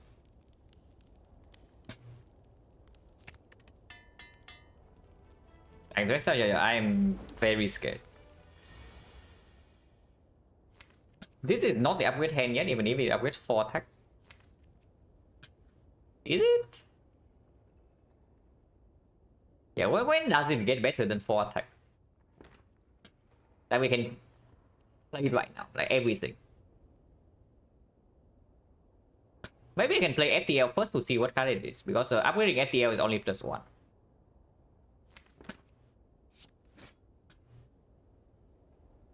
Winning this hand. Yeah, 3 attacks and dual cast. Upgrading hologram plus zap later on might actually be better. Because we don't actually have vulnerable, yeah? Our main source of damage in this fight is still bullseye plus. But that's probably better then.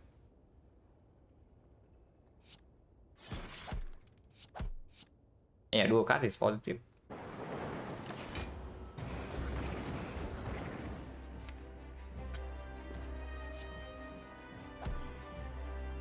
Can upgrade this hand again for like maybe 3 attacks and 1 defense, but not really. Upgrading this hand also means that Blessing of the Forge is going to be 18 damage later on.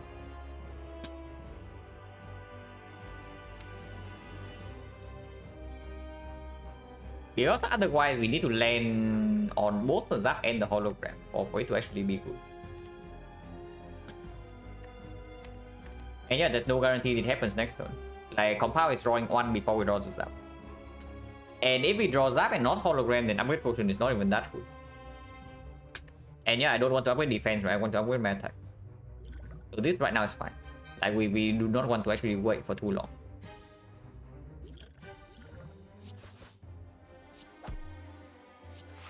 After upgrading defense, save 3 HP immediately. Yeah, like exactly this.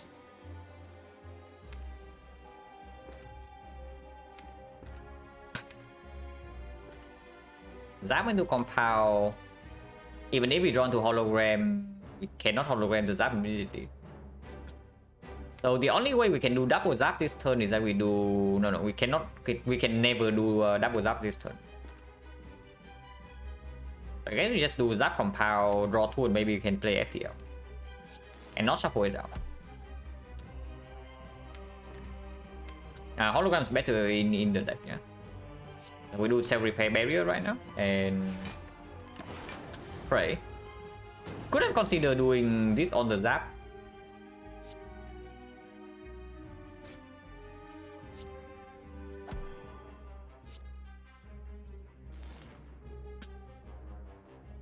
Dual cast the Frost is the most block, and also opens up potential hologram dual cast on the lightning with the bullseye.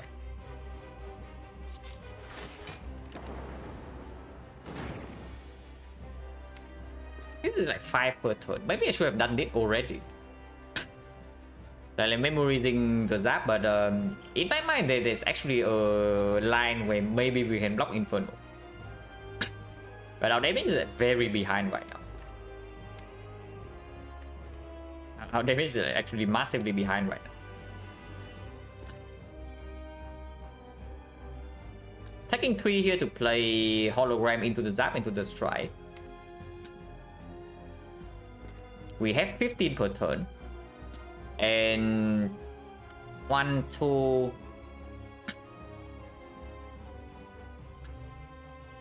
Yeah, should we have already done this? Like memories on the Zap way before this.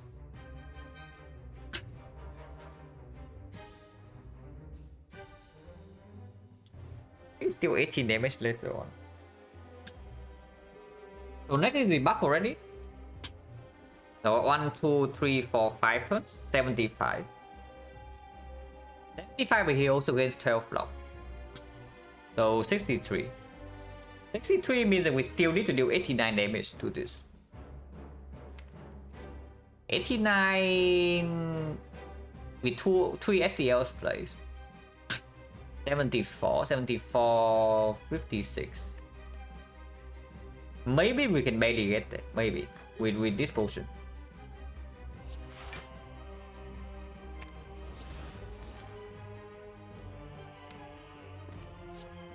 That's right here. Over defend.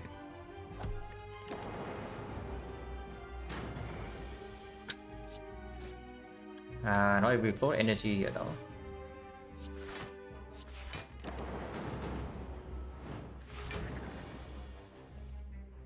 Auto Muzai runs out next turn.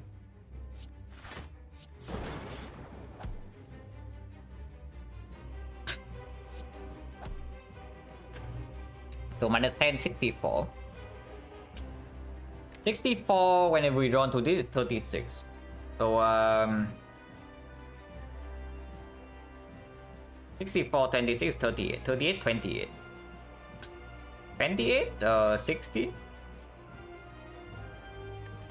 We can barely get it. And yeah, defense here has to be played, yeah? Otherwise we die. So of course we have to play defense here. Yeah, 2 FTL are the worst in the shoe.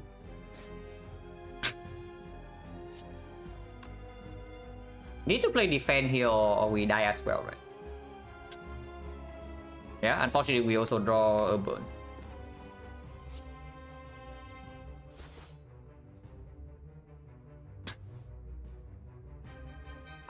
Dual cast. We get there, yeah? We get the next turn. So no need to actually potion yet because we can actually get there without potion next turn. So defend here and end turn.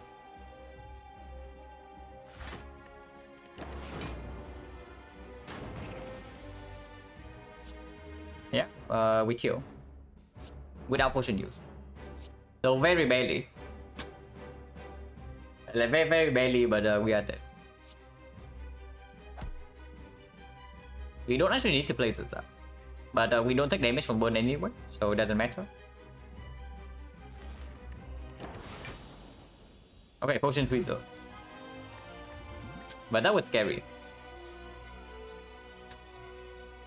Thunder Strike complete trash. Multicast. At the moment does nothing. So it's electro skip. Yeah, FTLs are good for Nunchaku. Yeah, it's electro skip and electro is better than skip. So electro. Sozu definitely not. Firestone is like okay, but battery makes the compound driver way better. And in longer fights at the moment, we still do not need the energy that much. So fat node energy is good, and it makes the compound driver way stronger. And yeah, Firestone is fairly nasty as well. With if we bottom deck this against the burst fight, we suffer. Yeah, Electro with Underworld as well. But with double FTL and compound driver in the deck, I don't know how much Underworld will play. At least at the moment. Collector, so we have Electro for that. Yeah, very easy battery. You can see with Omamori question mark is better, and we have 560 gold. So let's go to the shop. We are rich enough to double shop. So I can definitely see question marks into shop here, into 3 elites, into another shop. And then at this point we decide again whether we need upgrades or we need more hallway fights for collector solution if this shop doesn't deliver.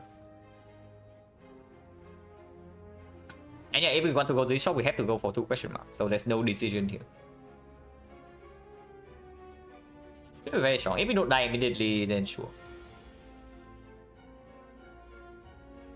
Because like right here, you can see that we are taking quite a bit of damage.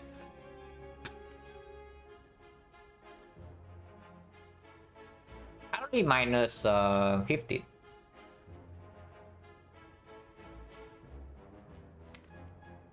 There's no line with potions, yeah. We start with Electro and play the Cold Snap afterwards. Frost in front or Lightning in front? Lightning in front is better, right? If we draw into dual cast, we just kill next turn. So if we evoke this thing right here and we have 2 lightnings, which would be 14 AoE. 14 AoE plus Tails 26. 14 AoE plus dual cast 30 AoE. That is not even enough to kill both stuff. Frost in front to dual cast Frost and full block might actually be okay. No, Lightning in front is way better. Yeah, Lightning in front is way better. Forgotten how to way better, yeah. So yeah, Lightning in front is way better, so we play Electro first.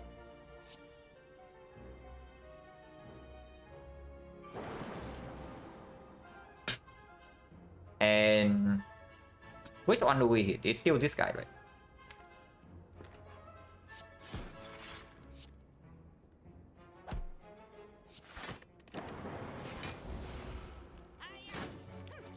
Why do I win? I don't know. My scaling wise, I have nothing yet. Yeah, so scaling wise, I have nothing yet, so I don't know whether surviving actually equals win is true or not. It is 24, 35, 35, 39, so exactly 200. Unfortunately, it means that I cannot play Self Repair. I mean, I do have Hologram, so we can do that. And this guy is not dead yet, yeah. We do a cast this and it's only 19 AoE damage. So he does live for 2 turns. And Hologram can draw into Hologram into Self Repair. Unfortunately, it means that FTL should be dead draws. And if he attacks again next turn, we also fail to play this. But at most we lose 2 HP. We can also just kill this guy and leave this guy alone.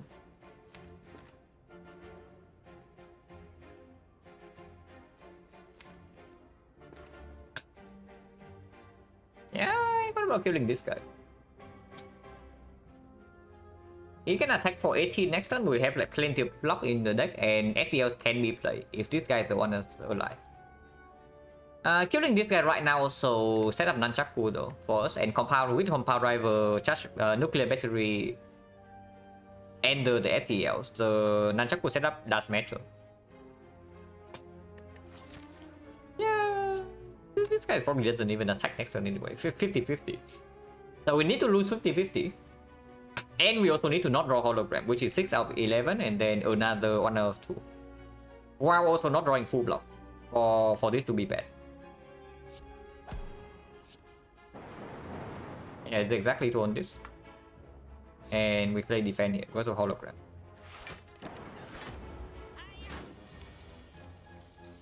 Okay, 1 more turn.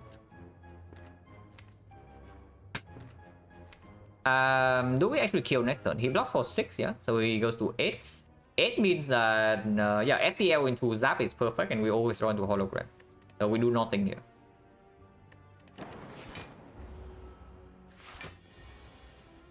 Yeah, FTL. Hologram Self Repair, play Self Repair.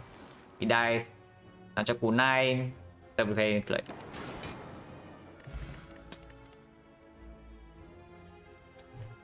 White Noise plus versus Bow Lightning. It's green. I mean, it's pretty bad, but it is green. The other one is mediocre, and Turbo at the moment doesn't perform. Turbo can perform if we see like maybe a Scheme and another compound driver, but before then it doesn't perform. Bow Lightning is honestly quite decent with the Bullseye Plus.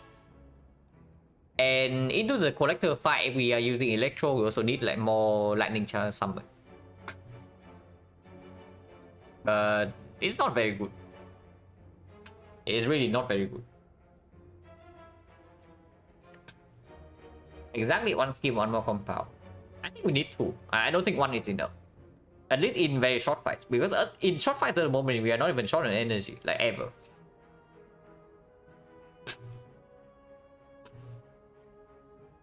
I think we need a 2-card draw for it to actually perform. The first fight it can perform might be Collector. I don't think it performs before that. At least compared to the other card. And well, honestly, White Knight Plus is okay. It's not bad. Just because it's plus.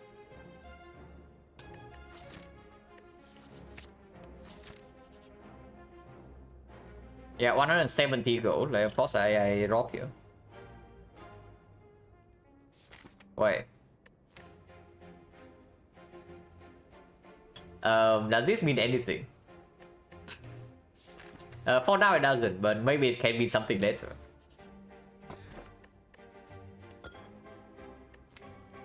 Aha! Instant +2, yeah? Instant +2 every 5. So now we have +2, +4, +6, +13. That is quite a lot of healing, I have to say. Also, creative AI considerable now. I mean, it's on sale.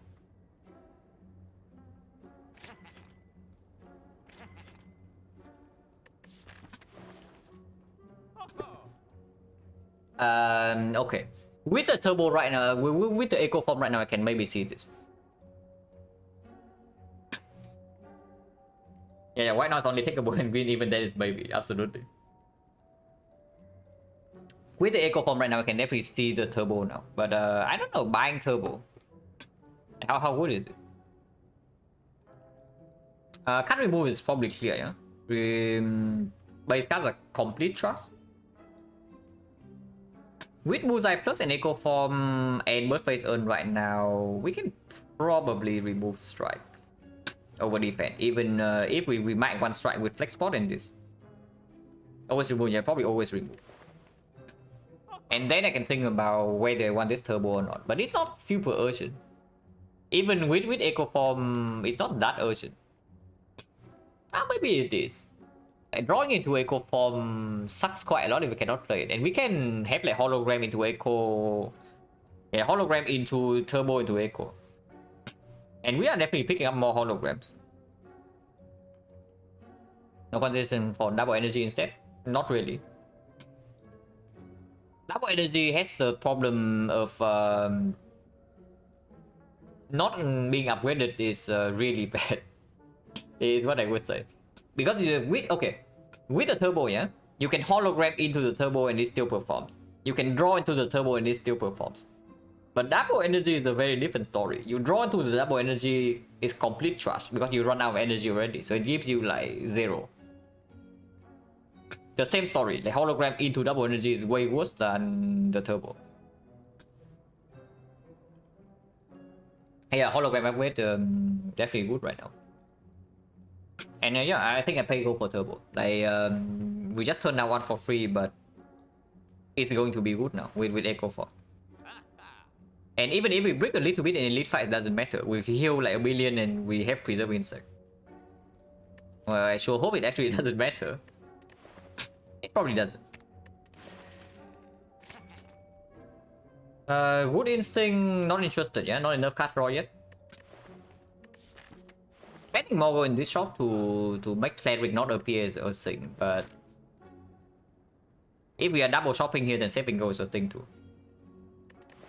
So we probably just leave.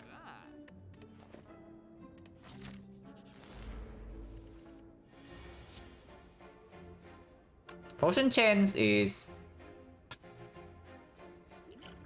1 fight 1 potion, yeah, so 30%.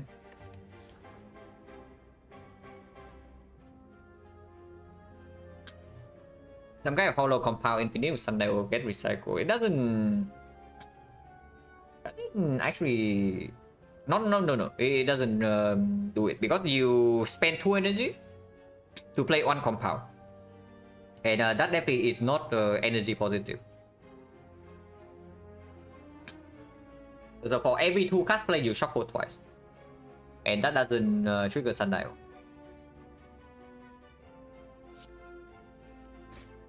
Great Nunchaku setup, guys.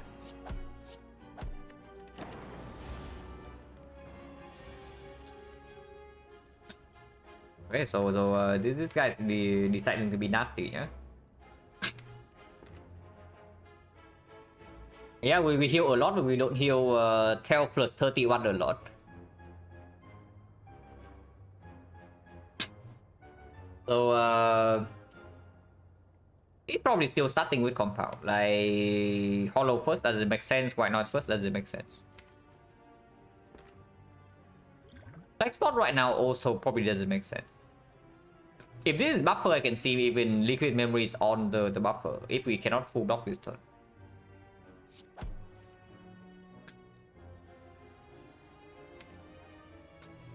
Yeah, hollow the compound.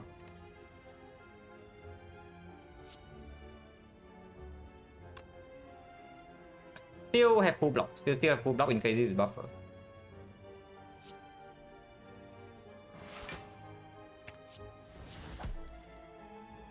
So goodbye Echo Form. Oh, hello Echo Form.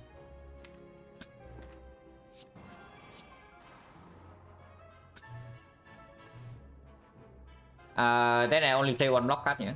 Team barrier. And self-repair is positive. But we still want to kill next turn. We still want to kill next turn.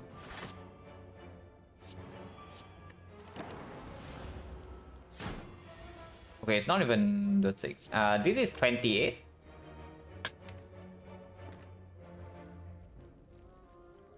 If we flex spot instead, it's 48. And it kills. And flex spot is weaker than memories, yeah. Yeah, memories has to be stronger than flex spot in a deck that like, wants to put Echo Form and play with turbo. And after Echo Form is in play, this is stronger as well.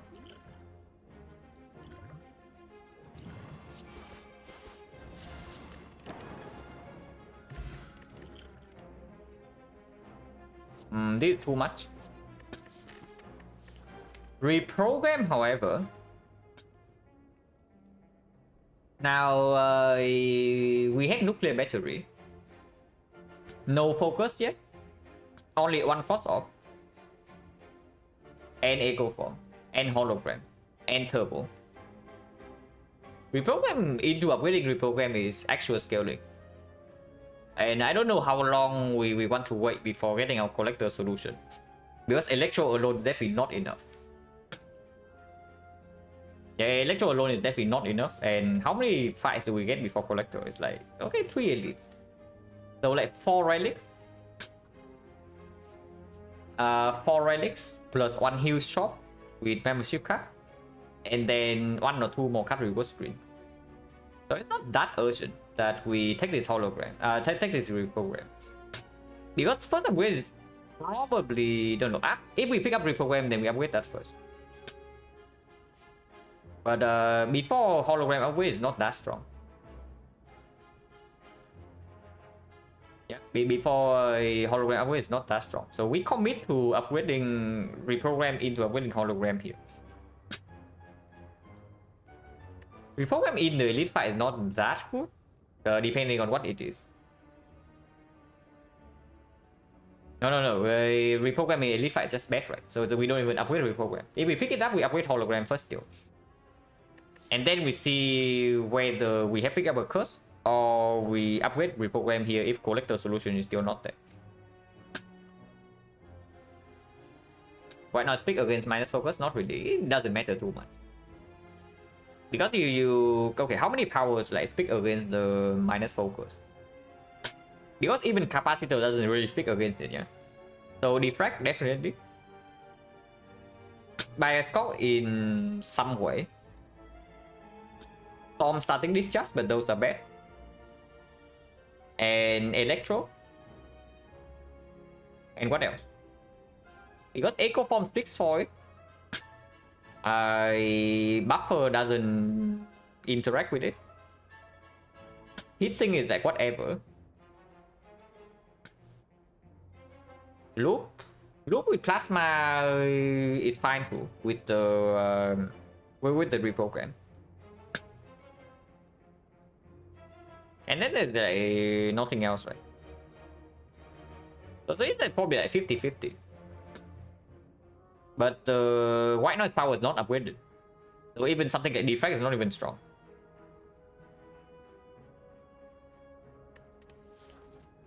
But yeah, I like it.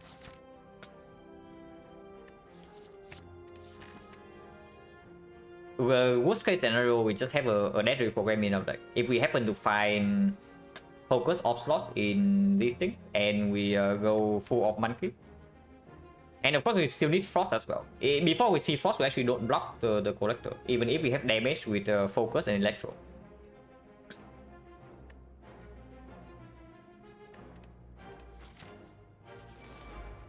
Almost. We can start with reprogram right now. This fight is a fight where reprogram is okay. Because we don't rely on lightning damage to actually kill. AoE wise. Reprogram first into hollow, reprogram again. It's 3 energy already, and then this is out of energy. Before I do this, I just compile first, yeah. If we compile into echo form and just play that.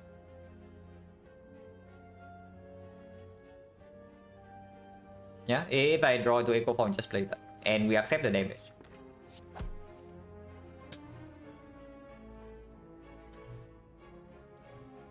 Reprogram Rip and Tear, Strike, Defense, and leave the hologram in the deck is aligned.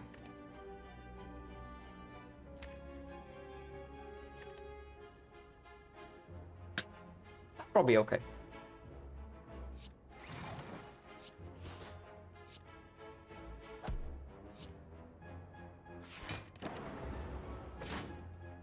This side is not super easy.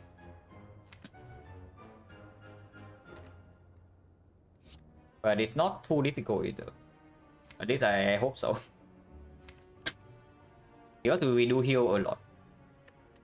And worst come to worst, we can use Fairy here. And before I use Liquid Memories, maybe I just use Fairy.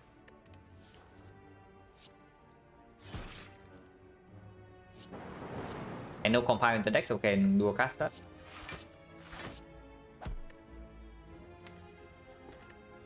FD is slightly short on damage here.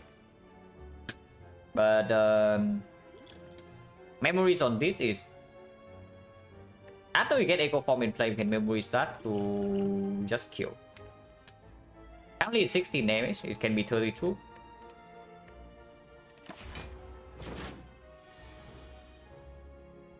Yeah, turbo echo form. Start with this one. Unfortunately, this is not a fight where we can do this in. But there's always the potential, yeah? There's always the potential.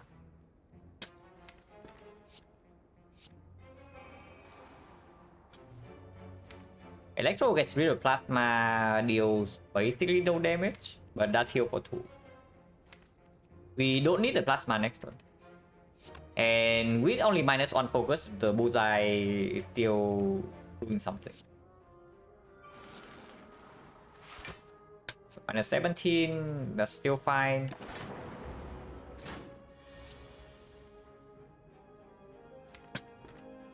Doing self-repair doesn't really win, yeah?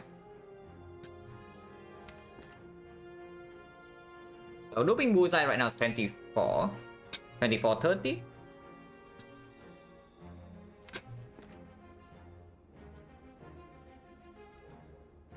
I can loop self-repair into using the fairy.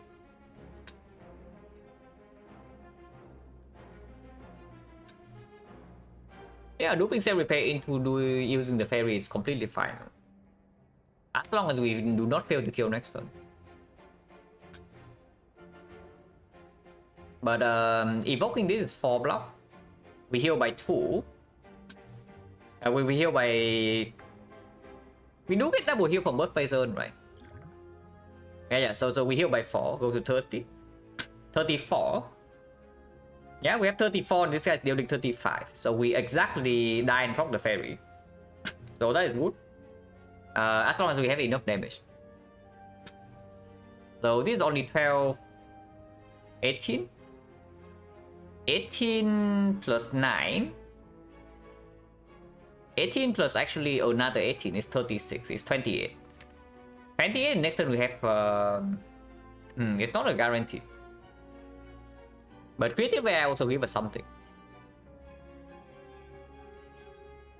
Yeah, I want to go for it. I want to go for it. Because this is just a dead potion. And if we get to loop the self-repair after reviving, then we heal to like above half. And this potion is stronger.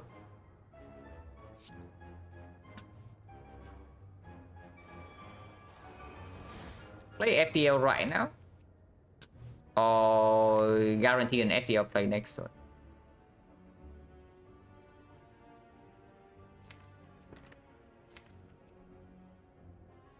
We do get a lot of wounds though, so this line is risky. Slightly risky. If that's the case, guaranteeing FTM next turn is probably better. We can even just double defense. Double defense is blocking a decent amount as well. And then I definitely do not want to play FTL here. Yeah.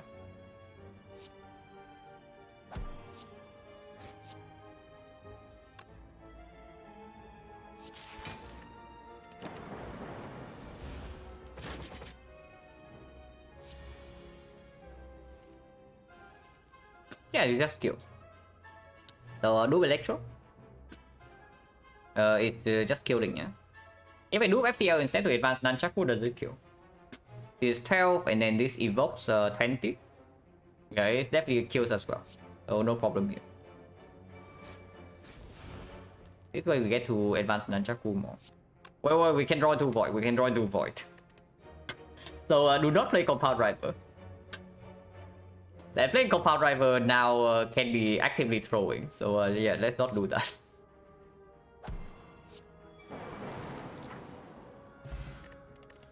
Oh my god.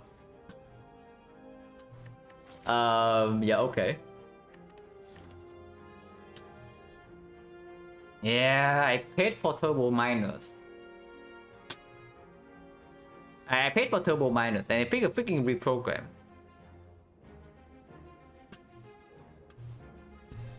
Where is it good? We have not committed to the program yet. So we still have a free upgrade. And at the moment there's still not enough card draw to support this, yeah? Double electro with 2 heal. 2 heal with us on nunchaku. Yeah, maybe. But we can pivot. I mean, not really pivot, but we can go back to our original plan by this shop can have like capacitor, can have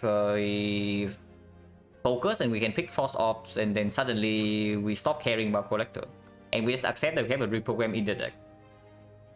It's reprogram minus. We have not committed yet.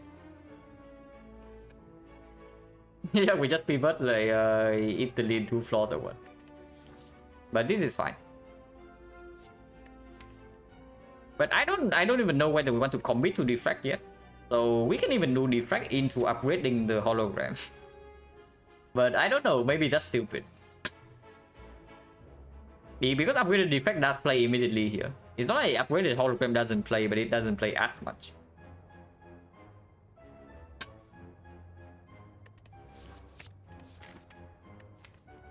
Yeah, because like, the next fight is AoE fight, yeah? So electro damage definitely matters, and defect upgrade does play there. Also defect heals for 2. Oh yeah, with the T-set, absolutely I should have taken 2 HP. Yeah, with the T-set, I actually should have taken 2 HP. So looping electro instead of looping the attack. Taking 2 more lists, yeah, absolutely. With the insect. With the insect, absolutely, we are facing 2 edits.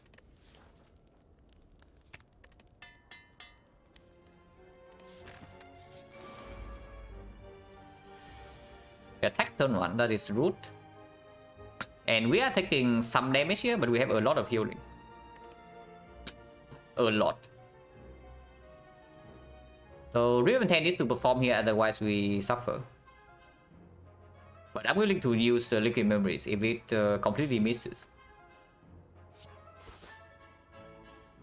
Could be worse. So here we can also bet on the lightning to prop, but I don't know whether that's a good idea or not.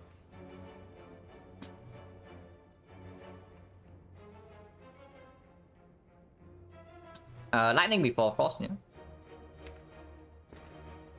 Because she attacks this already, so we don't evoke the frost that early on.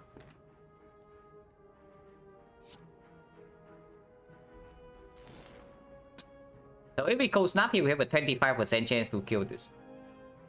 50% that evoke hit this, and then 50% again this thing hits.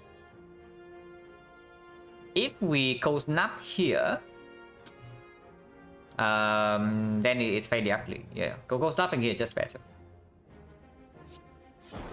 Okay, it doesn't land. So that means I do not liquid memories then, and we just take the debuff.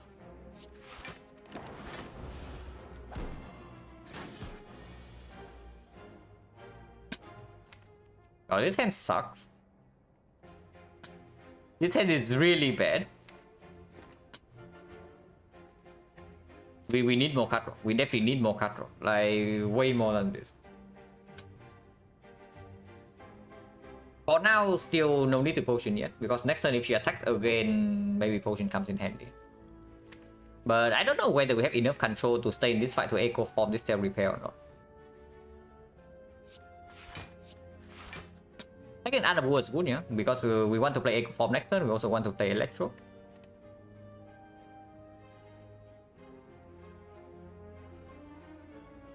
Yeah, with this fight being like this, I'm not greedy, yeah.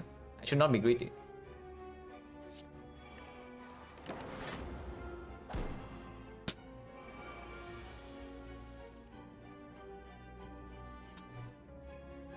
Oh, looking for this at some point would be nice.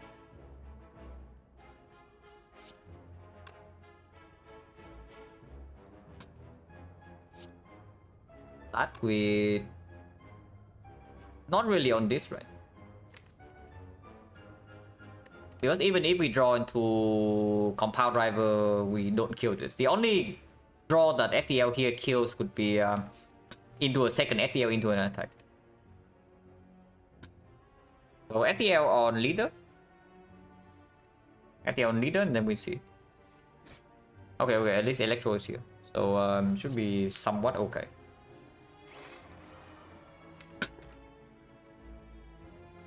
This is 10 damage evoke, and then plus another 10 here, so it's 20 AoE. We still need to strike into bullseye here, yeah.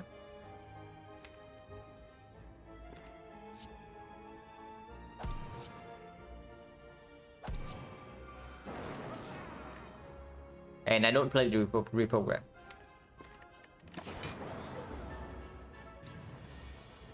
Summon is actually good for us.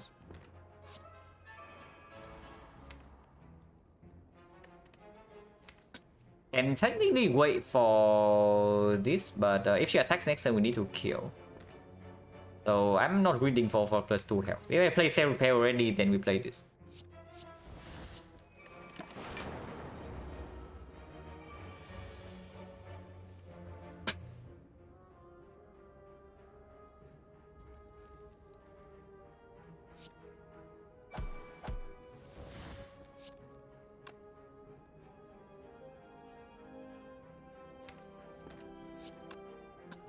Uh, 20 AoE already.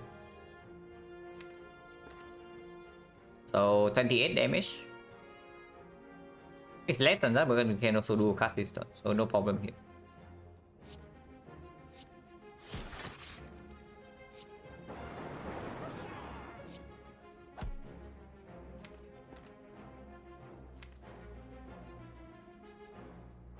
Going into FTL next turn puts Nunchaku to 9.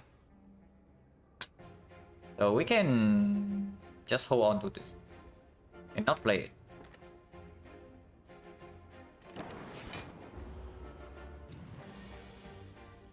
We did not draw into FTL, but we can hologram the FTL +1 attack.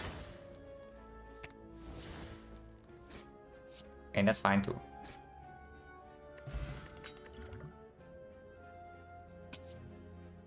Okay, this is the third self repair we have seen here, and I'm still not interested. With the defect plus right now and the electro, I can actually see the bolt lightning. I can actually see the bolt lightning because after we evoke the lightning, we cannot kill the resummon minions of collector. And at the moment, bullseye plus is our main source of damage into the collector herself. This deck side either the book or the slavers. And into the book, bolt lightning is actually good. And into slavers, with after electro is down, the bolt lightning is good as well. Even before the thing is down, bolt lightning is not too bad. It's okay. And with the defect plus already in the deck, I'm not interested in super minus over bolt lightning plus. No, not plus, but bolt lightning. Lantern. Slightly weird with Nunchaku, slightly weird with T-set, and slightly weird with battery. So turn 1 right now we have too much energy. Yeah, we have way too much energy turn 1 at the moment. But I don't know, with the membership card courier, we might actually buy an ice cream at some point. But okay, if we get ice cream, we're chilling regardless, yeah? With the turbo eventually upgraded and then the other stuff. Mega prep will come. Possible, we are going to buy some relics. Yeah, possible Echo Form turn 1 as well. Like, sick into Echo Form, suddenly Lantern plays. It's okay. And we are going to be stronger later. We are going to be like quite a lot stronger later if we survive long enough. So I just take the potential power now, even if it doesn't play most of the time.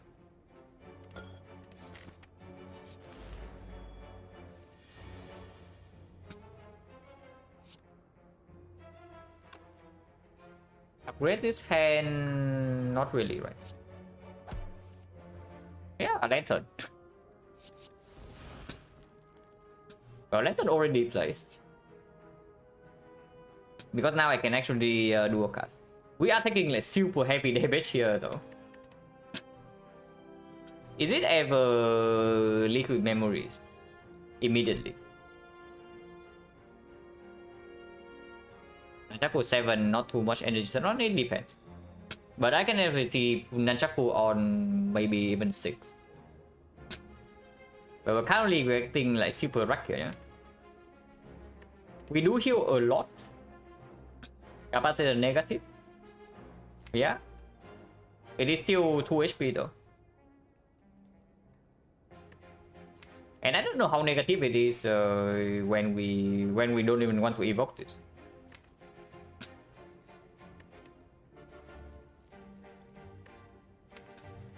If I liquid memories into upgrade potion, do we have enough damage to kill this?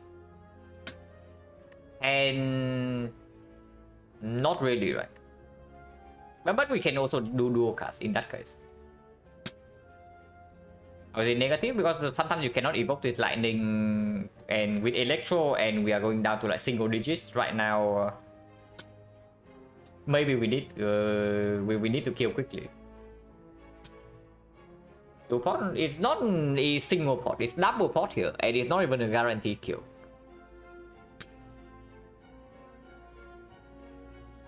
Yeah, I think we just play hand and accept this damage. We do heal a lot.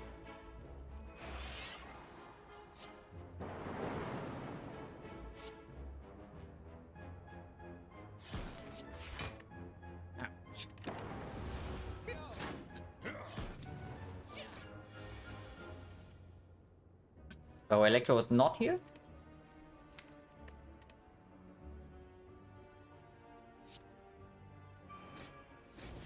Electro is still not here, but this guy's dead. And hollow the steam barrier. Should do that. Upgrade pod still does not need to come this turn. 1, 2, maybe 3 here, maybe 4. We need to lock for like 21. If I upgrade pod right now, this lock for 5, this lock again for 5, so that's 10. 10 plus is 18. 18 we still have 2 energy. And we can play these two because that does cost 0. It's not a bad upgrade pod. Because upgrade pod in here doesn't perform as well.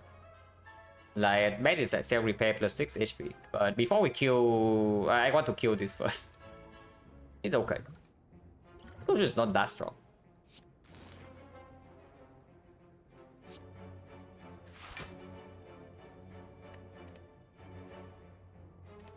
FPL is not enough damage, yeah.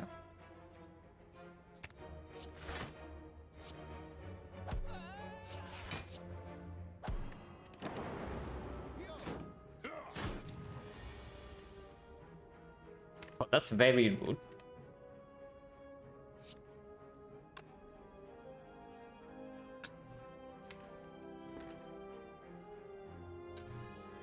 Yeah, that is extremely rude.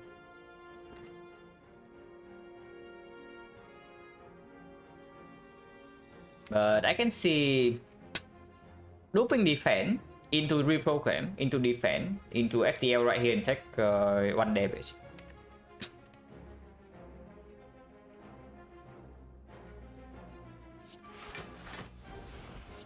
That's why I don't even draw the powers with FTL right now. But maybe that's stupid.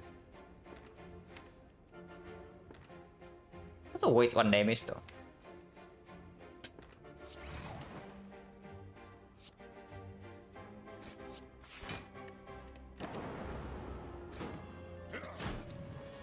Because I still want to duplicate this self-repair.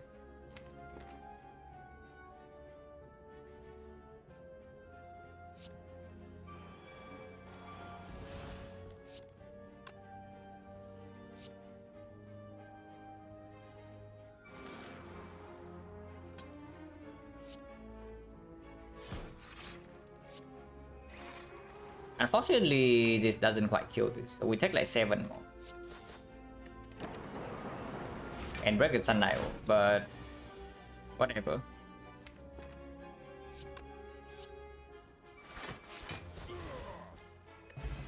What is? Garbage. Nautica is slightly better with Echo 4, but not by much. It's slightly better with Turbo, but we need Cut Draw and not this crap.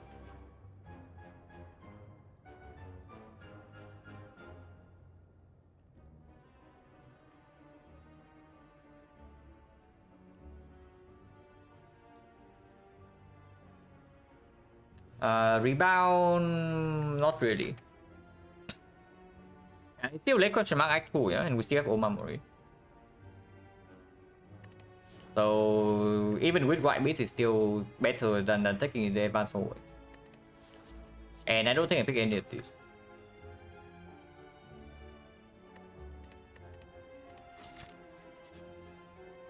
Yeah. Question mark late Act 2, guys. Well, we need to not die here first, because this fight is not super free, but after, if we survive this, it puts on 100 gold as well, with membership card courier, and 2 relics before this, which can be old coin by the way. But yeah, better be a little bit careful here, because dying here would be very, very sad.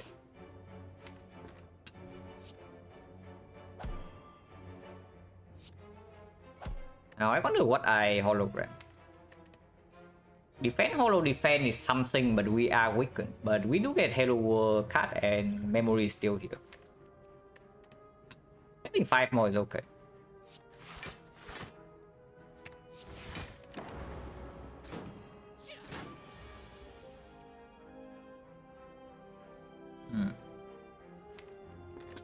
That is fairly annoying. Also, we are taking 9 this turn.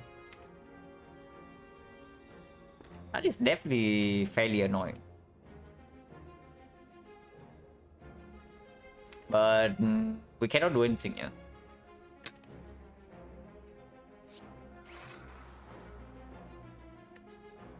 So we just need to let this happen.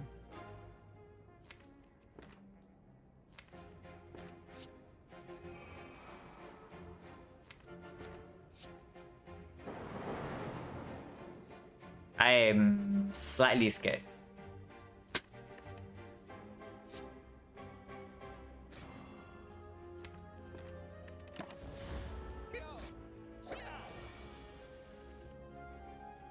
Facing 27. I think 27 and we cannot actually kill this because of Entangle. So at the moment, the only line to live right here is reprogram defense into memories to defend.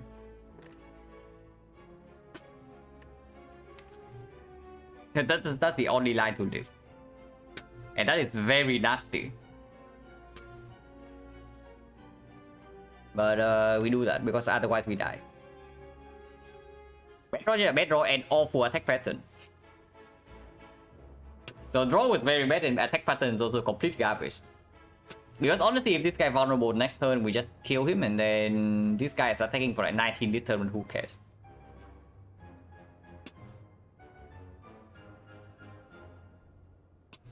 But yeah, I guess we do that. There's no other line here, yeah? Defending to this is dying.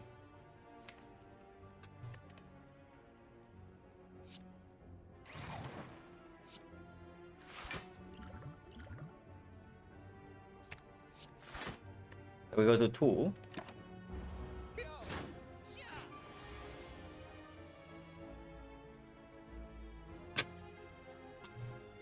So Echo Form cannot be played here, not that we care too much. Like powerful fight, of course we can. We heal by 7 here. I mean, this is actually interesting to think about. Like that, maybe we run away from the thing, but we heal by 7 here, we heal by 2 again, and we have the preserve inside. So in my mind, it's actually insane if we do not take the fight. But I don't know, maybe. In my mind, it's completely insane if we do not take the fight. So Electro, yeah, we cannot play Echo Form here.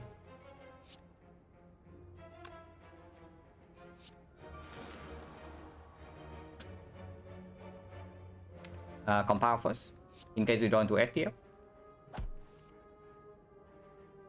We draw into 2 FTLs, but that's fine. This is doing 8 damage AoE. 8 plus 13, not quite enough, but with Rip and Tear should be fine. Yeah, we are definitely fine. Can I play Echo Form here? Like Zap? No. Cold Snap is better than Zap. Cold Snap into FTL, kill this. Play Barrier Echo Form. And heal by 2. That's better.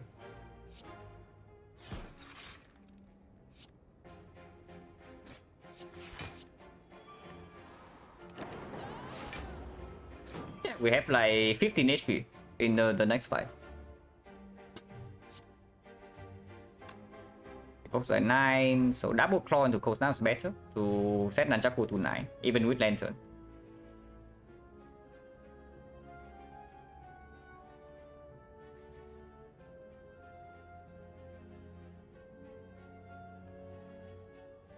Lantern is always going to proc turn 1 if we draw into attack, so probably still. I mean Nunchaku. So probably still do it.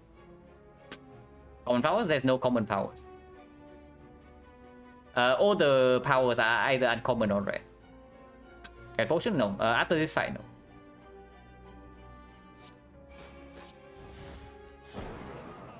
But we have 15 HP. Like, of course we take the fight, yeah. Pray for Rotten Run, there's no draw in the deck. That's the problem. The only card draw we have in the deck right now is the Compile. But we do have Preserve Insect in this fight, and we do heal a decent amount. It's insane to not take this to me, but maybe it's the right call. Because we are going to run into a heal shot.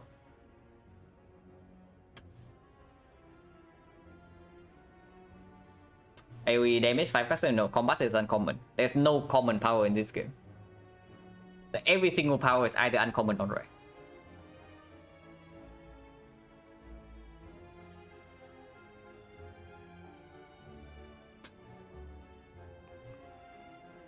Oh, AoE damage on 5 caster, yeah, Panache is rare.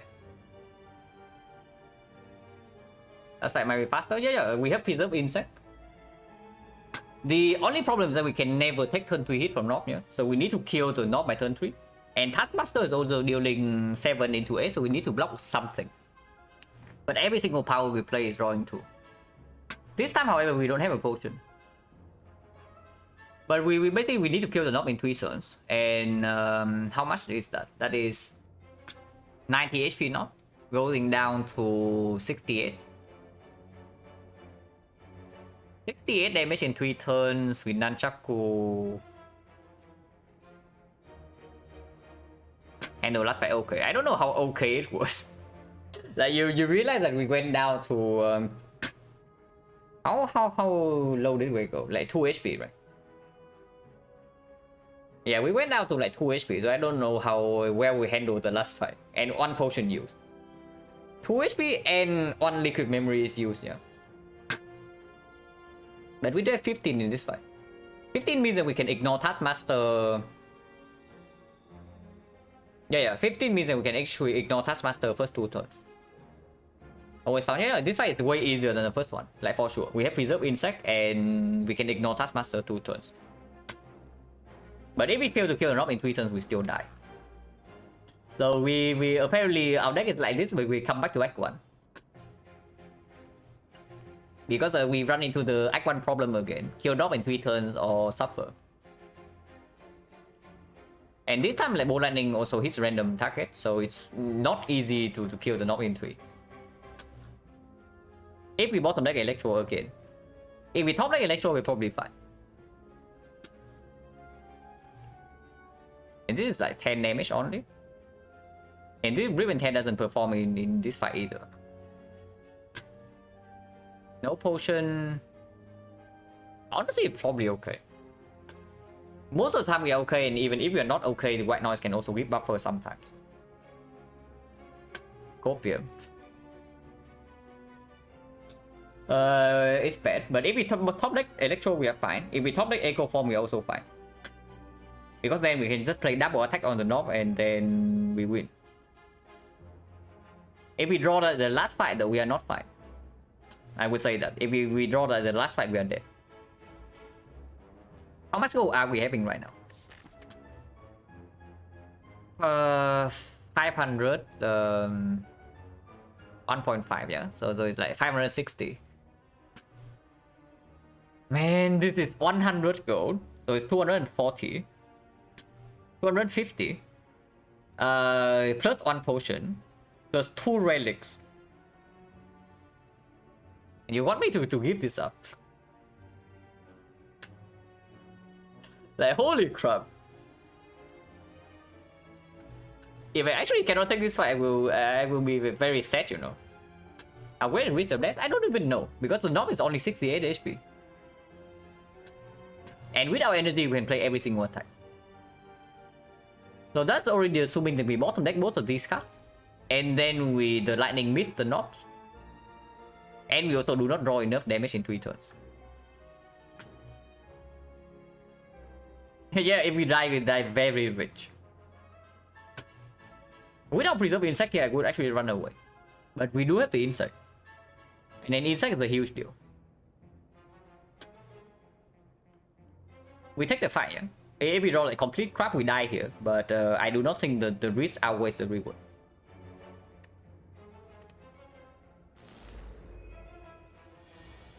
Yeah, I thought I go for.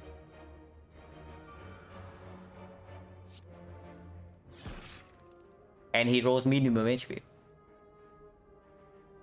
Is he fine? Not yet. But looking decent.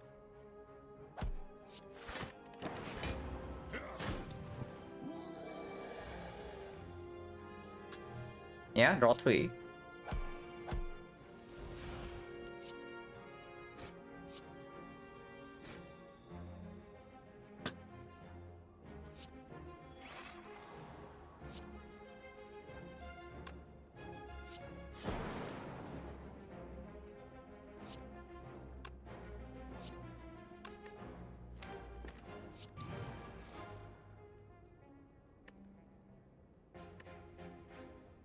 So we need to rely on Rip and Tail. But...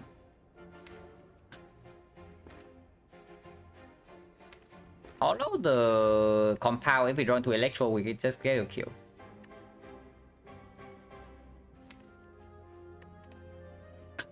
Or we can just play this first. Although compound story is just way better, right? Because we can draw into like Bullseye Plus as well. And that means we don't even need to rely on this.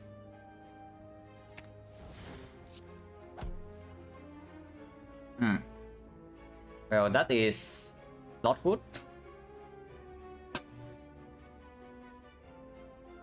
But if this hit is, if the Riven hit this even once, yeah, we kill.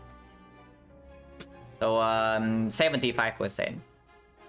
Honestly, if not, then it means that this guy is hit twice, and the next turn we draw into Electro or Bullseye. Bullseye kill this, and then Electro also kill this. So even then we are fine next turn. We're just kidding, man. We're just kidding. I actually did not mean that.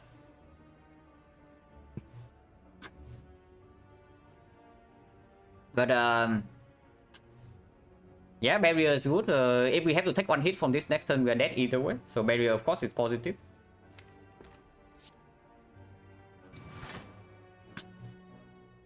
I'm only taking 25, 32. So we are going to 7, and next turn this guy is dealing 13. 7 with this. If we strike here and the lightning... okay, so we bottom deck 2 cards next turn, yeah? We bottom deck 2 cards next turn. The worst 2 cards to bottom deck, of course, would be Electro, and then the second one would be Bullseye. So what would happen then? So the worst possible hand we can draw next turn will be Self Repair, White Noise, Defense, Strike, Ascender Spin. Even then, yeah, if we strike here next turn, even if we draw like that, we can duplicate the strike, and that kills this. And then this guy only attacking for 13. And then we can play the defense. We block for 9 damage, we take 4, and at the moment we are 7, so we live on 3. And then we can even use this to heal by 4. So there's no risk of death here. If we put strike on the knob. If we do not put strike on the knob, and the lightning also miss, next turn double strike does not kill this. And then we die. So yeah, strike goes on knob. And we cannot play defense here.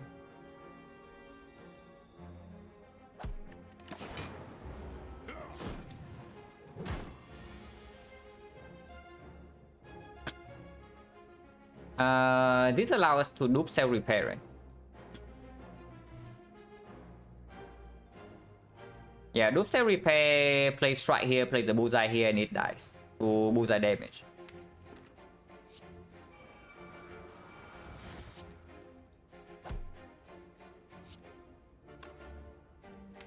And this is double play Electro.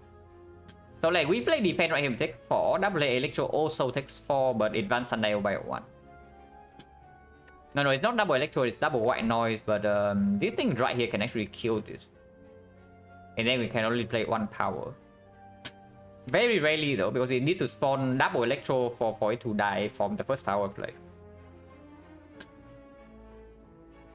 Opposite photo card Electro as we did. It's true, we actually have not drawn Electro in an AoE fight like ever. The last time we played Electro into Act 2, this also happened, yeah? So maybe Electro is just a garbage card. But defense here is clear. There's no more powers in the deck, but defense here is still clear. So there's no chance for us to do something like buffer into Dupe Electro afterwards. Yeah, we thought the Electro in this fight was, we thought the Echo Form was kind of close. But we also did not draw into Wound Attacks, and Riven Tail also failed us completely. So it's not that bad. Let's get on get out. No, there's no risk here. Like why queue into getting out when Thunder is free to set up?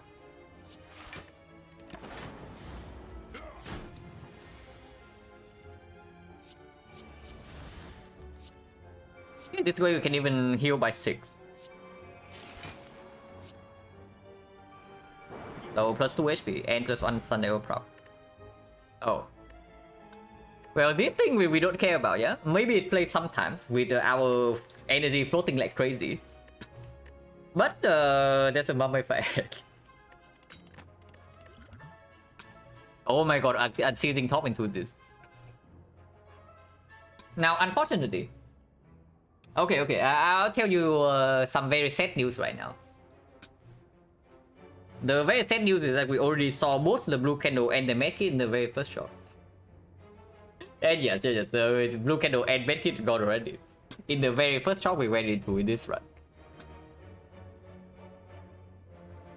So there's no such thing as unseating top like completely popping off here. Maybe it's good here, I don't know. We are floating a billion energy. Now that it gets slightly better, we still do have unseating top. But we are floating a lot of energy. And Ascender's Bane is still here.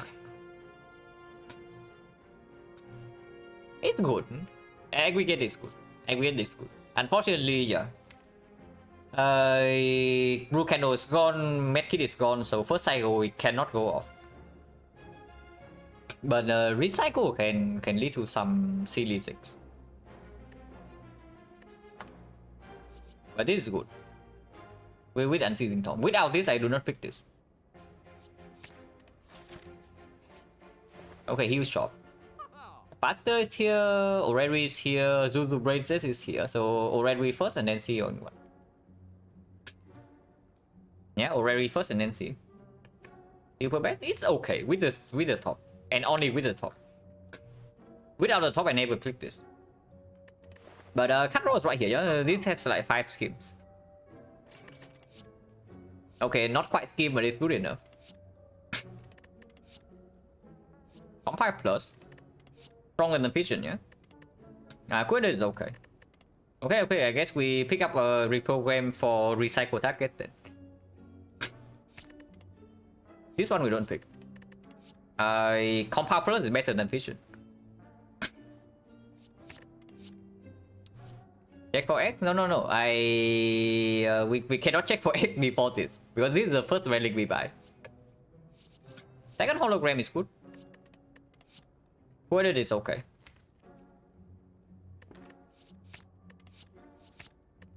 Pretty decent already. Yeah, okay, sure. Do the trick? Wait, can we? It's not in... okay, whatever. Even if we can do it, I still don't do it, yeah? Because I don't think it's... that is actually bug abusing. If we can do the trick here to buy the thing first. Or are you telling me that we buy Penny first? Exit card, reverse screen, go back. Yeah, that's just bug abusing, right? That's actual bug abusing here.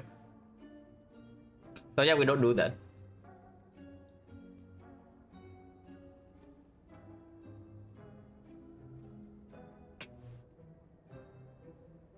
But okay, real talk. Do we even buy the toxic? Capacitor I'm interested in. We have Echo Form, we have Mummified Hand, we have Defect Plus, and we have Frost right now. Intended? Is it? Can you actually skip and go back?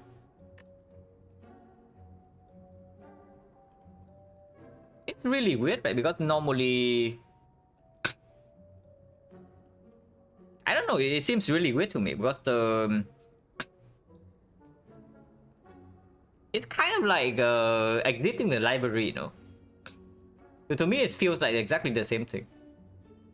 And if you exit library without picking a card, that's also not intended.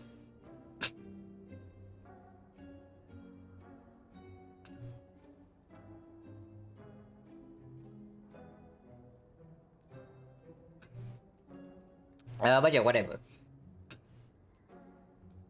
So endgame electro damage strength report game. No, with the defract plus and mummified hand and capacitor right here and glacier. Of course, we are ignoring this. We pretend that this does not exist now.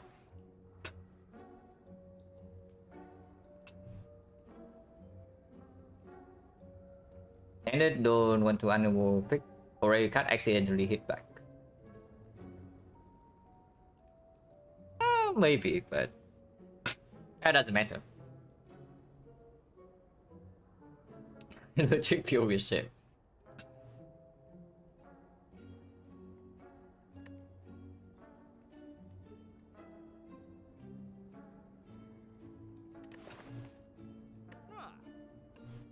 What's the trick? You can exit the orrery screen and go to the shop screen, and then you come back into the orrery.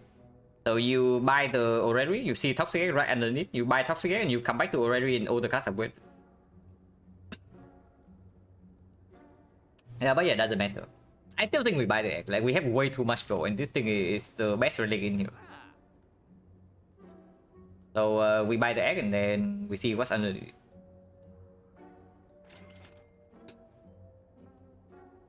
Okay, that's pretty funny.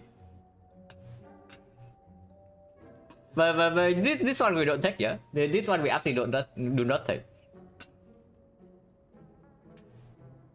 And I guess we just do capacitor into... If something is worth buying here, we might buy it. Otherwise, we dip. So that, yeah, not interested. I'm not wasting my gold here. Loop? Loop is going to be good later, but for now, not really, right? I mean, it's cool with mummified hand and all, but we have upgrade targets already. Like we have hologram upgrade, we have maybe aggregate upgrade, we have capacitor upgrade, we have co-headed upgrade. So not interested in this. I might pick it for free. I don't buy this. To see another egg. I mean, we will know. In the next show, if there's an egg, then it might be here. Yeah, the remove is probably clear, and honestly, this might be the remove now. Yeah, I know we picked this up, but it might be the remove now because P-box in this spot I probably click. Any power is upgraded with mummified hand, and any skill is toxic egg. So if there's P-box and nothing, we click P-box. The removing base card gets worse. And this is never going to play again. I mean, I know that it saves our life in the slavers fight. I know that it saves our life in the slaver fight, like before the North Taskmaster. But its time is probably over. But my fodder, we have plenty. Like, can even toss one FTL away. Can toss Rip and Tear. Yeah, Rip and Tear is also on the chopping block. But yeah, this thing is gone, yeah.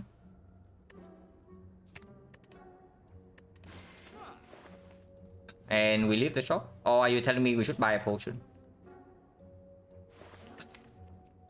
We upgrade, right? We go for fire instead of hallway fight, even with the mummified hand, even with the white beast and the toxic egg. I do think if we upgrade, we're going to get much stronger. Like, who did upgrade first? And then maybe capacitor upgrade. Yeah, we knew that there was a chance with the curse, but it doesn't matter. Which is why I did not upgrade it here. Well, which is why the first upgrade was not committed to it. I mean, that's not true. That's not true. We saw defract here. So after we see defract, we just pivot right away. But even if we did not see defract here, I would not upgrade reprogram. But 5 looks much better. Yeah, 5 is okay. But what about just upgrading this? Because honestly, we have focus potion already. For the collector. Advanced Over is not free, yeah? Advanced Over is not free. Yeah, I know there's toxic egg, but Advanced Over is not free at all. You saw like in the elite fights, the slavers we have preserved insect. And Colosseum fight we also have preserved insect, and yet we struggle so much. Yeah, it's free as in free in the sense that we don't lose HP. No, okay, maybe with the unceasing top right now and my fat hand is a lot better than before. It's true. I'm slightly worried of the case where we run into Snake Plant or Avocado Red, and turn on we draw like crap. That can happen. We are only at 27, but it's not like the upgrade actually makes us that much stronger. So I can see it. Oh, so we have like two. Two would be fairly urgent. This is optional. This is optional as well. Like these two are optional. This is optional. These upgrades are good. But yeah, I can see that if we run into a free hallway fight, like for example Centurion Mystic, we can just be nearly full HP. It's okay. Even if we run into a hallway fight, I don't buy potion, right? Or are you telling me that I should just buy this to prevent the extreme low rolls, because we are really good after we leave this act anyway? Yeah, I buy a potion. If I do not go to the fight, I buy a potion just to prevent the absolute low rolls in these fights. After we do this fight, I think this fight is completely fine. But for now, on 27 HP, I am marginally scared. Just marginally. And this potion is better than the other two. Also cheaper.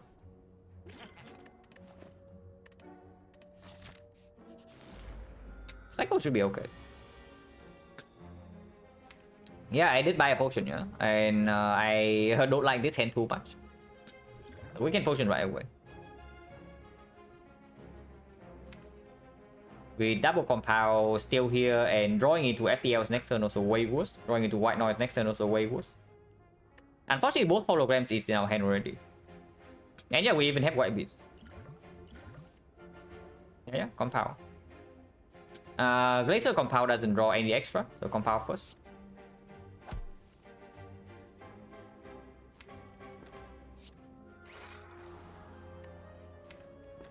Do I wait for this? With the defect capacitor and frost off, we can store this guy. We can store this guy for Echo Cell repair later.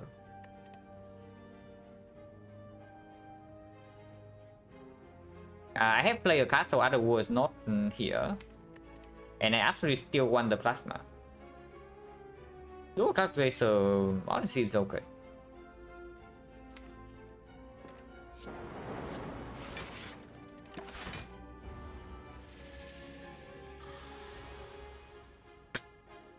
And this costs 0 either way.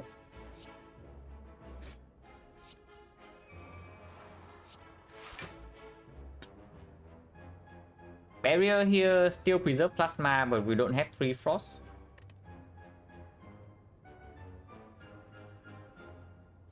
Super fast is better, no? Because yeah, capacitor coming, coordinate coming as well.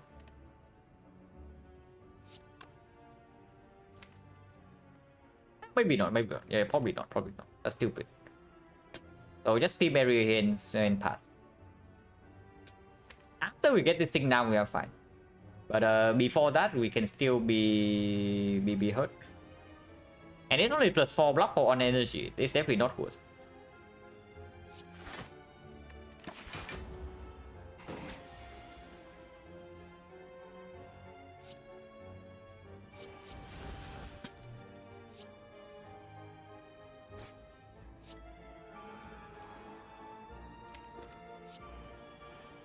With the loop right now, we can single play this and it's still fine.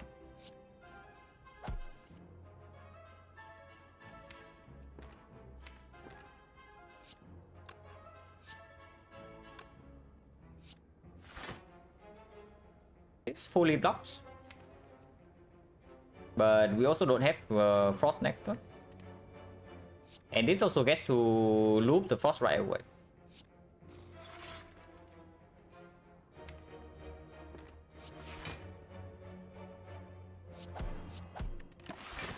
I'm gonna play Riven Tag. Doesn't matter too much.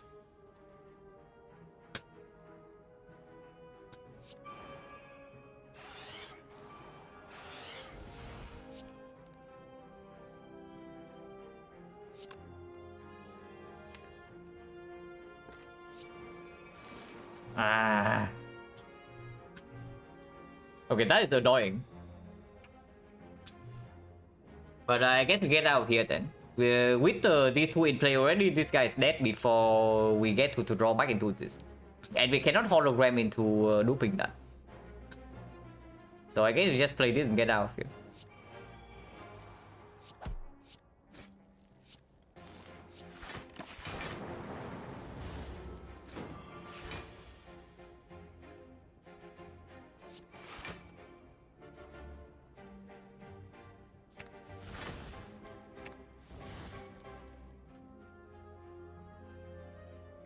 This kills, yeah?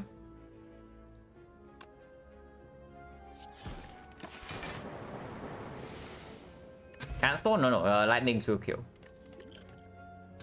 Fast battery plus. Don't block before we have this in play, but with Mummified Hand and Seething Top, I just want to draw into this. So I want to pick Scheme, I want to pick Cool-Headed, I want to pick Compound Drivers. I want to pick Holograms. Other than that, it's kind of weird. I probably don't want anything else. Maybe a second Glacier. This thing's not, it's not it. It's pretty good, but it's not it. Yeah, Recycle Plus as well, it's okay. Honestly, it's okay. What about Chaos for the Compound Driver? With the battery already no init off slot, probably not, right? Yeah, probably not. Battery and Mystic.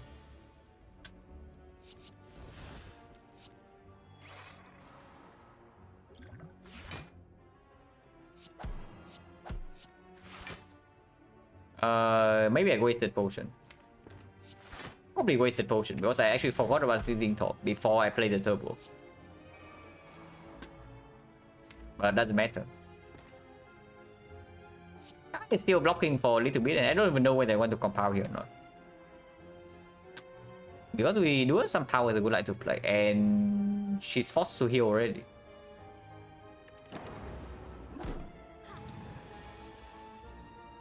Ouch. Okay, that is rude.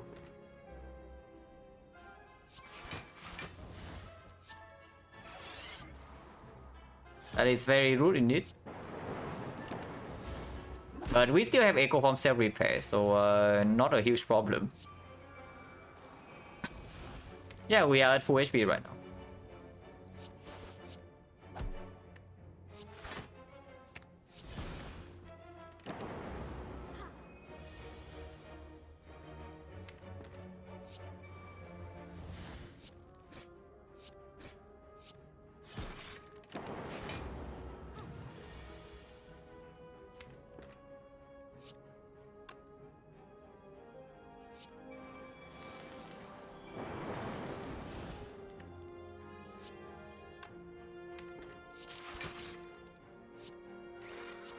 I mean, screw Sundial, right?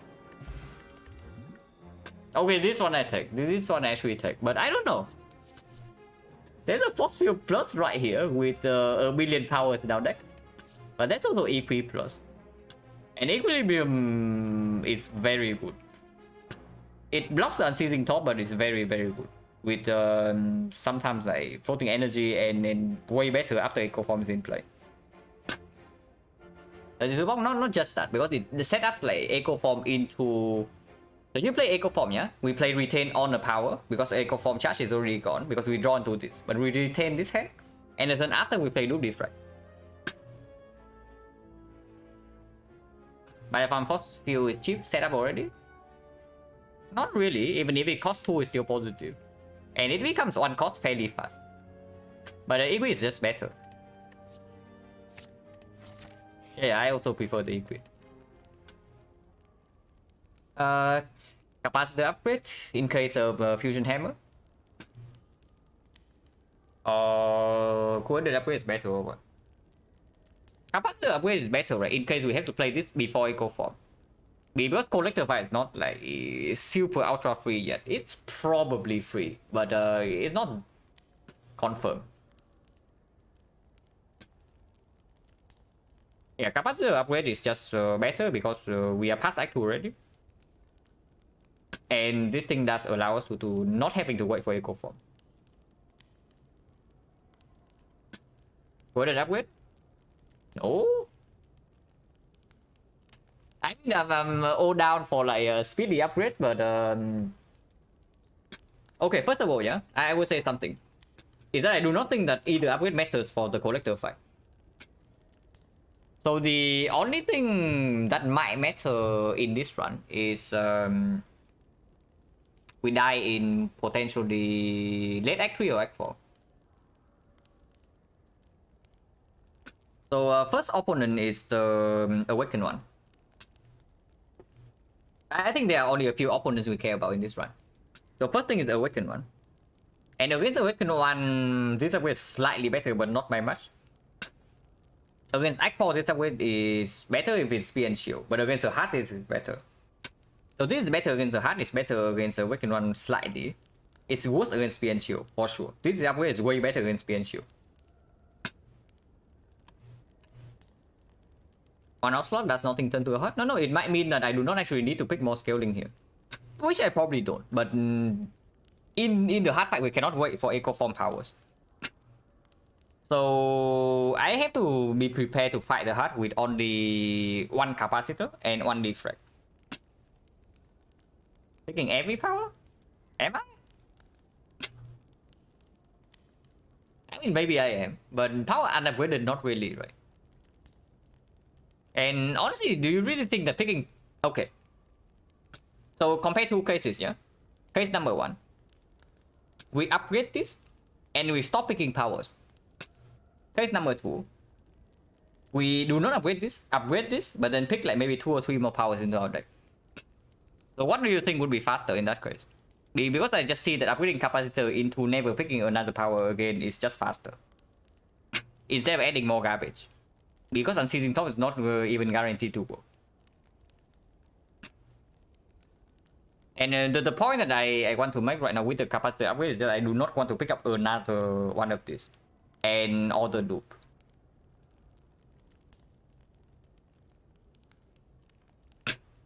But yeah, quarter upgrade is very strong. Like absolutely. Honestly, it's marginal anyway, because the only difference is that we might see Fusion Hammer after this. And yes, we are picking Fusion Hammer with the Toxic Egg. Even if I don't pick up more scaling, 1 floor is better, is what I'm saying. Is that even true?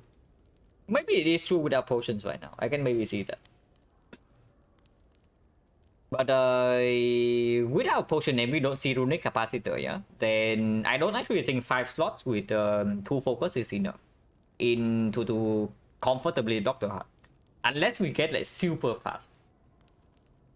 But if we get super fast, it means that we see other draw cards. And then we don't rely on only this. So it is weird to me, because I have definitely lost hard fights with both cases before. That even when the deck plays itself like every single turn, we play the entire deck every single turn, it does not have enough block.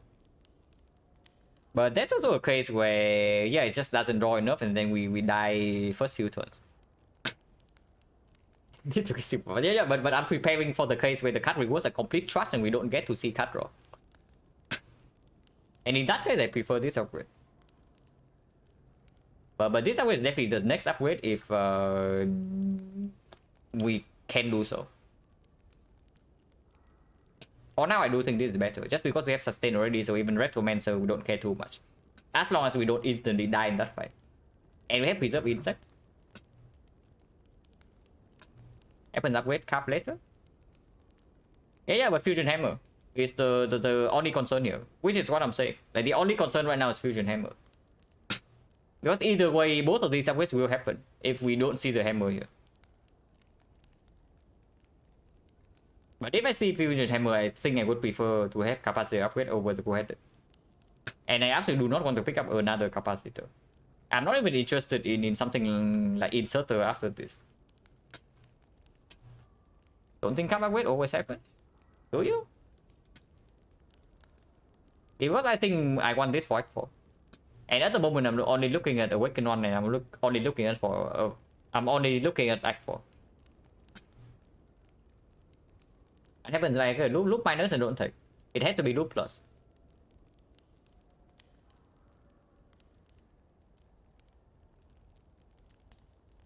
I wait to edit on recycle for infinite, yeah. But we also need more holograms for that. Like at the moment we don't recycle fast enough. This way is like okay. It's very, very good. How much color do we have currently? So we have 2 compound drivers. 1 cool-headed unupgraded, and 2 holograms unupgraded. And the equilibrium. Looping equi makes this upgrade worse. Anytime we echo form the equi, this upgrade is not that relevant. It's still good. In basically every hallway fight, this upgrade doesn't play. But we don't care about hallway fights, yeah? So it's only maybe Retromancer sometimes. This upgrade is also better against Giant Head, for example. But because by the time we get to Giant Head, our deck might not be that fast yet. And we might not be able to actually wait for the echo form on the capacitor. If that's the case, this upgrade is way better against Giant Head.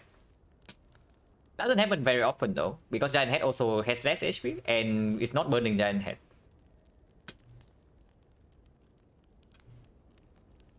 I mean, yeah, I think we are heavily favored right now, which is exactly why I don't want to throw. Like, we probably have survived the harshest part of this one, which is the Slavers into Colosseum with the terrible draw order. But this is exactly why I don't want to throw right now. And yes, in my mind, this outperforms. Not by much, but if I can only have one upgrade in the deck right now, I'll take this. And yeah, like another thing about the loop is that the discussion here only matters if we see Fusion Hammer and we pick it. So loop cannot be upgraded, and then it's only +1 op slot, and it's not even +1 real op slot, yeah. Then how good is it really? So now you add another card to your deck instead of okay, you upgrade undraw here, but you have to take another card in your deck. So first cycle that's negative. And after first cycle, we don't care. Right? After first cycle, after echo form is down, after we play all the powers, we probably win. But yeah, I don't see the argument for the loop at all, unless you tell me we are going to get loop plus. So I just upgrade this.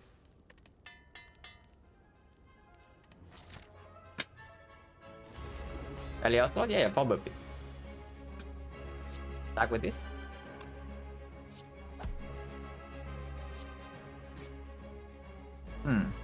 Electro top deck, but no other powers down, yeah.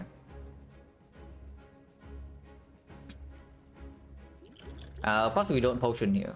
Hollow the compound keep going or what?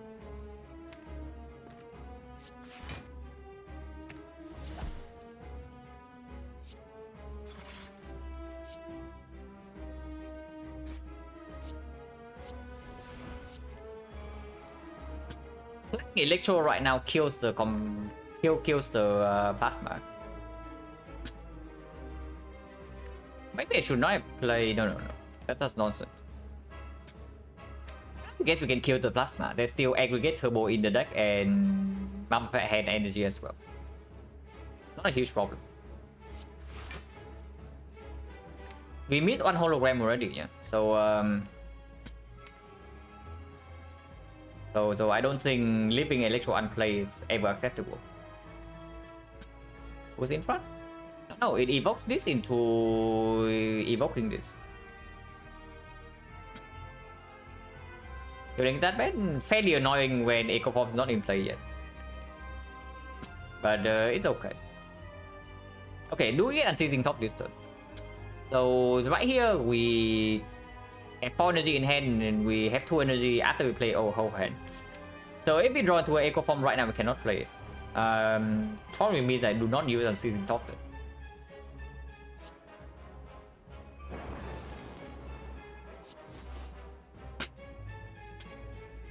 Yeah, then we just enter.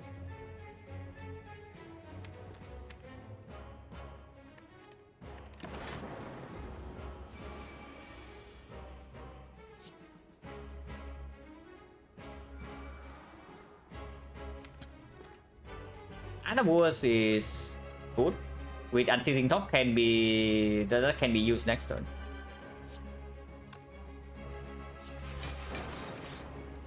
So of course I'll play this. She attacks this turn, yeah.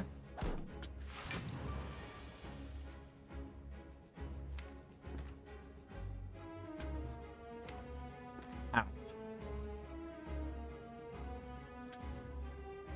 And Gluck, yeah, I can Gluck. I can also just full heal in the first fight, right? 3. So before I die or I see, because right here I can actually duplication after we Unceasing Top into a power.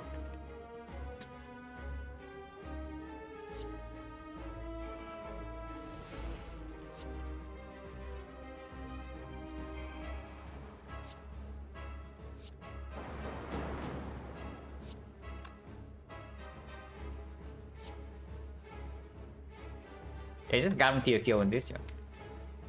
Okay, do we always draw to the entire deck? 7 energy, 1, 2, 3, 4, 5, 6, 7, 8, 9. So if we draw into turbo beforehand, we play our entire deck right now. But if that is so, it doesn't matter which one I hit here, yeah.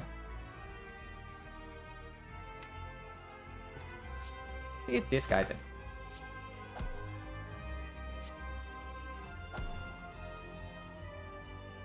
Hologram the Equi? Hologram Equi into taking 1 hit is okay. And then we can loop a power next turn. While also using loop pot on another thing.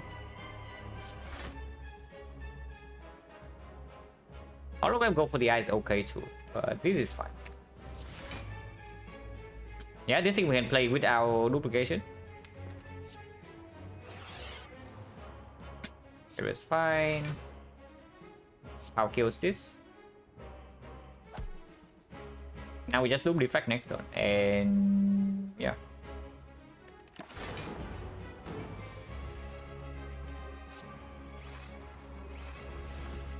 Claw.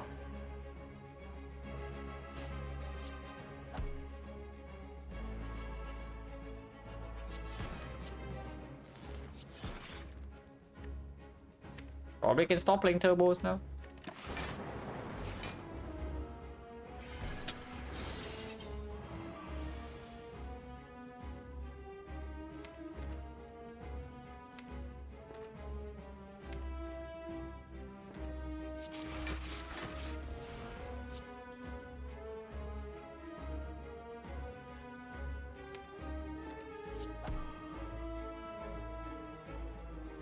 Only fully block it with just a defense. Or we do that. This is 80 damage. This is less.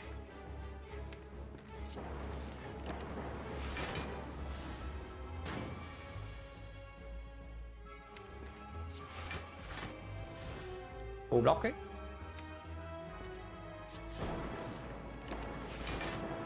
This fight is like super free.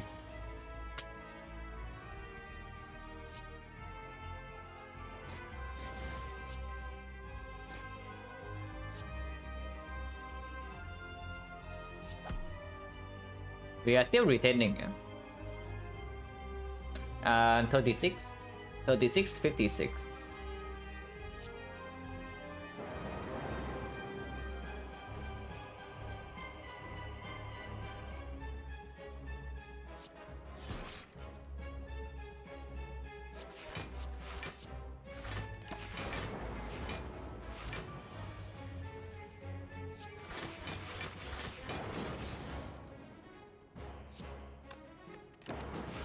I mean, I don't know whether Nunchuck Kuranai is good or not, but I just do it.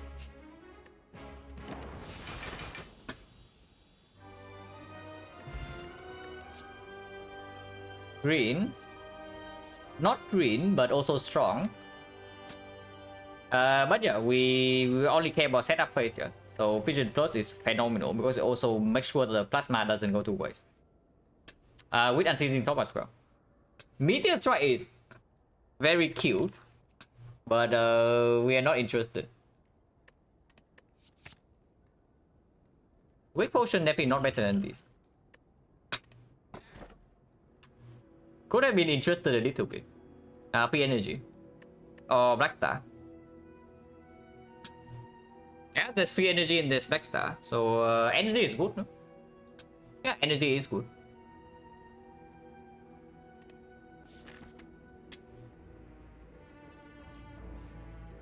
Okay. 2,500 gold into Courier. Now, unfortunately, if we see the gold here, I'm obligated to pick it, and then we have to fight some elites before normality is out of our deck, yeah. But definitely fish for the gold here. Worst come to worst, we can avoid this fight, and we still have to fight full advance always before the shop. Well, that's fine. Yeah, I know Umamori is in play, which is why I'm saying like one normality. One normality, it's still one normality. But yeah, starting here is always correct.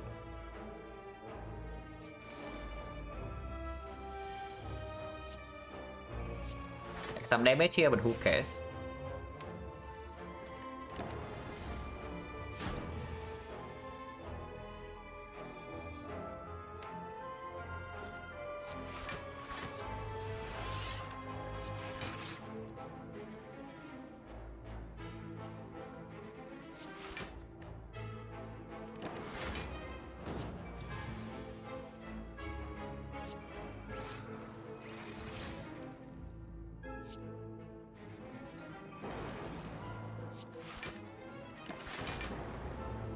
Maybe trying to kill this guy without a single power, single attack is a little bit ambitious.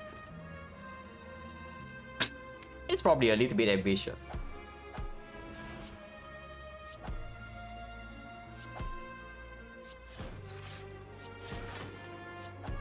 I think it's fine too.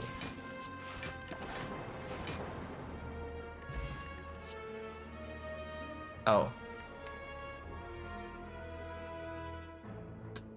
It's not a bait, yeah? There's no way it's actually a bait. You cannot tell me it's a bait when it's +6 every fight.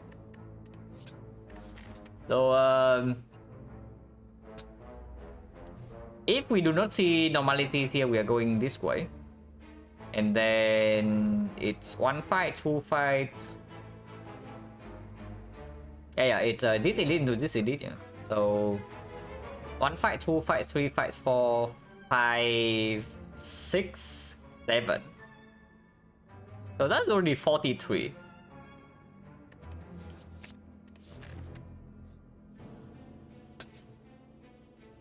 Man. So shrine garbage also means that we don't actually see normality here, unfortunately. And yeah, we of course we don't pay gold for this crap. With membership card and courier and these good potions. Now this can be shop, I guess, and shop is not that terrible. It doesn't matter because we go here or go here, it doesn't change anything.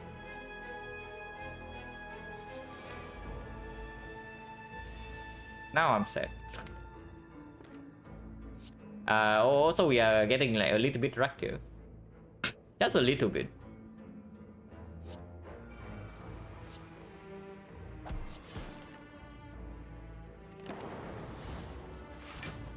Ouch. Hopefully not getting wrecked this turn.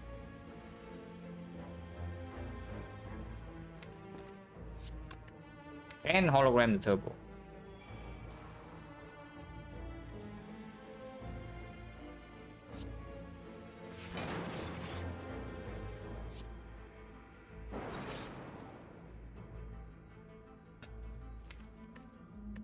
I just took the damage here, yeah?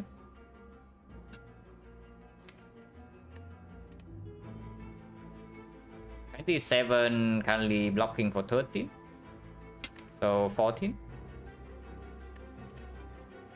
Everybody is played already though. How much do we heal for? Like 1, 2, 3, 4, 5, 6. 12. 19. So we're currently missing 5 HP. I guess hologram can be played. or nothing. But they can be played just to block 3. This is very witty, but I think we can get away with it, hopefully.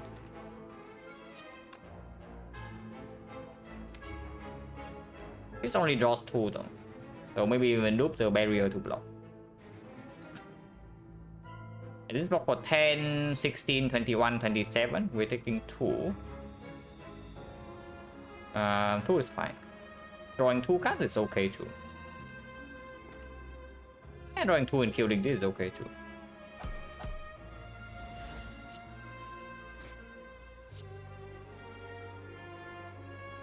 So minus 2 HP, but we evoke all these 3 and we get full block.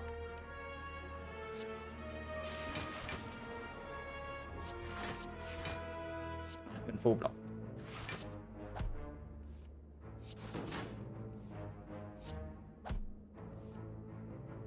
Full block.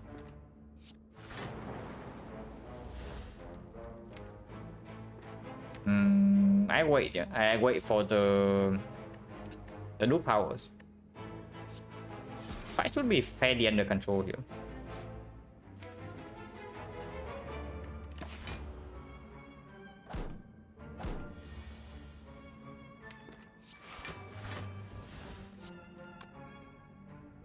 $36.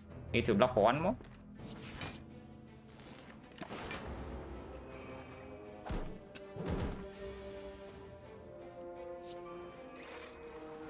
We are still retaining, so next time we can do double white noise. If we can double white noise into double both powers, we heal a little bit more.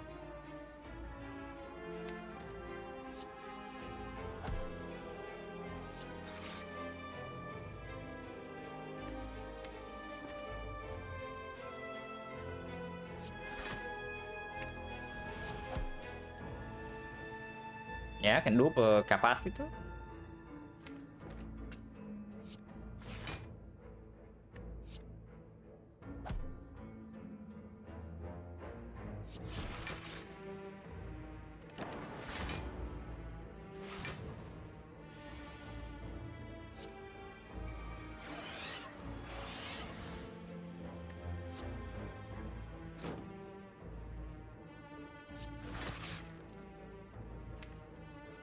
And of course, we also wait for loop algorithm. So we are getting to the point where, yeah, we are getting to the degenerate point of the defect run.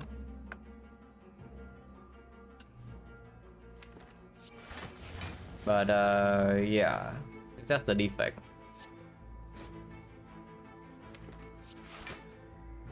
I don't play this yet. This might be too much damage. 31 full block.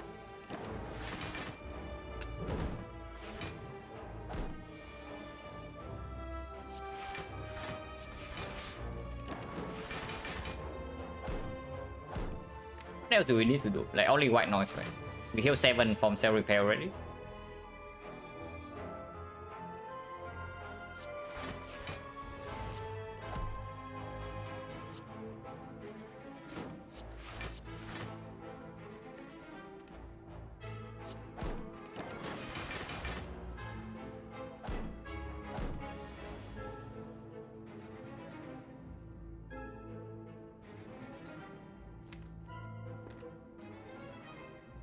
Yeah, Anton.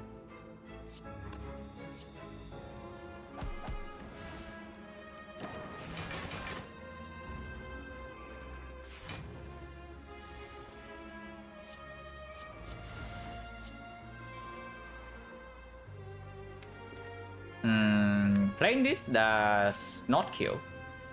And then we get to do Sundial.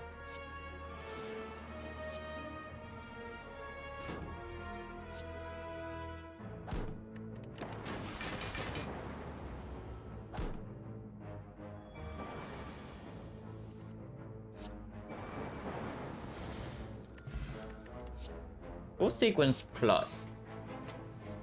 If we are getting drag turn 1, then this is okay. And with the unceasing top, it doesn't really block our draws, even if we get the T set. With double hologram is like okay. Not that good, but acceptable. Yeah, we can also draw into Ascender's Bane, but it's fine. Yeah, it's a good card. And as long as we do not take, we do not die instantly from the setup phase, we just healing to full, like you saw in the Darklings fight. How much we can actually heal, and that's even without Echo Cell Repair. Second focus potion not better than this.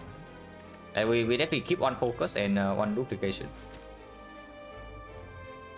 Alright, I guess we give up on the normality stream and go for 3 elites instead.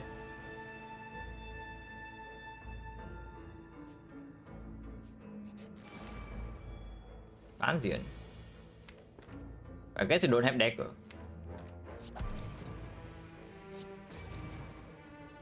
And Seizing Toms is going to go in here. The only thing we care about in this fight is to... The only thing we care about in this fight is to echo form the algorithm. And of course, not taking any damage. Negative AI. Okay, that helps.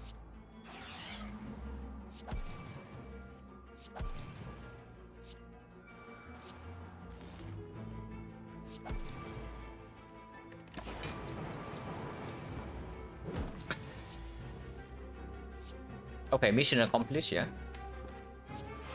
So now we only care about not taking damage here. Which should not be too difficult.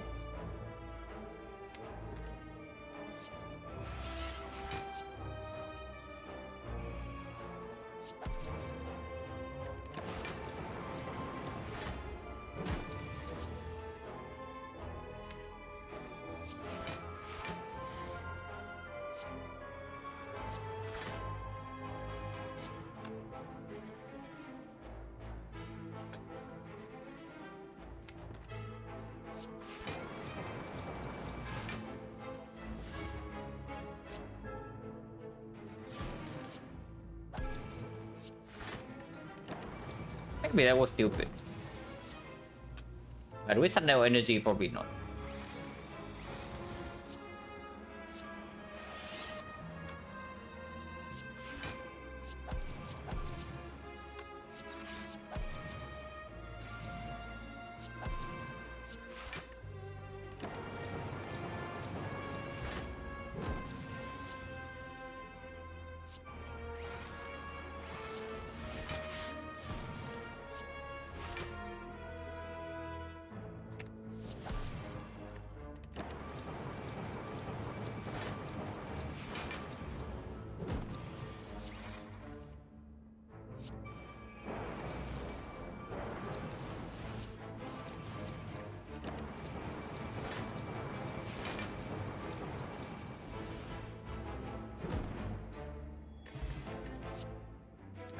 Not interested.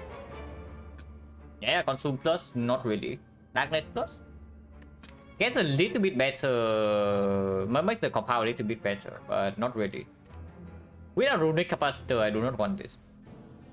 And damage is not a huge issue after we get set up.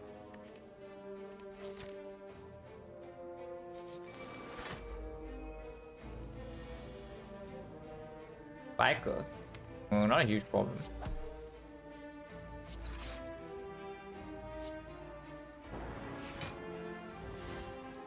This hand is cringe though. Yeah, this hand is like really cringe. We can wait on this. Because we might actually take damage turn 3 to this.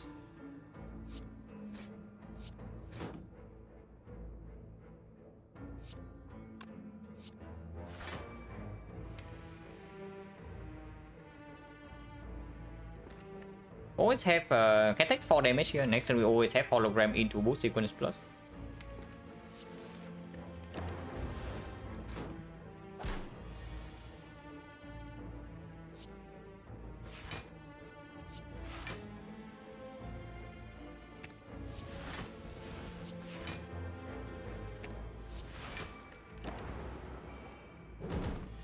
Ăn War. Echo Form dậy hiding. Echo Form is here.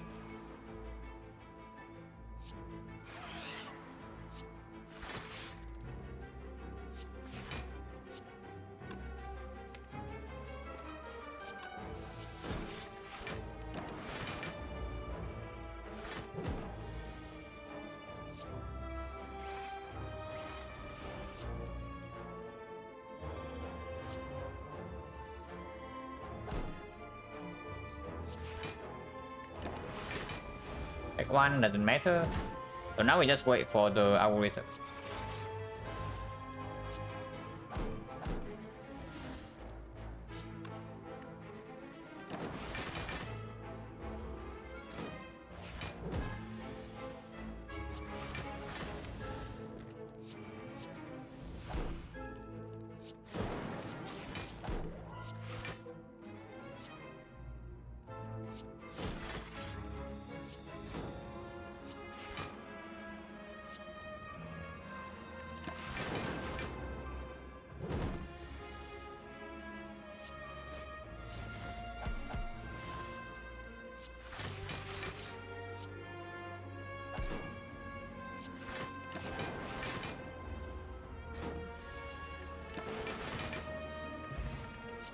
Focus spot, double energy, not really.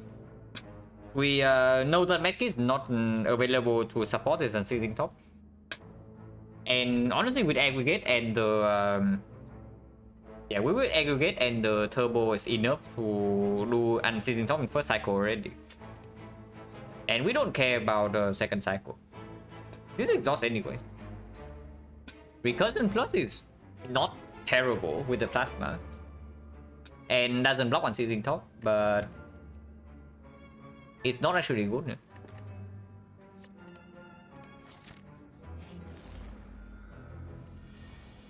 And then also this is what I'm telling you, like cut raw is not the maybe cut raw is not that easy to find. We have picked up genetic and then boost sequence, so no upgraded skills yet. But we can buy cards in this shop, and we are taking like, a few more fights, so it's weird. Not a big difference in this fight, it's slightly weird as well. Maybe it's okay.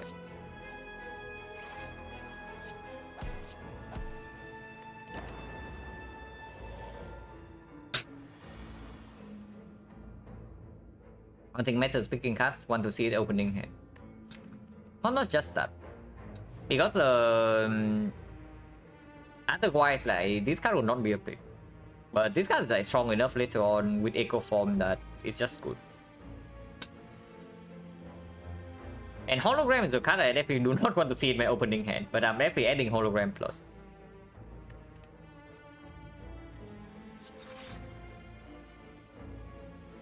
Also this guy is root. And we did not draw the compounds yet.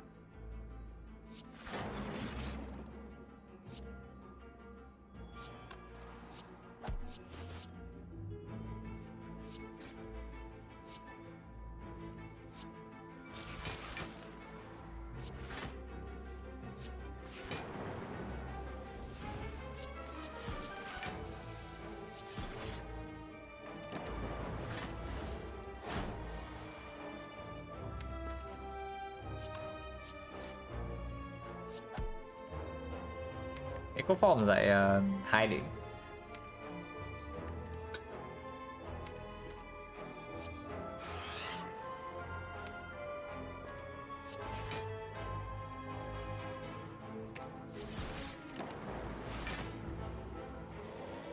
We have 10 burns now, so cannot fool around here too much.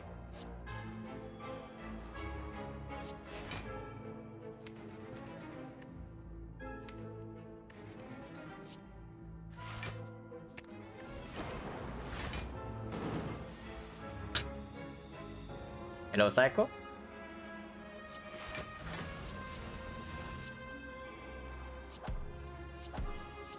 Yeah, I don't care too much about relic setup here. I get out of here whenever I can.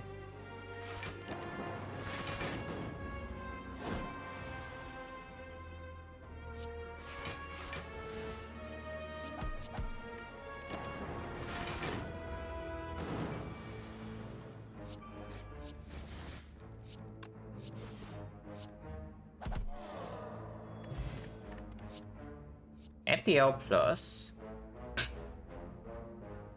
It's okay. It's good with Nunchaku. Kind of weird against the heart. Time Eater we don't care, yeah? Yeah, we don't care about Time Eater, so it's only the heart. In every other fight, it's positive. It's okay. It's good. Upgrade is good.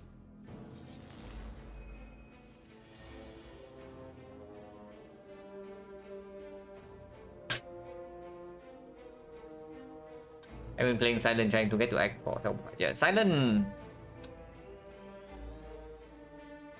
can be really good. Okay. The learning curve of Silent is like kind of weird. So first of all, the generic keeps the fighting elites in Act 1, like maximum elites possible, might actually just kill you on Silent. And then you discover the broken combos like the Nightmare Catalyst and Nightmare Redfall and whatnot. You think the Silent is OP and you avoid elites in Act 1. And then once again that is wrong, and then you go back again and you die to Act 1 again. And it's just a cycle. Silent is really difficult to get everything down.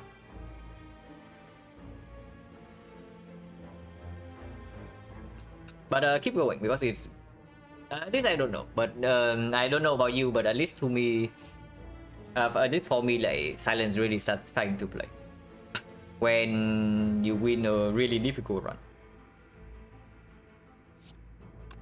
Here with the compound rivals in the deck, we do not play this Electro. Yeah, there's no reason to play this. And I think this is stronger than One Energy with Aggregate Plus because of the compound rivals. It's good with Hologram. We don't go Unseating Top this turn. Root. So either I take a big hit to my face, or I do not loop algorithm this way. How big is the hit? It's 22.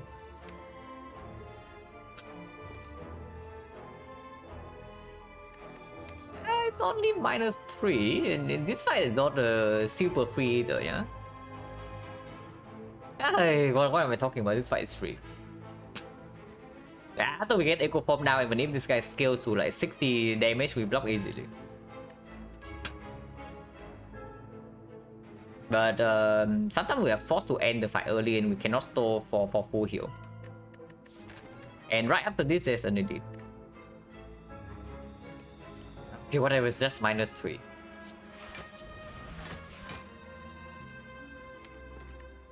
But I take this damage, yeah, and keep the other work over playing Turbo Unseating Top because they can miss Echo Form.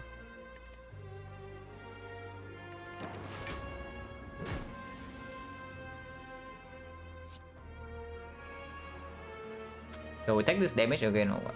Not really, right?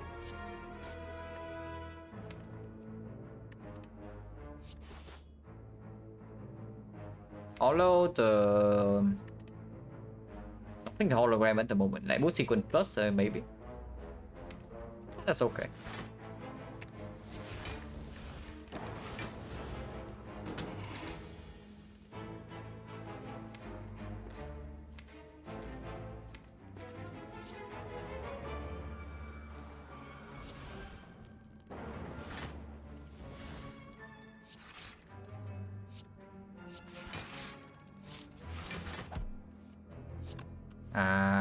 Not looping defect right here might be a problem.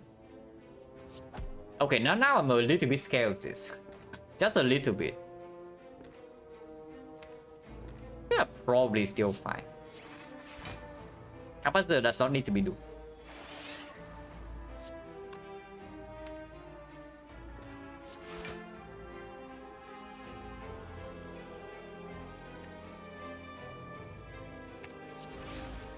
Why did I do that?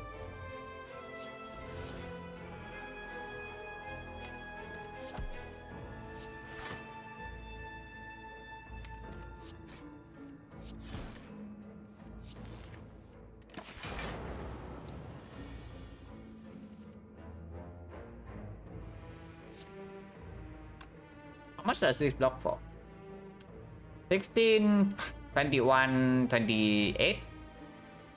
So not quite enough unless we do this.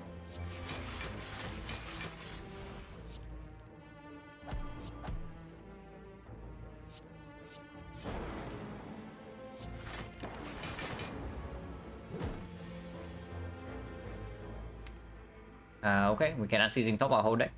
Let's do that.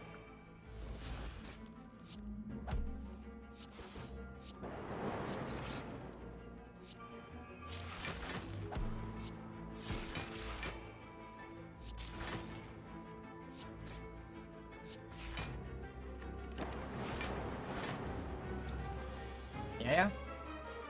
I did say that even if he hits us for 60, we can block, but maybe with this hand is a little bit weird.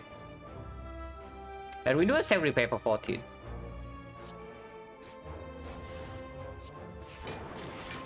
And maybe we can block anyway.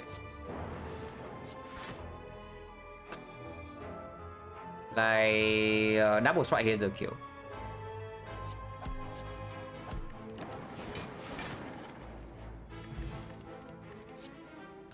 Yeah, no card draw.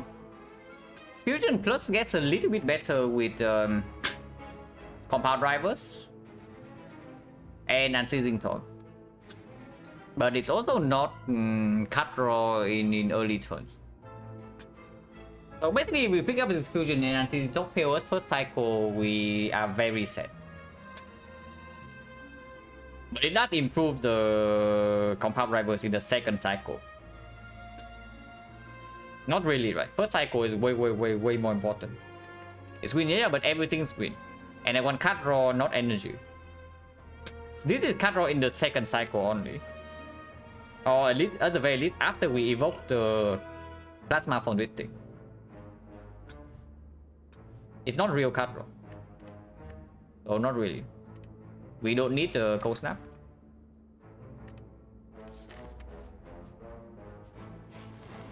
And hit. Was fine. Honestly, I just take Art of War here, yeah.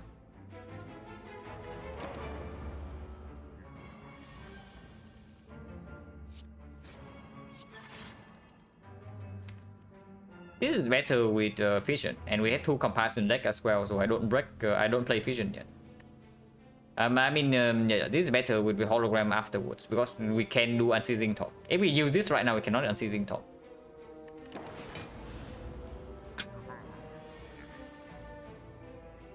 And now we are really this slow. So now apparently we need to kill this, otherwise our buffer dies, and then next time we get right. But yeah, really needed actual card draw at some point. With the Toxic Egg, we have not actually seen any card worth taking besides the these 3, which is very sad. None of them are card draw. In Act 3 at least.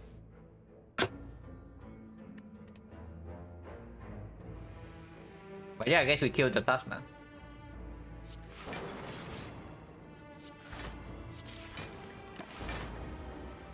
Defects are yeah, kind of.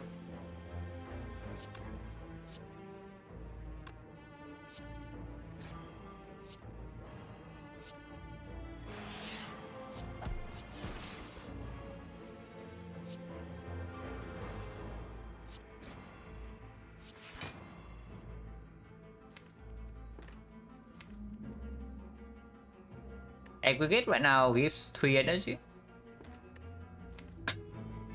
But we can just hologram for algorithm and preserve the buffer.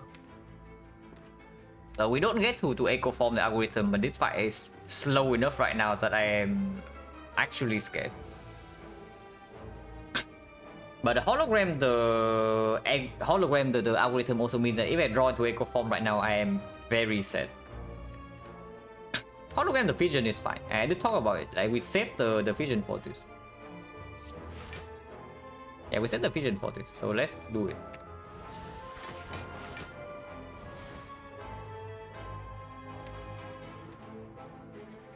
Echo form is still hiding.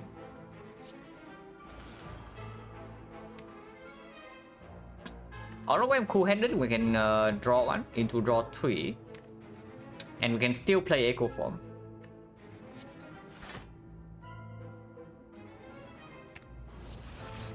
Okay, Echo Form's finally here. Certainly took its time.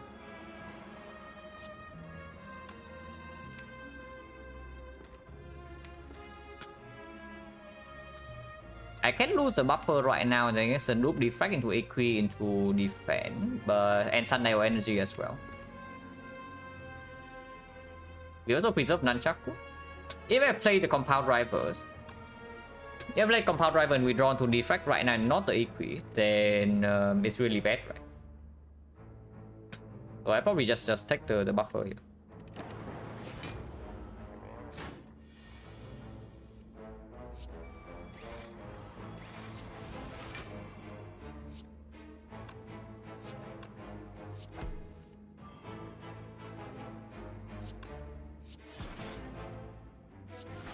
And next turn we do Glacier.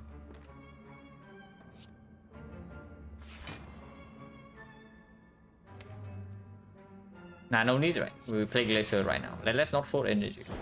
When these things also need to die and we are not full blocking this when it scales to 70.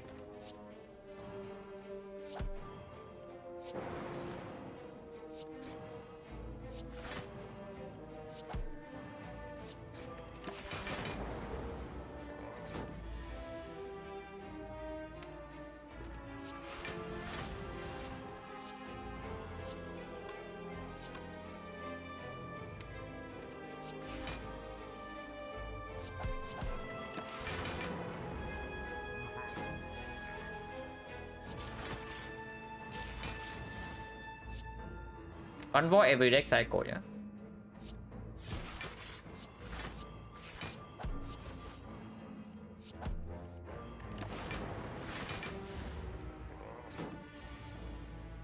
We are fine.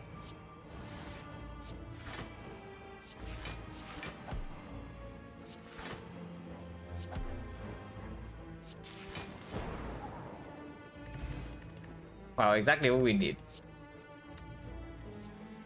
It's not cut draw. It's not cut draw, but it's good.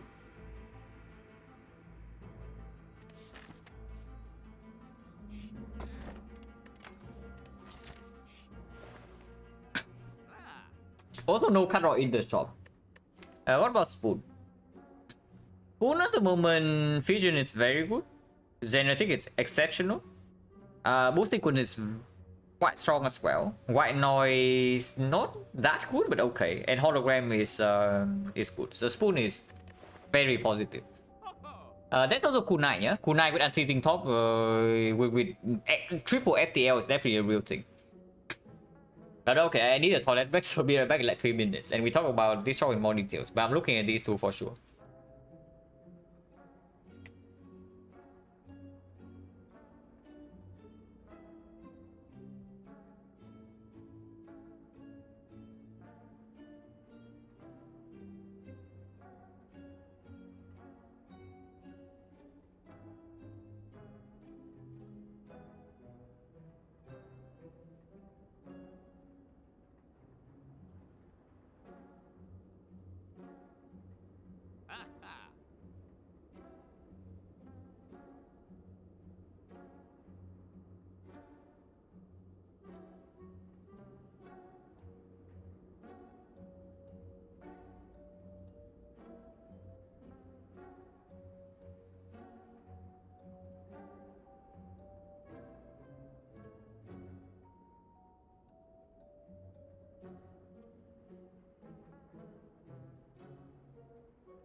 Yeah. Secret technique, real? Secret technique is like, okay. It's not as good as on Silent. But with aggregate plus, with fusion plus, it's completely fine. But we see the relics first. And yeah, I think I buy spoon first.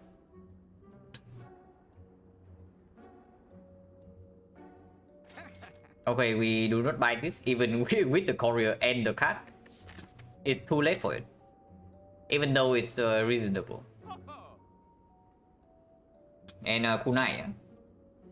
If the relic here is not worth buying, we can buy secret technique into remove. And then we leave the shop.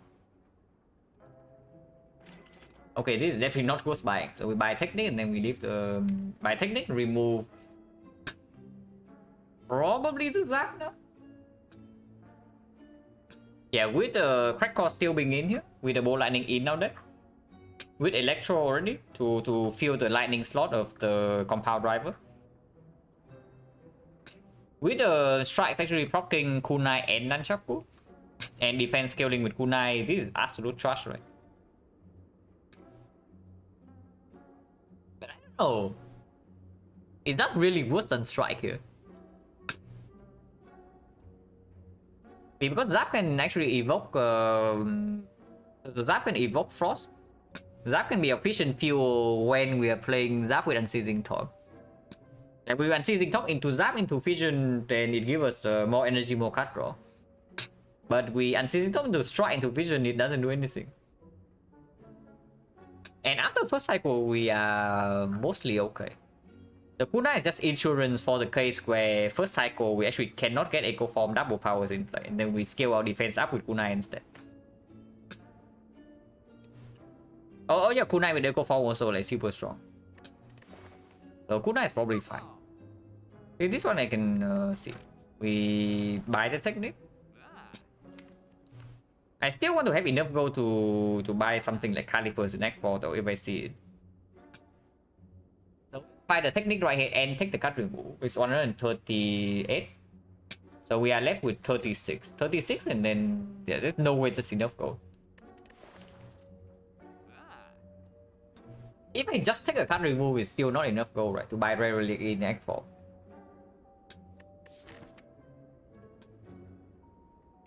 Do I ever double remove here? Because if I never double remove, right? If I do not remove here into removing in Act 4 shot, then we can also just not remove at all. And say that we play Act 3 with the deck as is, and in Act 4, if there's nothing better to buy, then we remove. Remove at the moment is 63. After we take the remove, it goes up by 25, but 25 is actually... How much is it? It's like... reduced by 60%. So 10. It goes to like 70... 75. It's not 10. Remove Riven 10. Yeah, Riven 10 is way better than a strike. So what's the remove strike? And just talk about Zap versus Vision. The Zap with the Vision Plus in the deck is still positive. So 63 and then 75, 138. So 36 here plus this. 45, 81. 81 is actually enough to still buy any shop relic. Or common relic. So pellets, souvenir, frozen eye. Still okay to be bought, even if we double remove. If I single remove right now is like 150, right? So if I single remove, it does cost me a potential rare relic buy in Act 4. And I guess with the choreo, you can also just buy 2 common relics in Act 4 shop over removing uncut. So it doesn't make a lot of sense to remove here, yeah?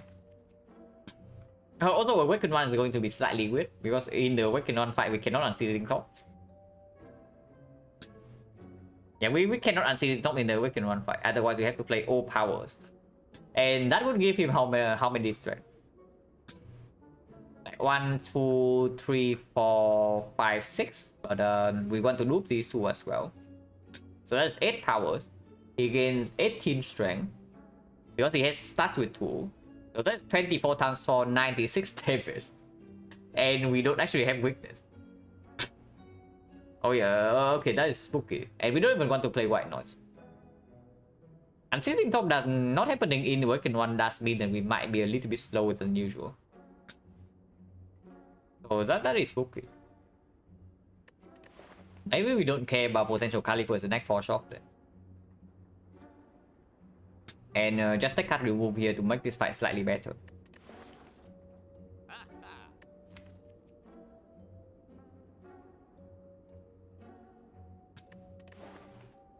Yeah. Technique Plus is stronger than remove though. Yeah, Technique Plus is stronger than remove, especially when we cannot do Unseizing Top. Yeah, Technique Plus is way better than card remove here. It's true. And then we still have so we are going to be 12 gold short. 75 is 99. 99 plus 45 here. It's still enough to do remove plus 1 relic in Act 4 shot. Yeah, I'm sold. Okay, this definitely we don't take. And I do not pay gold for another FTL. Because the gold right now does meet the threshold in Act 4 shot. But I am scared enough of this fight that I take the tactic. And upgrade cool-handed right now. And recall. In case we see Peace Pipe or Shovel. But I don't even think I'm digging with Shovel. And yeah, we actually haven't seen any cut draw in the entire Act 3. So for the upgrade, it gets like way more appealing now. And hologram upgrade matters a lot less with the spoon.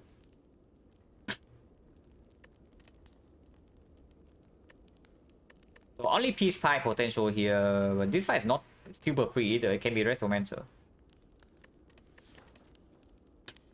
Let's make the upgrade.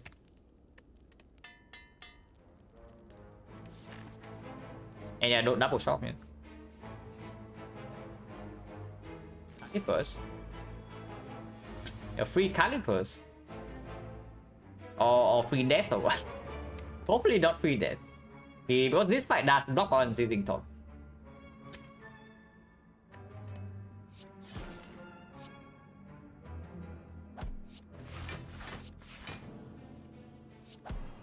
Attack.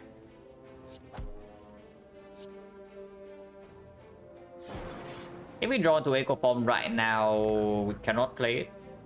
But we have 2 copies. So we keep going.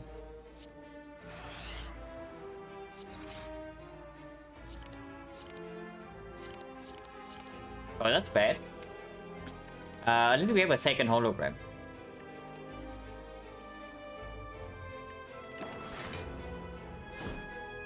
And we didn't do 40 damage here.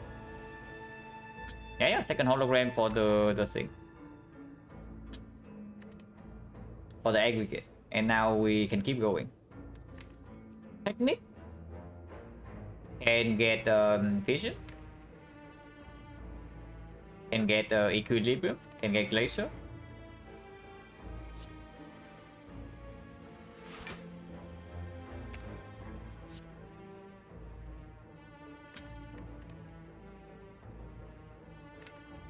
There's a burn and Ascender's Bane in here, so it's not definitely not foolproof. Yeah, it's definitely not foolproof, the Unseizing Top here, even if we get a billion energy. Yeah, spoon pop on everything so far. We have played 3 exhaust, and yeah, it proc 3 times. And yeah, this fight is definitely a fight where we can fool around with the algorithm spoon. Technique on EQ is probably good. I think technique on EQ is probably the best.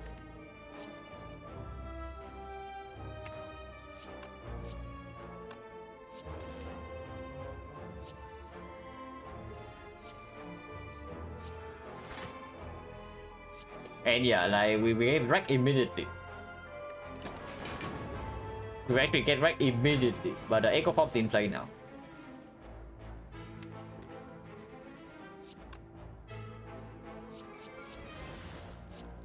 okay. We look to be fine.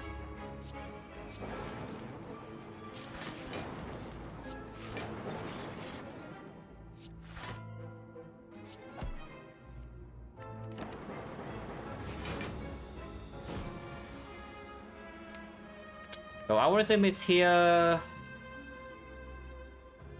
But I don't think we wait to double algorithm in this fight. Even if I cannot get algorithm, it's okay too. This does not kill, yeah. This actually only deals 32 damage, so we can do algorithm.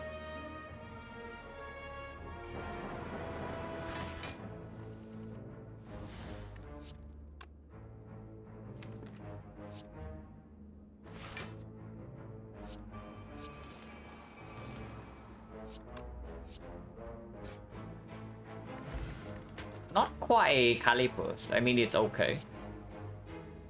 Not interested. Charge battery plus got a lot better with the kunai.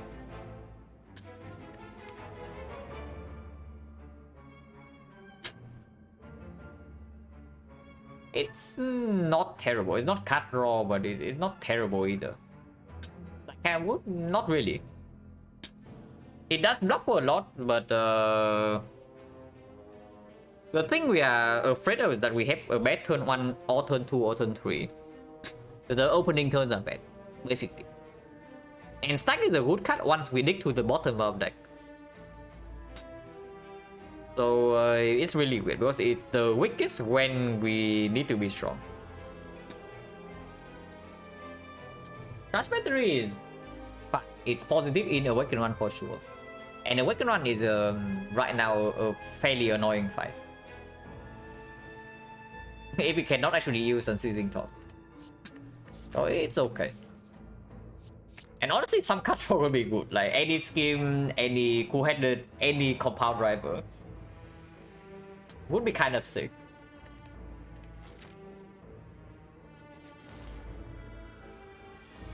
Would be great, you know.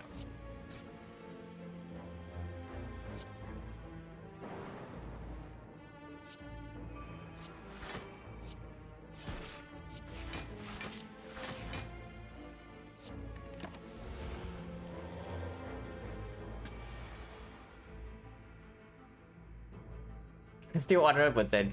Yeah, still 100%. It's like 4 props. Maybe it was 5.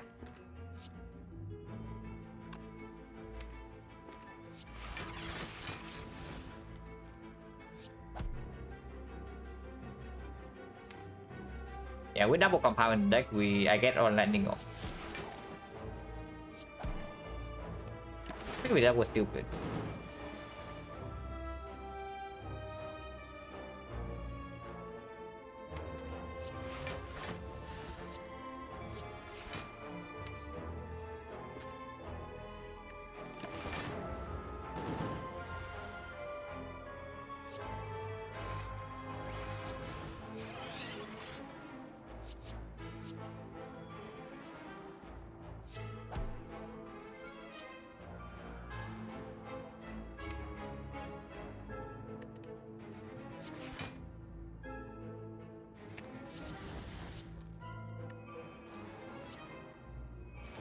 I don't want to Unceasing Talk because I want to loop algorithm.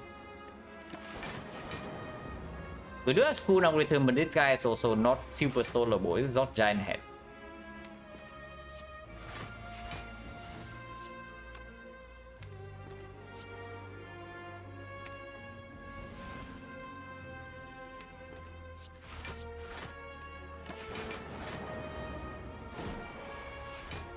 So even if this doesn't exhaust, I don't know whether we should wait for it or not. And yeah, it exhausted.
Reinforced body plus with kunai and echo form and aggregate. It does block the unceasing top though, but it's very strong after a while. But it does block unceasing top instantly, which is honestly fairly bad, because even in the hard fight I think we are using unceasing top like quite a lot at least. And after Echo Form is down with the kunai, these things also just full block, right? On their own. And this thing full blocks on turn. Yeah, this as an early draw just bad. Something Calipers. Yeah, Calipers will be insanely amazing here, like, for sure. Calipers probably win this run on the spot. We are probably still favored, but it's not as clear as the end of Act 2 anymore. Because we have actually managed to go through an entire act. How many fights did we take? 1, 2, 3, 4. Okay, this is the fight as well, yeah? 1, 2, 3, 4, 5, 6, 7, 8, 9 fights. So we took 9 fights and we saw the shop as well. And we actually did not get any cut draw with the toxic egg. Now that is certainly something. But I don't know, maybe 10 is the charm. We saw 9 fights, no cut draws, or maybe the 10th fight actually give us cut draw. But none of these, yeah. Recursion plus, if anything. Because it does good with plasma and doesn't block on seizing top. Good with focus. But not really, yeah. Not really. SM Darkness is strong, but not better than these two.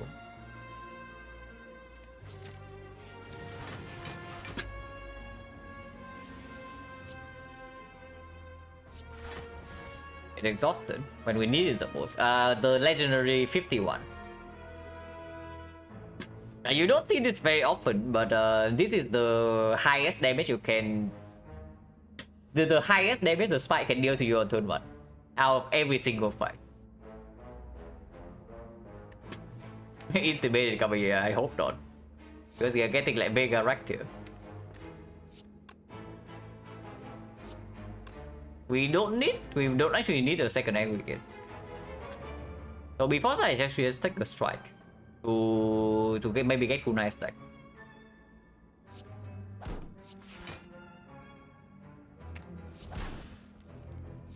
Yeah, kunai stack.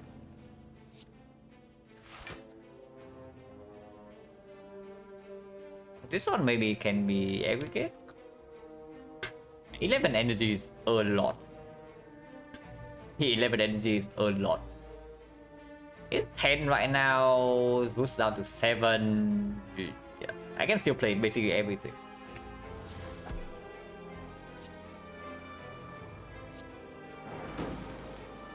And yeah, like that I also get more energy.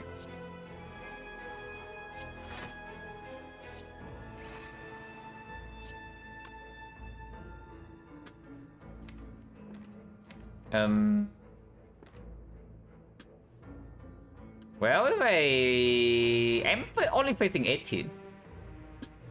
Yeah, I could have got a lost worse for sure. I'm facing 1 HP. Like what am I talking about? I'm only facing 1. So the threat here, yeah, that's actually a threat here, and that is not that we take damage. Hope doesn't exhaust. Yeah, but I'm talking about the epidemic by thought first. We probably play this anyway, but not because that we are scared of this. We think that it might not exhaust, but it's because we cannot actually get back to this.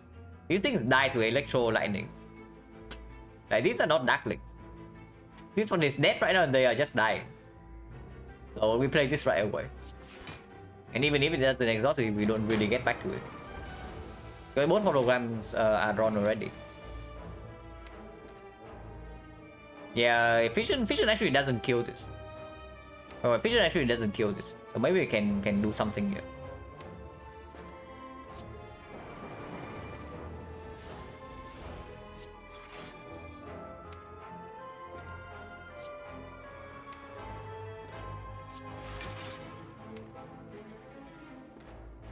Technique for white noise.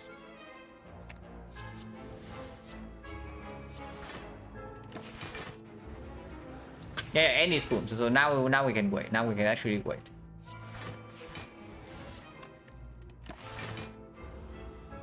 This guy doesn't scale that fast.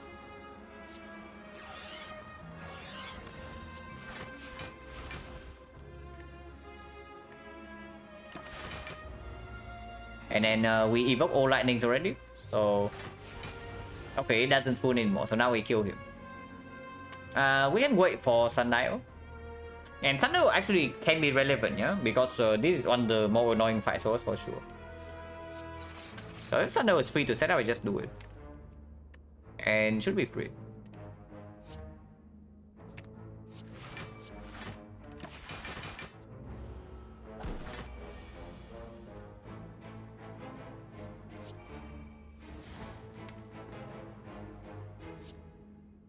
We don't have the boot.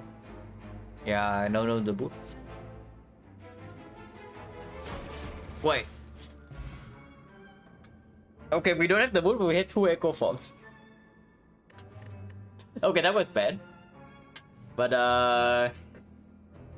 well, whatever, just Sundial. Okay, whatever, just Sundial anyway. Who cares about Sundial? Ah, cut roll. Yeah, 10 times the charm, yeah? This algorithm actually can be fairly big, even if it's on floor 48. Because of Swoon Echo Form.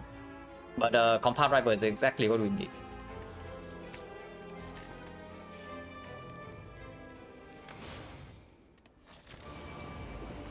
This fight can be annoying. Let's hope that it's not that annoying, but it certainly can be. If possible, I still do not want to potion here, but if I'm forced to, then sure.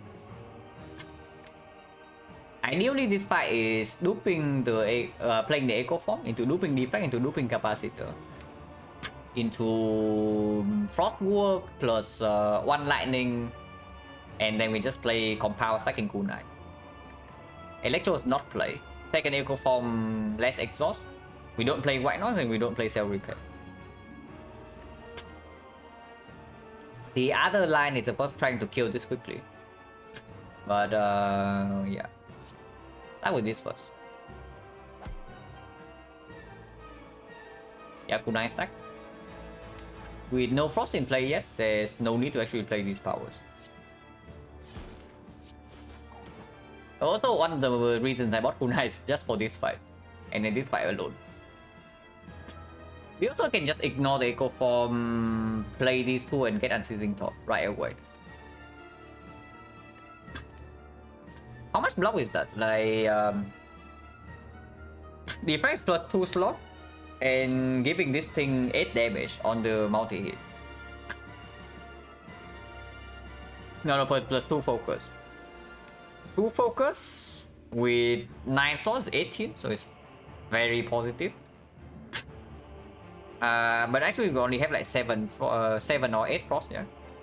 Let's say like 7 frost, so that's already plus 14, it's still positive. And capacitor, let's say with 4 focus. And 6 slots. Yeah, with 4 focus, then every single slot is just going to be plus 12 block. Like if we have 2 frost, that's plus 12. If we have 3 frost, it's plus 18. It's positive for sure to just do both of these. And there's no frost right now, so there's no need to actually make this guy angry. Not yet at least. I'm willing to focus for this fight.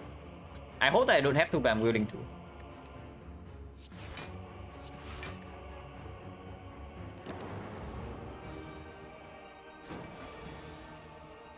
Root. And if we play Echo Form this turn, we get kind of right.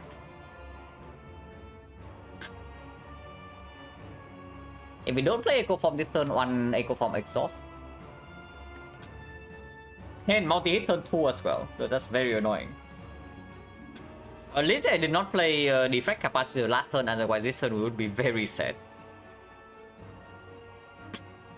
This is still blocking 17, so currently facing like 31, right? If I play Echo Form Equi here. Echo Form Equi, this guy is 10 times 4. So we are left at 5 block. So first hit we take 1 and then we take 30. So minus 31. But Echo Form is in play. Yeah, Echo Form in play also push the kunai faster. And we also need to kill these guys like soon. So I probably just take the damage.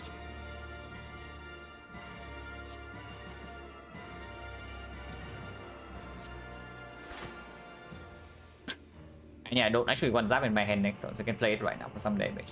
And we are not playing Electro. They don't even hit the minions. It is nasty. Ouch. At least Captain's Wheel doing something. This one we don't play.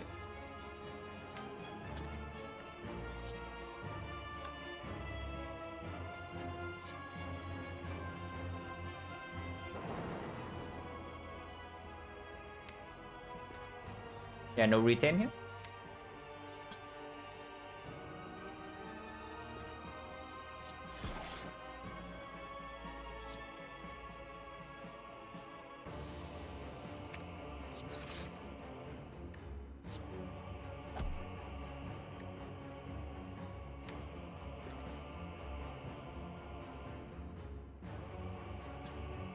Yeah, I don't play this yet because of the spoon.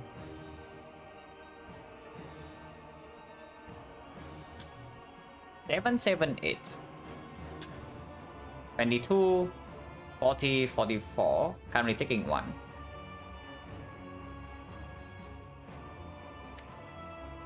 The algorithm full blocks on turn. And kunai stacking up. Yeah, no need to pop focus spot for one for 1 HP yet.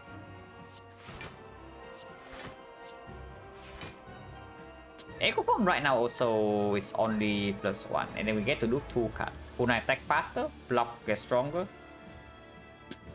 And then we go to 26 and it's 48. 48 we are still taking 1 damage. So this thing right now doesn't cost HP.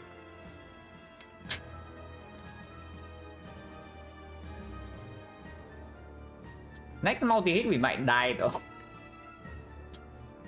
The next multi-hit we might actually just die. But we do have hologram into Equi into algorithm. It's not too bad, it's not too bad.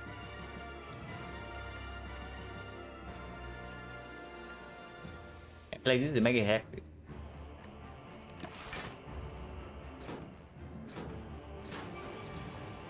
Oh, this is comes very early, but Doom Genetic here is full block. I don't know whether I want to do that. Maybe kunai stack is even more important. And we have 2 stacks anyway, so I can see with the FTL first.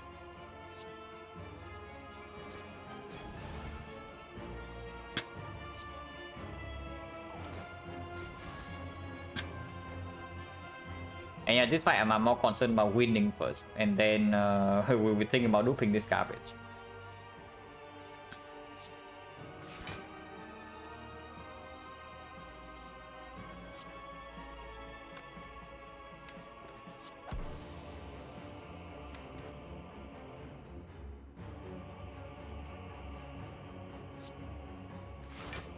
Okay, I got spoon.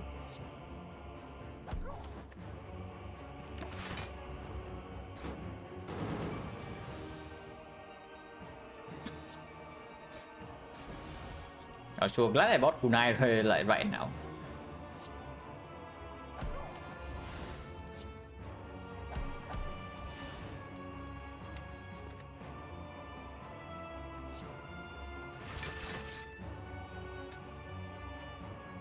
And hologram for another kunai stack, which is probably good.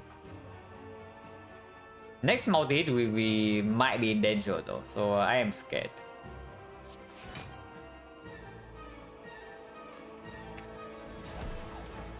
Even with the 6 dexterity.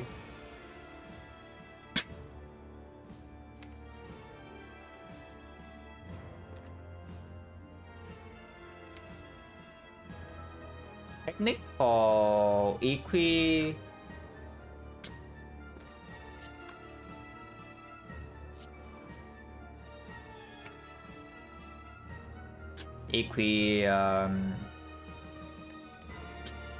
Next one is multi-hit, yeah. So Equi Genetic is guaranteed full block. And I guess we do that.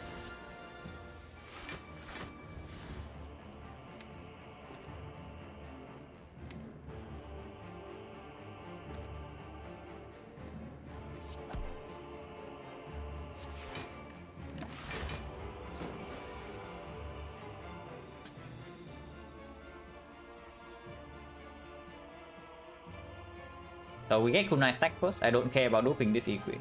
Duping this algorithm. Okay, duping capacitors completely fine.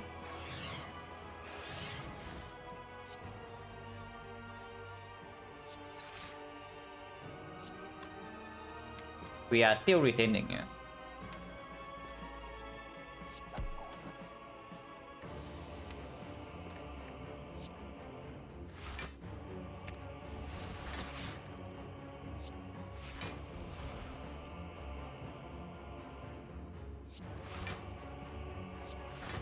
Full block.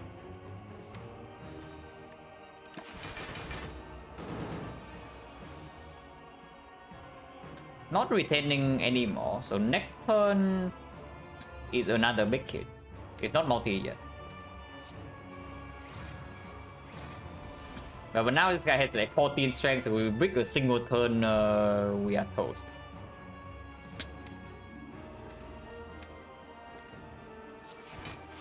But we had double echo form with this thing still unplayed. And this is full block as well for one turn.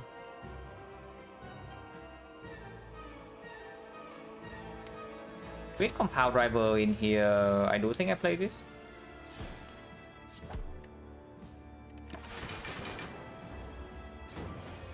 Next one is the multi-hit.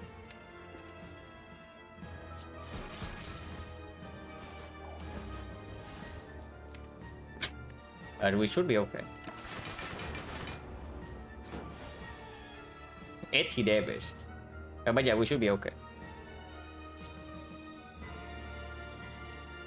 1, 2, 3, 4, 5, 6, 7, 8, 48.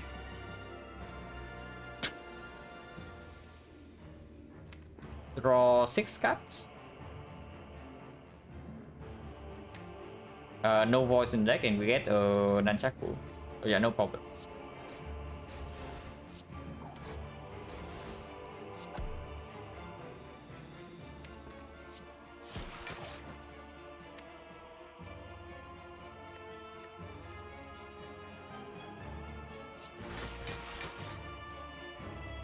One, two, three, 8. Full block.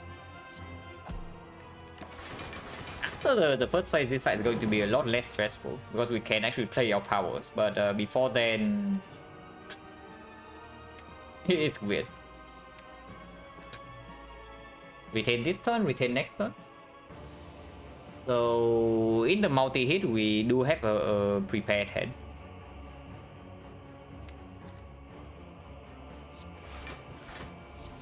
Get another kunai stack. Multi-hits right away. Doesn't matter, we are prepared.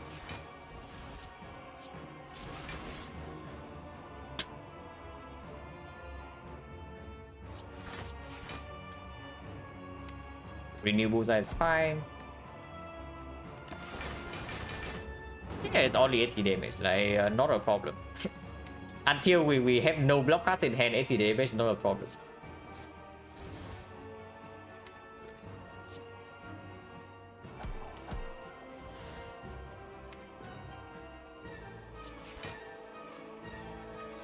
Yeah, shuffle all of these out is totally fine.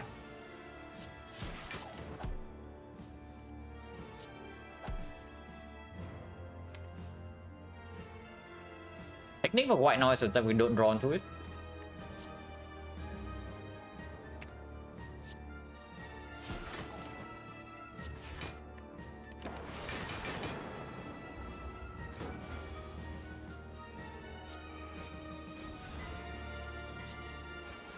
Next turn is 80 damage, yeah, but we should be able to full block.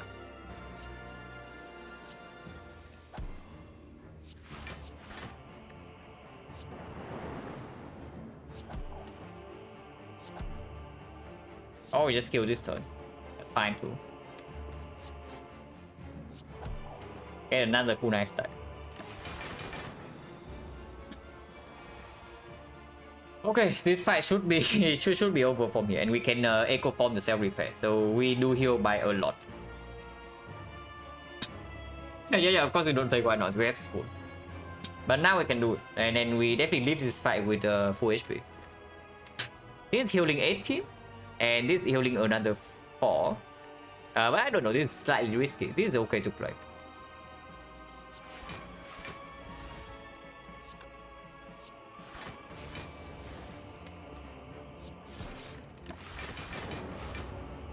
Also, I'm sure very happy that I bought the freaking kunai. Definitely 2 only. Now we can actually get to looping our algorithm, but it's 74 already. Honestly, no need. Calipers or not, we don't actually need this to be bigger. But it's free to set up, so why not?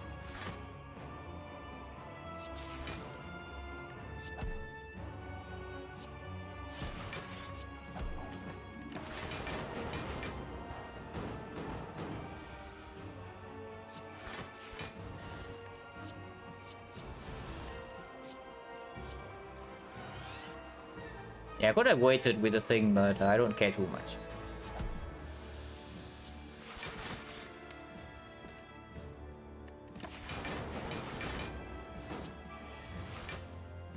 This guy avoiding us might be a small issue sometimes. But we also have something like this.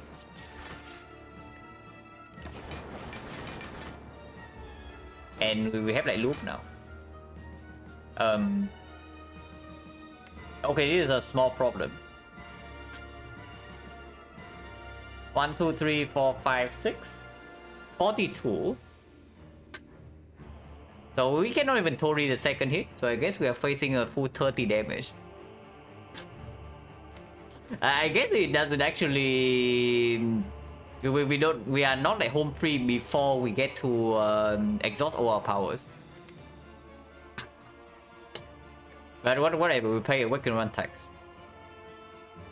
Yeah, we just pay this tax. Actually, it's less than that because it does evoke some frost off. Duport? What do you mean Duport? We have like double echo 4 in play here. And this is blocking for 48, so it's only 24. Yeah, no problem here. It's only minus 24.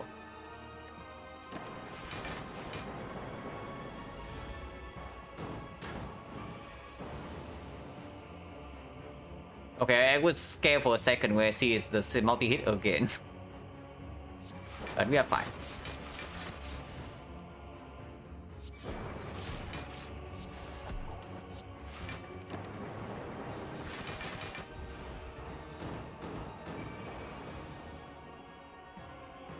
So our item is still in here. Okay, it's gone now. So now we get out of here, yeah. Before we break again.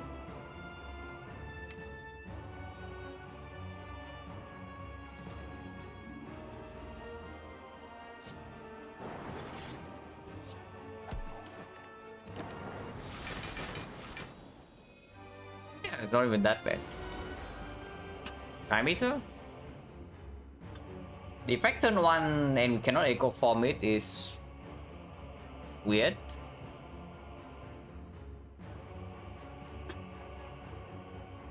This fight we can definitely get to E2E territory. There's no need to play defect first, yeah. We can wait for the defect redraw.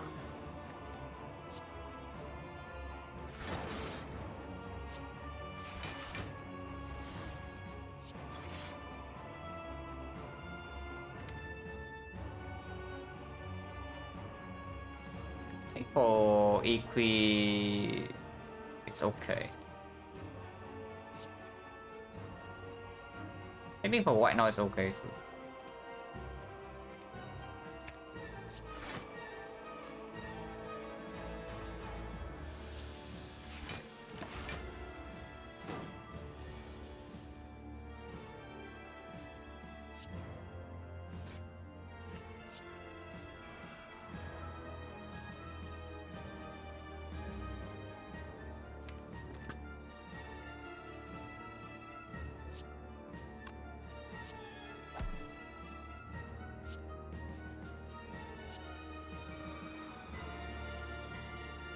Oh, double eco form in play already, but no focus and frost is not feel.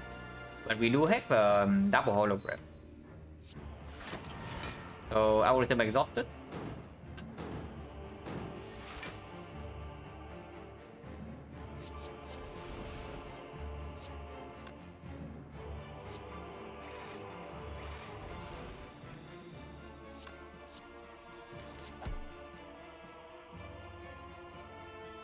Sure. Like, why not? Like one. And next turn we play 2 cards which get dupe 2 to 4, and that's our turn.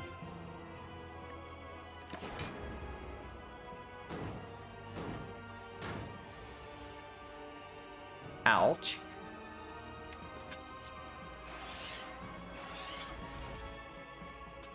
That hurts a little bit. Just a little bit.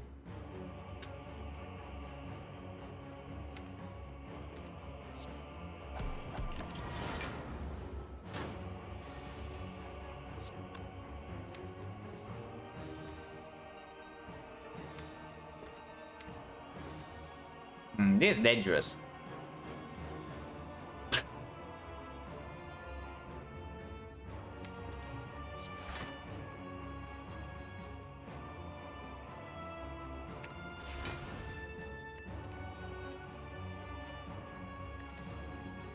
Maybe not that bad.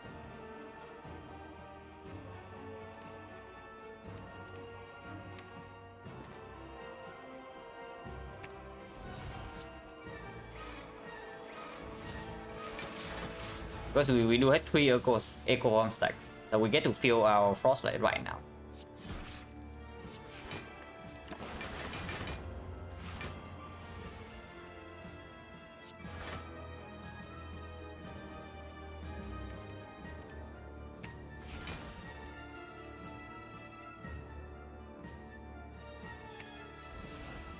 One, two, three, 4, 5, 6, 7, 8.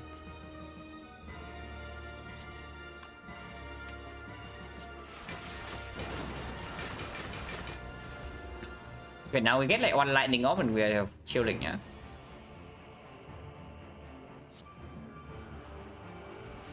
Maximum damage is 63, and with 8 frost ops we are blocking for 64. So 1 lightning off here and he can never deal damage to us. And but 1 lightning only. So we end turn until that happens. I don't care about Sundial, I don't care about Nunchaku. I care about like not letting this guy dealing damage to us ever.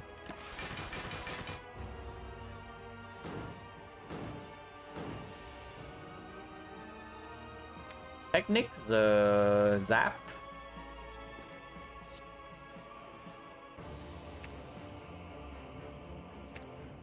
And we do something else. And we do something else again. Now we play the zap. And he's dead. And Jack's free. Not really, because he gains 2 strength and he actually gets 2 our frost wall. So yeah, we end turn for 40 turns or something. But with the Sundio and the Nunchaku, KO is not an option here. So yeah, slightly higher for sure, slightly.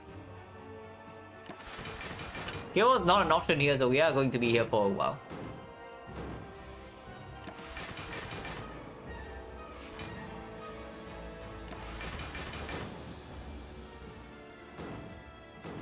Deck's broken. If we draw badly in Spear and Shield, it can be like super troublesome. The same goes for hard fight, but hard fight at least we have potions. So even if Echo Form powers do not come in play, we can mitigate with these things.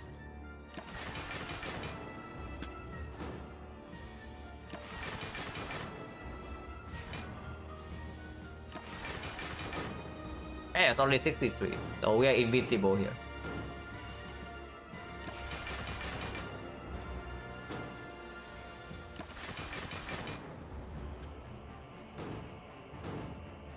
Yeah, that is not the fastest yet. Absolutely. Just because we have not seen like, any real cut draw. If this deck saw some reasonable cut draw options in Act 3, it would be very, very, very strong. And then we just probably just murder Spear and Shield like turn 1 or something. But now we are scared. Yeah, very complicated first.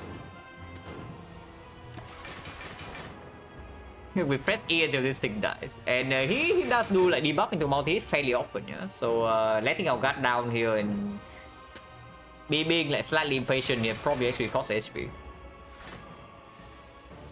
So let's not. And yeah, he just keep doing it, like debuff into multi hit. But we are not letting him have anything. And our deck's full of slams now, so we are in too deep.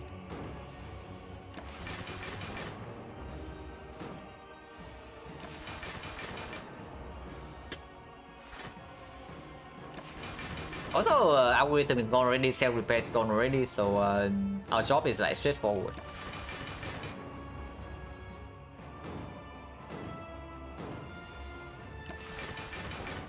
When it's near death, we can set up Nunchaku. Because we play 2 cuts, he procs, but we take no damage still. And then we play another 2 attacks and he dies.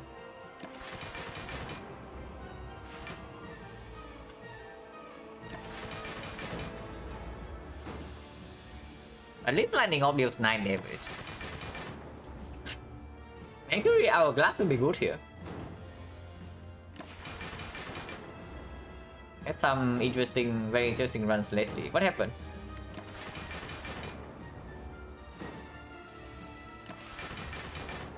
So we are also having some how many slimes does this thing give us now? And yeah, also slime with the spoon. So trying to play this fight normally can be an actual problem. At least we have this.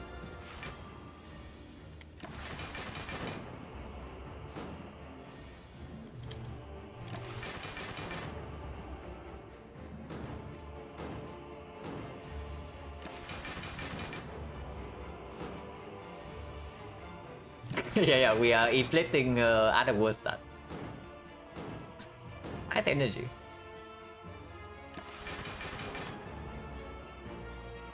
Should have do Electro actually. Probably should have do Electro because it heals for 4 and then it also just kills over 3 turns. I guess we get redrawn to it. Wait, no, that's a new shuffle. I guess we are not playing Electro then.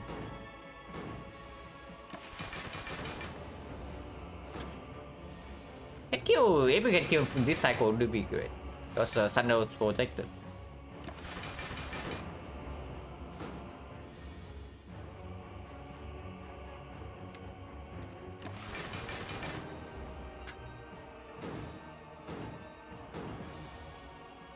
And this thing we can attack. Now we can attack.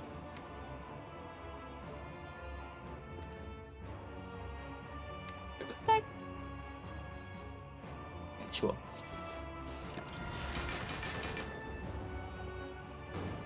I mean, maximum is like 72 anyway. Oh my god, he's waiting for the right time to strike, but he's dead.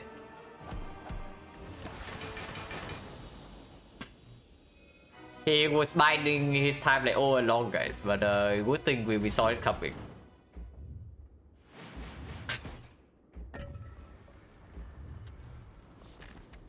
67.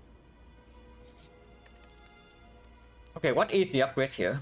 Hologram upgrade definitely matters less with the spoon. Honestly, one hologram upgrade is still okay. Because I would like to have hologram in my deck. And if it's not hologram upgrade, then there's nothing here. Like maybe turbo, but energy is definitely not what we're lacking. And otherwise, there's no upgrade to be made. Like maybe zap? It's just hologram, even with the spoon. Yeah, it's just hologram even with spoon.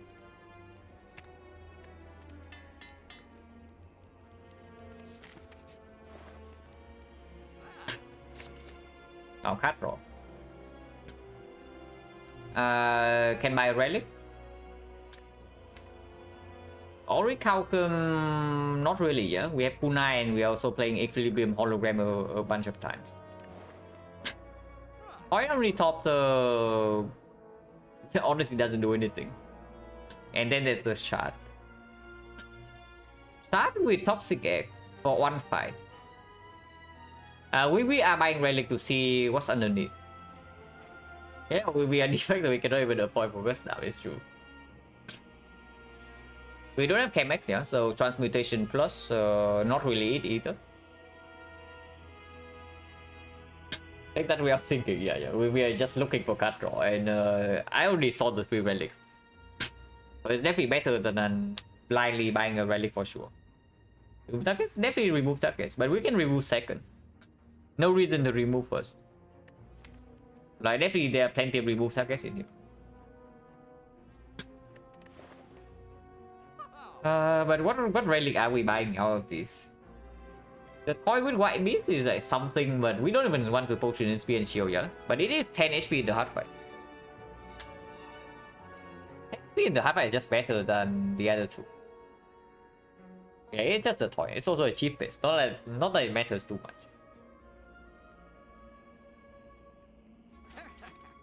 Okay, so is flower better than remove or not? Probably not, right? With aggregate plus, with turbo, with core based energy already, with the battery giving 5, with mummified head, and with no X-Cost cast. Wait, just oh my god. We can aggregate into like 20 energy with hologram and then with transmutation. Transmute plus. I mean, our deck doesn't. Our deck is not like the best, but it doesn't suck so much that this is our out, yeah. It's actually quite strong. Honestly, it's not a huge beam.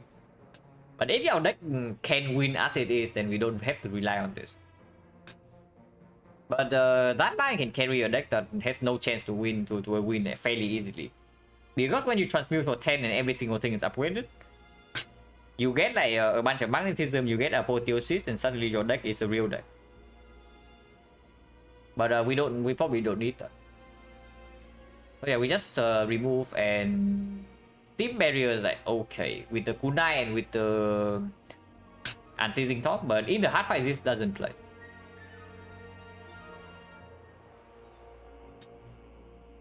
Yeah, that's for Leska.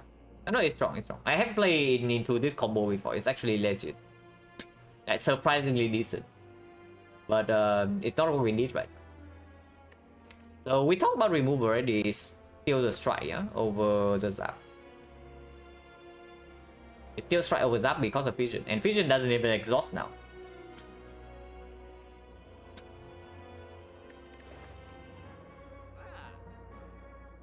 Power not always. Would you want me to buy Storm or what?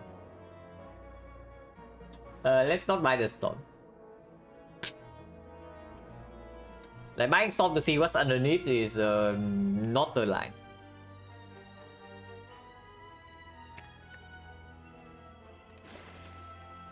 And nothing else here. I don't actually want to buy this. And I also don't want recursion. So we just leave. Yeah, nothing else here. Yeah.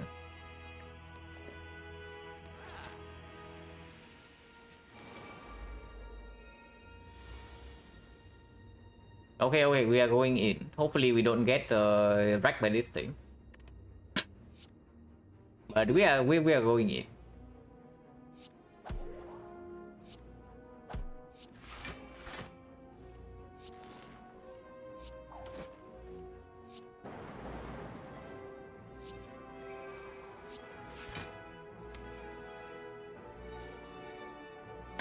What do I want to get back?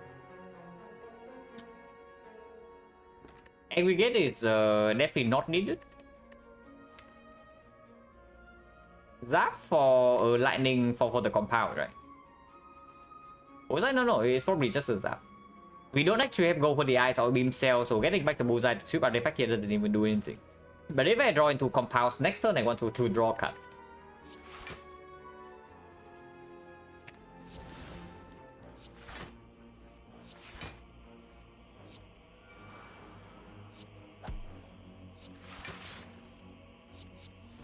Okay, I guess we had 3 echo forms in play.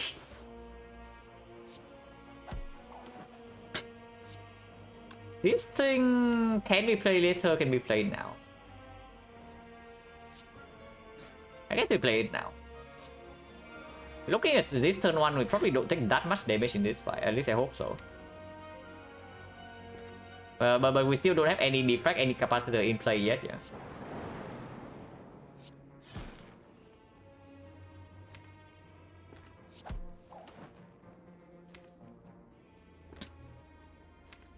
Unfortunately, hologram, the aggregate doesn't really do it. So I cannot do equilibrium this turn. We can hologram the fission though. Yeah, hologram fission is way better.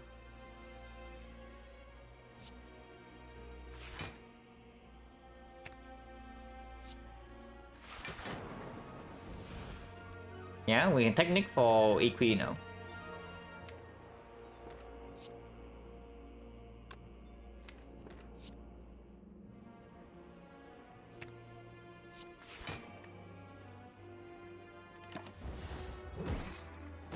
Minus focus is good.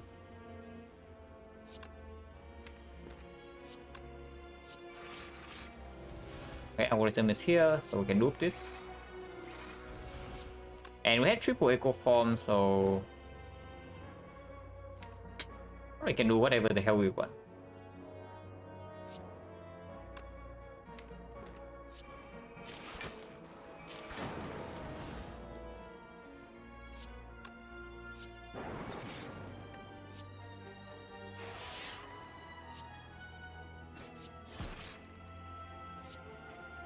This thing is not dead yet. He's at 1 HP. And we do go in blind against this guy next turn. We don't actually need to do this, yeah. If I redraw to this next turn, it's better then.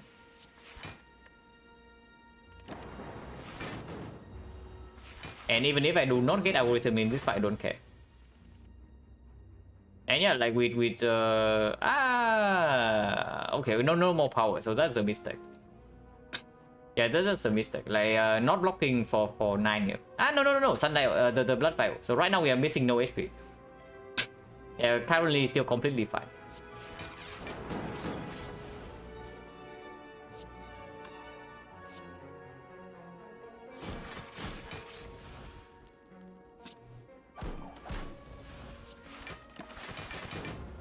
Yeah, perfectly calculated.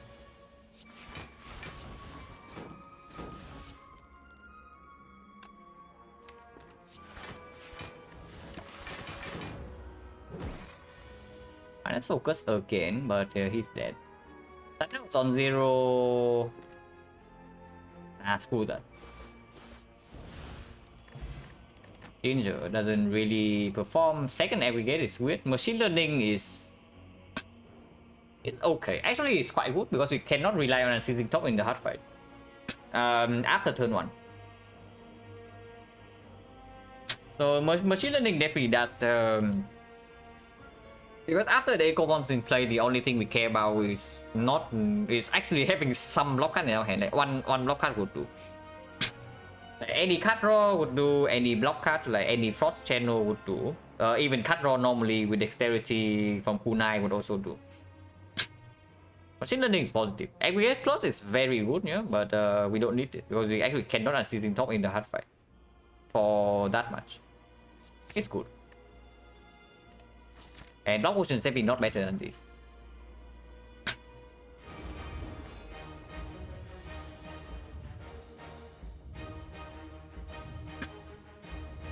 And yeah, this is what I'm talking about, yeah? Like capacity upgrade so that we can play it without the Echo 4.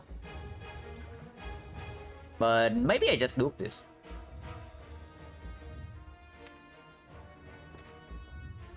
I know that I play this and I know I do not loop it.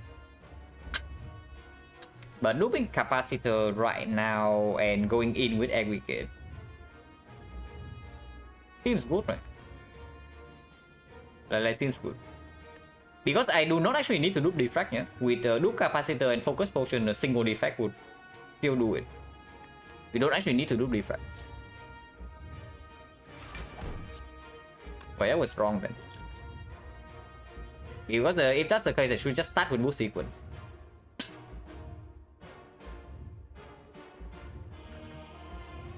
Yeah, because starting with boost sequence means that I always get to discount the equilibrium, so I lost on energy. I mean, we have 16 right now, so I don't know whether missing one is too important or not. We probably get blocked by a sensor spin long before we run out of energy. Minus 5 HP, yeah, but that's fine.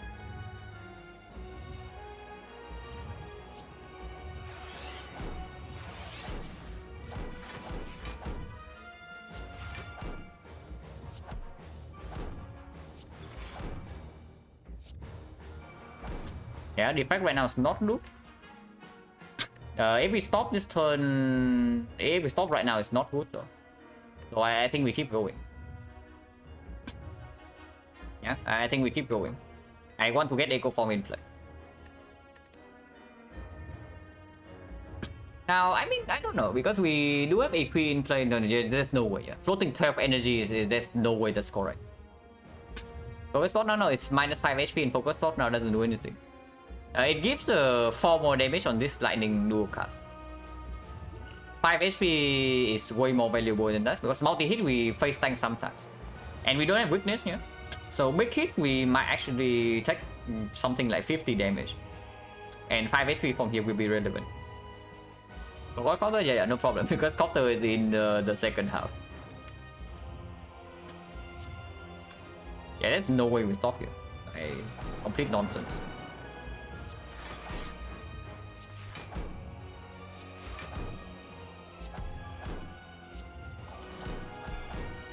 Stopping they also lose some kunai stack as well. Hologram, the Glacier, or the aggregate. Vision is still in here. If we draw to Vision, we probably... No, we don't stop. Because then we can hologram the Glacier again in few slots. So hologram... Seven energy only, and I want to play both Echo Forms with Turbo not in here. So maybe aggregate is okay, and we get more energy.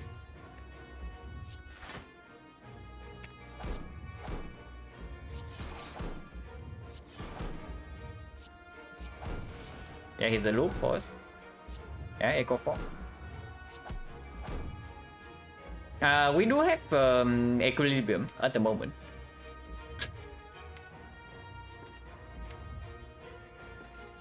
I can see technicking for hologram into Equi, but I can so just technique like if we technique hologram into Equi, yeah, we have to retain for 2 turns. So multi hit we never need to block, and then big hit we block with algorithm, and that's full block. So I can see technique for holo right now, but we keep the holo in play, and then we can do holo double holo next turn into Equip and hologram, and then the turn afterwards we get double holo again. So technique for holo, keep the holo in hand, not playing it. It's probably the line. Also get kunai stack first. Oh, I can do Cool Head and keep going, but with Vision in the deck, maybe not. Yeah, we end turn here.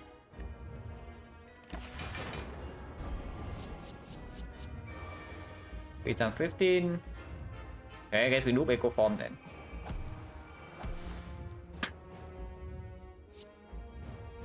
Now we play first 3 cards are doing it. So what do we get back? Like hologram? We just have a permanent hollow loop. I guess we use this right now. Like, we know that next time we don't take damage, so using it right now is fine.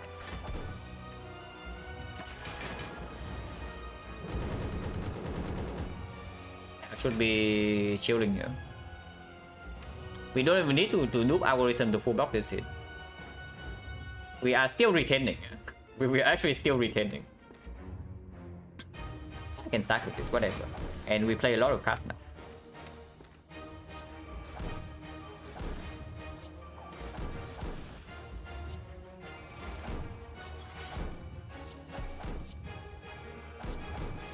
Slime exhaust as well. So apparently we have pyramid or something. Recursion would be good here. Then I get to keep my plasma. Doesn't matter. Yeah, we keep going. No reason to stop now. With the huge vision coming right out.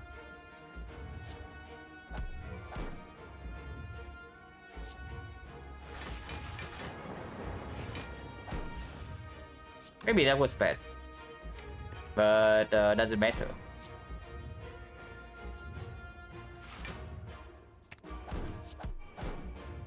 Maybe that was very stupid, but I keep doing it anyway.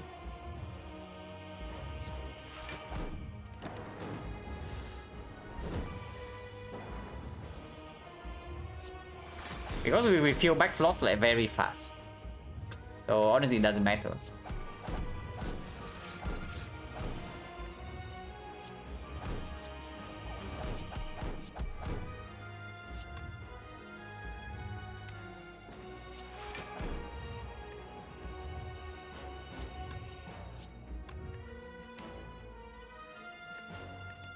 Let's give this thing, let's say one more lightning.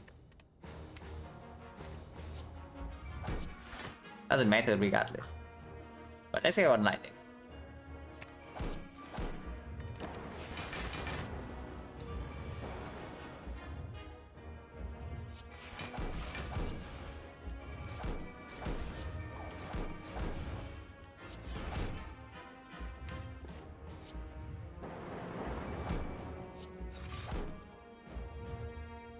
Block.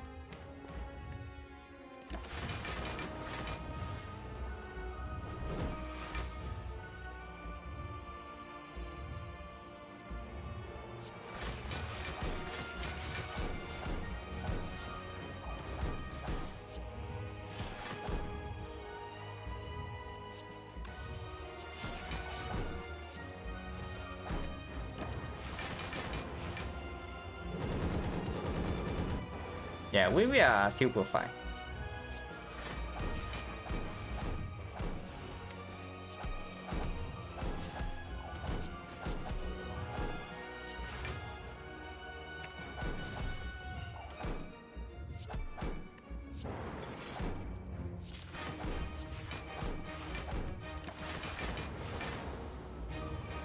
Take some 15, we don't care.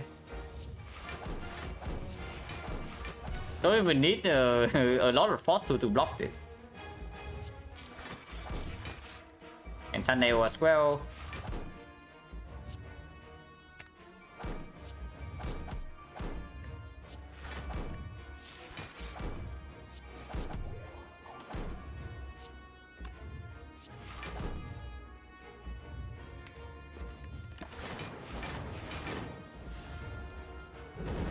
We play more than 15. I'm pretty sure we play more than 15 cards.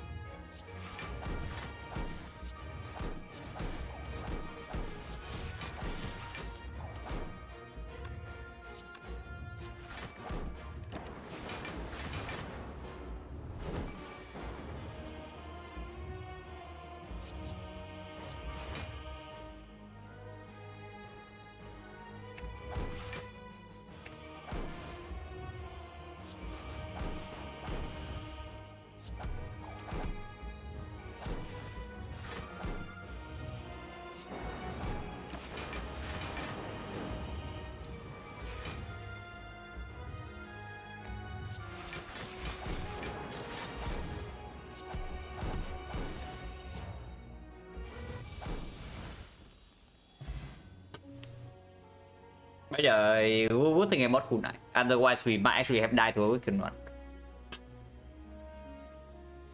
And that would be very, very sad. And yeah, 107 draws unceasing top. Pretty good. This one is as expected at the end of Act 2.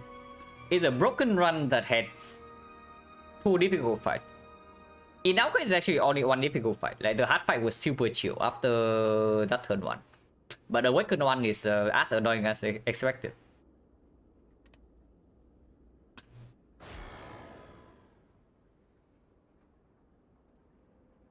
Oh, okay. At some point, I need to stop the high rolling on defect. At some point, the high roll has to stop here, but for now, it still continues.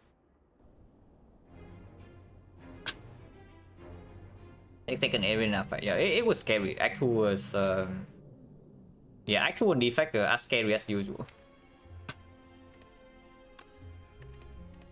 But yeah, like back to 4. Pretty sick. Okay, so how many runs are actually high rolls? I need to check this right now before this gets to my head. This one definitely a high roll. This run is a high roll that I almost threw by adding like 5 cursor to the deck.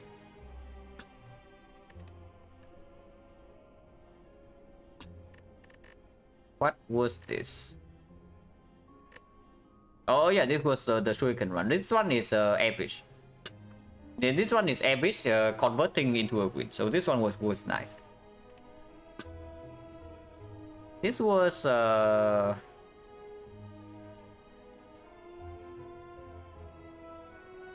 probably fairly easy looking at what's happening here.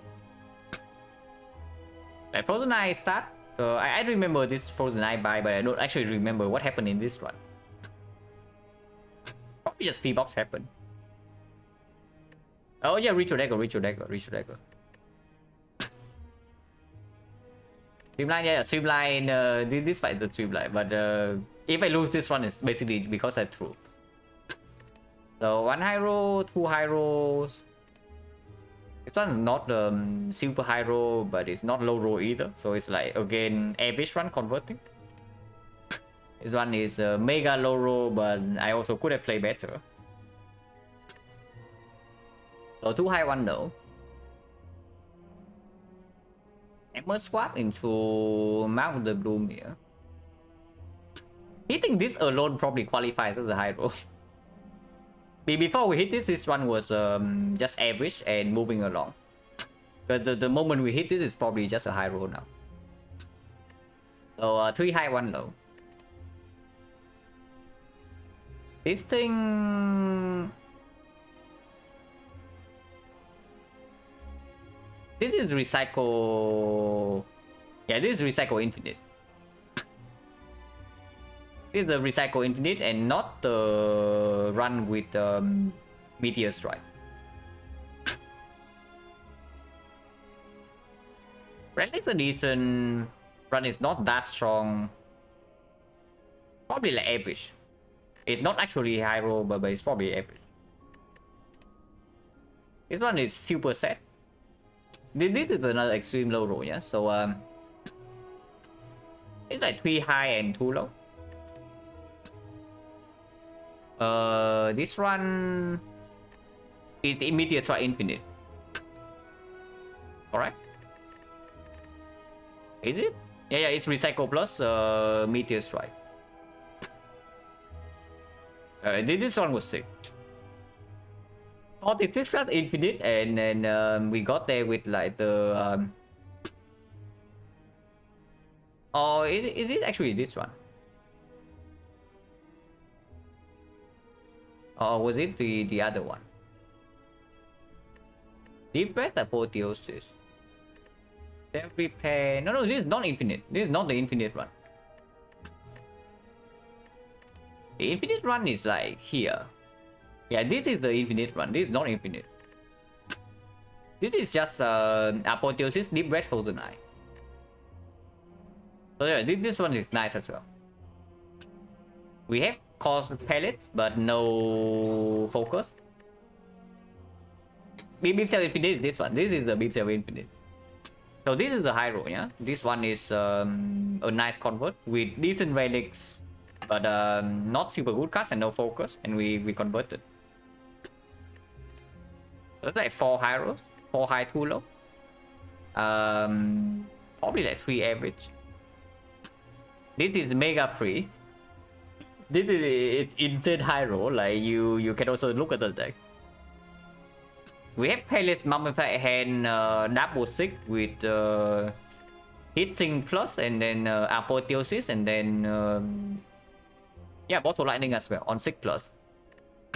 So this one is mega busted broken. Of course, it's the high roll. So that's like 4 high rolls. This is. What is this?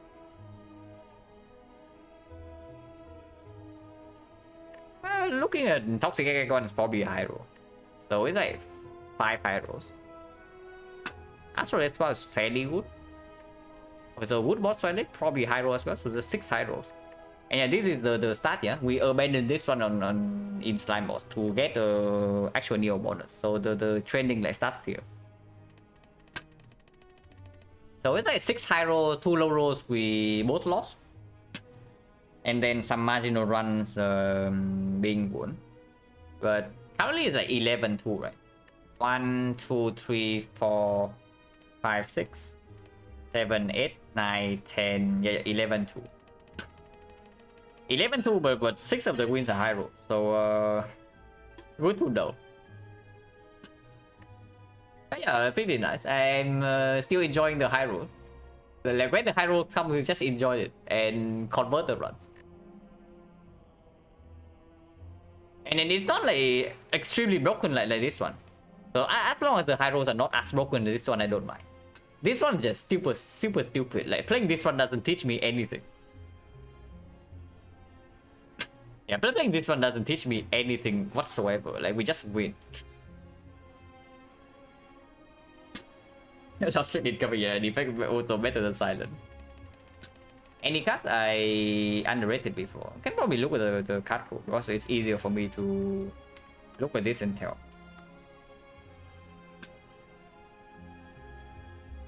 I would say that I probably overrated this a little bit before, but now that I realize how bad this is in Act 2, I do not pick the second copy.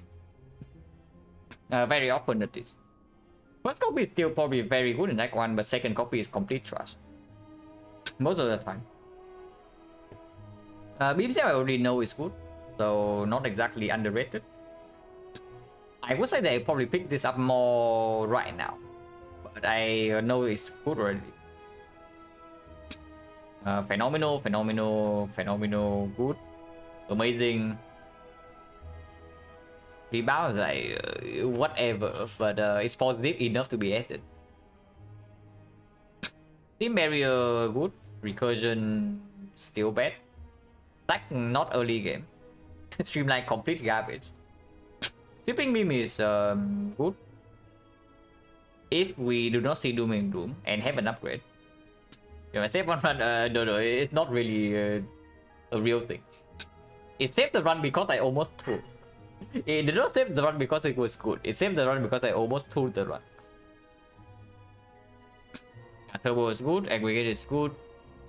Auto shields. I don't think I have picked auto shields a single time. But I know this guy is actually not too bad. But we just haven't seen this guy in Act 1. In spots that is pickable at least. Blizzard, pick it when it's good. Boost sequence very good. Bullseye necessary before Hexa Ghost like a lot of times. Capacitor complete trash early game but necessary later. Chaos, probably I would play this card with this card more if I boss swap more often. I think this card is good when you boss swap and have upgrades. But without boss swap, this is not a thing. The main use of this thing, at least for me, is Compound Driver Enabler. but without boss swap, it's just not good enough in Act 1 most of the time. Unless you're also willing to sink one upgrade into it, but then it's weird. Also, Beam Cell versus FTL in earlier run, remember? Oh yeah, it was before Hexaghost, right? But we also have Bullseye to upgrade already. So I picked FTL over Beam Cell because of that. Chill, very good. Consume complete trash, but sometimes it's what you need. Darkness, very strong card. Way better when upgraded, but even unupgraded is surprisingly good. Defect probably quite bad in Act 1 actually, if you do not have a free upgrade. And don't have ops already. If you have frost already, then this is a good pick. But before frost, it's weird. If the upgrade is not free. Boom, amazing. Double energy is bad. Unless you have very specific things to do, or ice cream. That is sometimes weird early though. It's okay. This card basically solves the boss. So it might be annoying in the North fight sometimes, but it solves the boss. And upgraded is a lot of damage. So good upgrade target and single-handedly solves the boss fight for Act 1. So in my mind, that's a good card. Equilibrium very good, FTL amazing. Force Field, I have a feeling that I should pick this card slightly more often than I do, but right now I just don't. Fusion garbage. Algorithm greedy but amazing. Laser very good. Hissing good when it's good. Halo I already know is good Act 1. Loop complete trust and upgraded. Decent later on, but also needs an upgrade. Melter, okay, maybe this is a card I underrate. If there's any defect card I underrate, it's probably this one. Because it does play in quite a lot of fights, not just the baseball. But the thing is that the defect doesn't really struggle against Lagavulin damage. So this being +8 against Laga already is not a real thing. And then it's like the Lao sometimes it saves HP. Metallicize Elite is sometimes it saves HP. So Hexaghost sometimes it deals damage. That's like +12 that's needed. Guardian is like okay, but not that strong. Because usually the effect doesn't struggle against the Guardian damage either. Yeah, my main thing about this thing is that in the fight where it's good, the effect already doesn't struggle. So which is why I don't really like picking this up like a lot. Yeah, probably whatever. Overclock, good when it's good. Positive first cycle becomes negative very fast.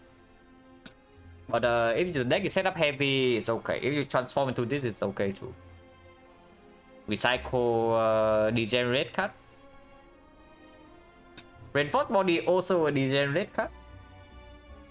If you're not into like degen stuff, then this card probably doesn't perform that well. But way better with Pyramid. Way better with Pyramid and ideally Echo Form. Reprogram, yeah, good when it's good. Rip and Tear, good like one, complete trash afterwards. Great, again, good when it's good. Otherwise, complete garbage. But when it's good, it's really good. Or the object, it blocks a decent amount if you have any energy source. So Turbo's there, Aggregate is there. It's okay. And yeah, very good with Echo. If you have Echo, this card is very strong. Cell Repair amazing, Scheme amazing. Plastic Discharge. Okay, maybe this is also a card I underrate sometimes, but I don't know. I just haven't gotten into a situation where this is the hard damage needed yet. But I can see this being a desperation pick against Hexaghost or the hard. but only against those two. Storm complete trash, but Form creative AI is okay. If we have Mum and hissing or something, then maybe it's okay. Thunder very good. Tempest good when it's good. White noise bad, but upgraded is okay. Off one amazing when it's good, but otherwise unpickable. Amplify complete garbage. Unless your deck is already super good already, then yeah, it's whatever. Biascock, no need to talk about this. Buffer good when upgraded. Unupgraded is okay too, but not nearly as good. Corsair's good. AI complete trash. Echo Form amazing. Electro probably overrated slightly. By me. Like, I don't know, but I have a feeling that whenever I pick this for Act 2, it just doesn't perform. Like, I just have a feeling that this card actually is for Act 3 Retromancer mainly, and not Act 2. But yeah, it just doesn't play, because Act 2 you are not fast enough yet.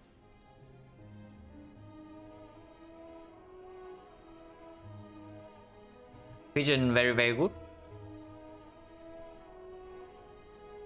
Hyper Beam good when it's good. Shielding the same, Meteor Strike the same. Multicast also the same. Rainbow good when squad. Otherwise usually quite bad, but sometimes okay if we have too much energy and a lot of compound drivers. Reboot is okay. Better, way better when upgraded, but unupgraded is still somewhat positive. Sick amazing. Thunder Strike, situational usually bad. So if you ask what cards on defect I underrate, it might be, yeah, potentially Force Field, potentially Melter, potentially Static Discharge. And probably that's it. Otherwise, I do think that I'm overrating a bunch of things. Multicast is insane. Multicast is good when it's good. Like, it falls in the same category as something like the Rainbow for me.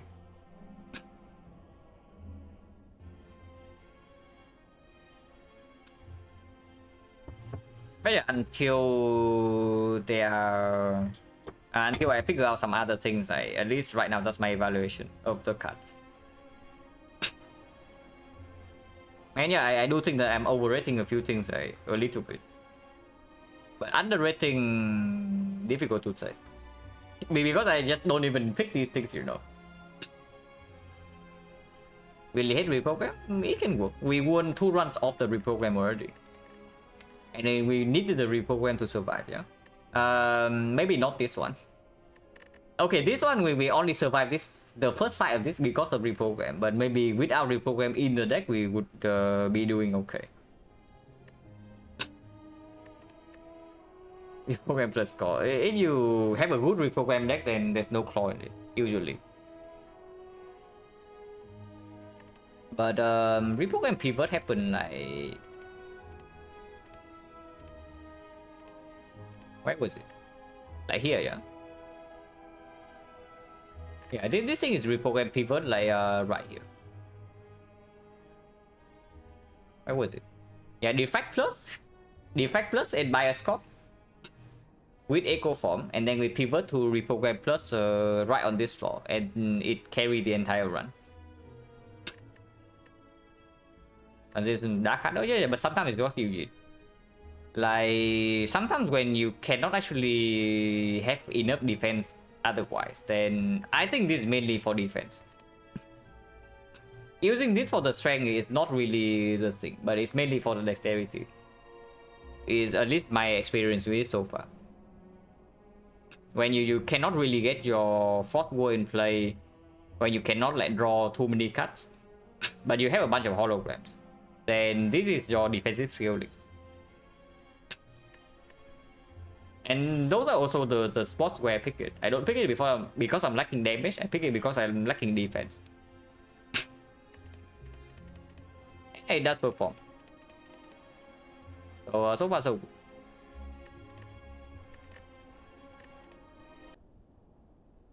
I'm not doing too badly either, but it's also not super good. Yeah, it's Neki. I know.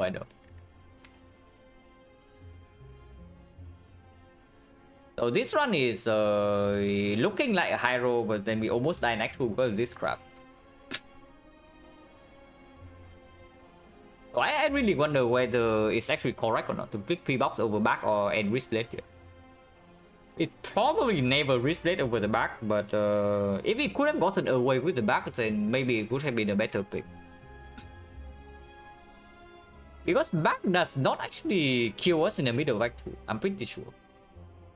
But this pre-box almost kills us in the middle of Act 2. So it's really weird. Unused Ghost Ball, yeah, but we got Ghost Ball in this shot. So that's very late. Back immediately 3 Volats on 5 because of the Cunning Potion. And Ancient Potion also makes the easy hallway easier as well. But yeah, it's really weird. Overall, still a solid run. And yeah, that's probably it for me. So let's see if there's anybody I can send you guys to.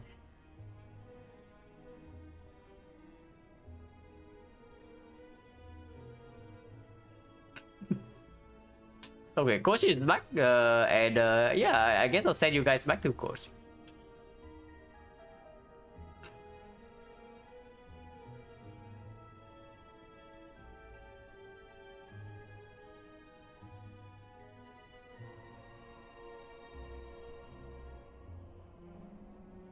But yeah, thanks for watching, guys, as always.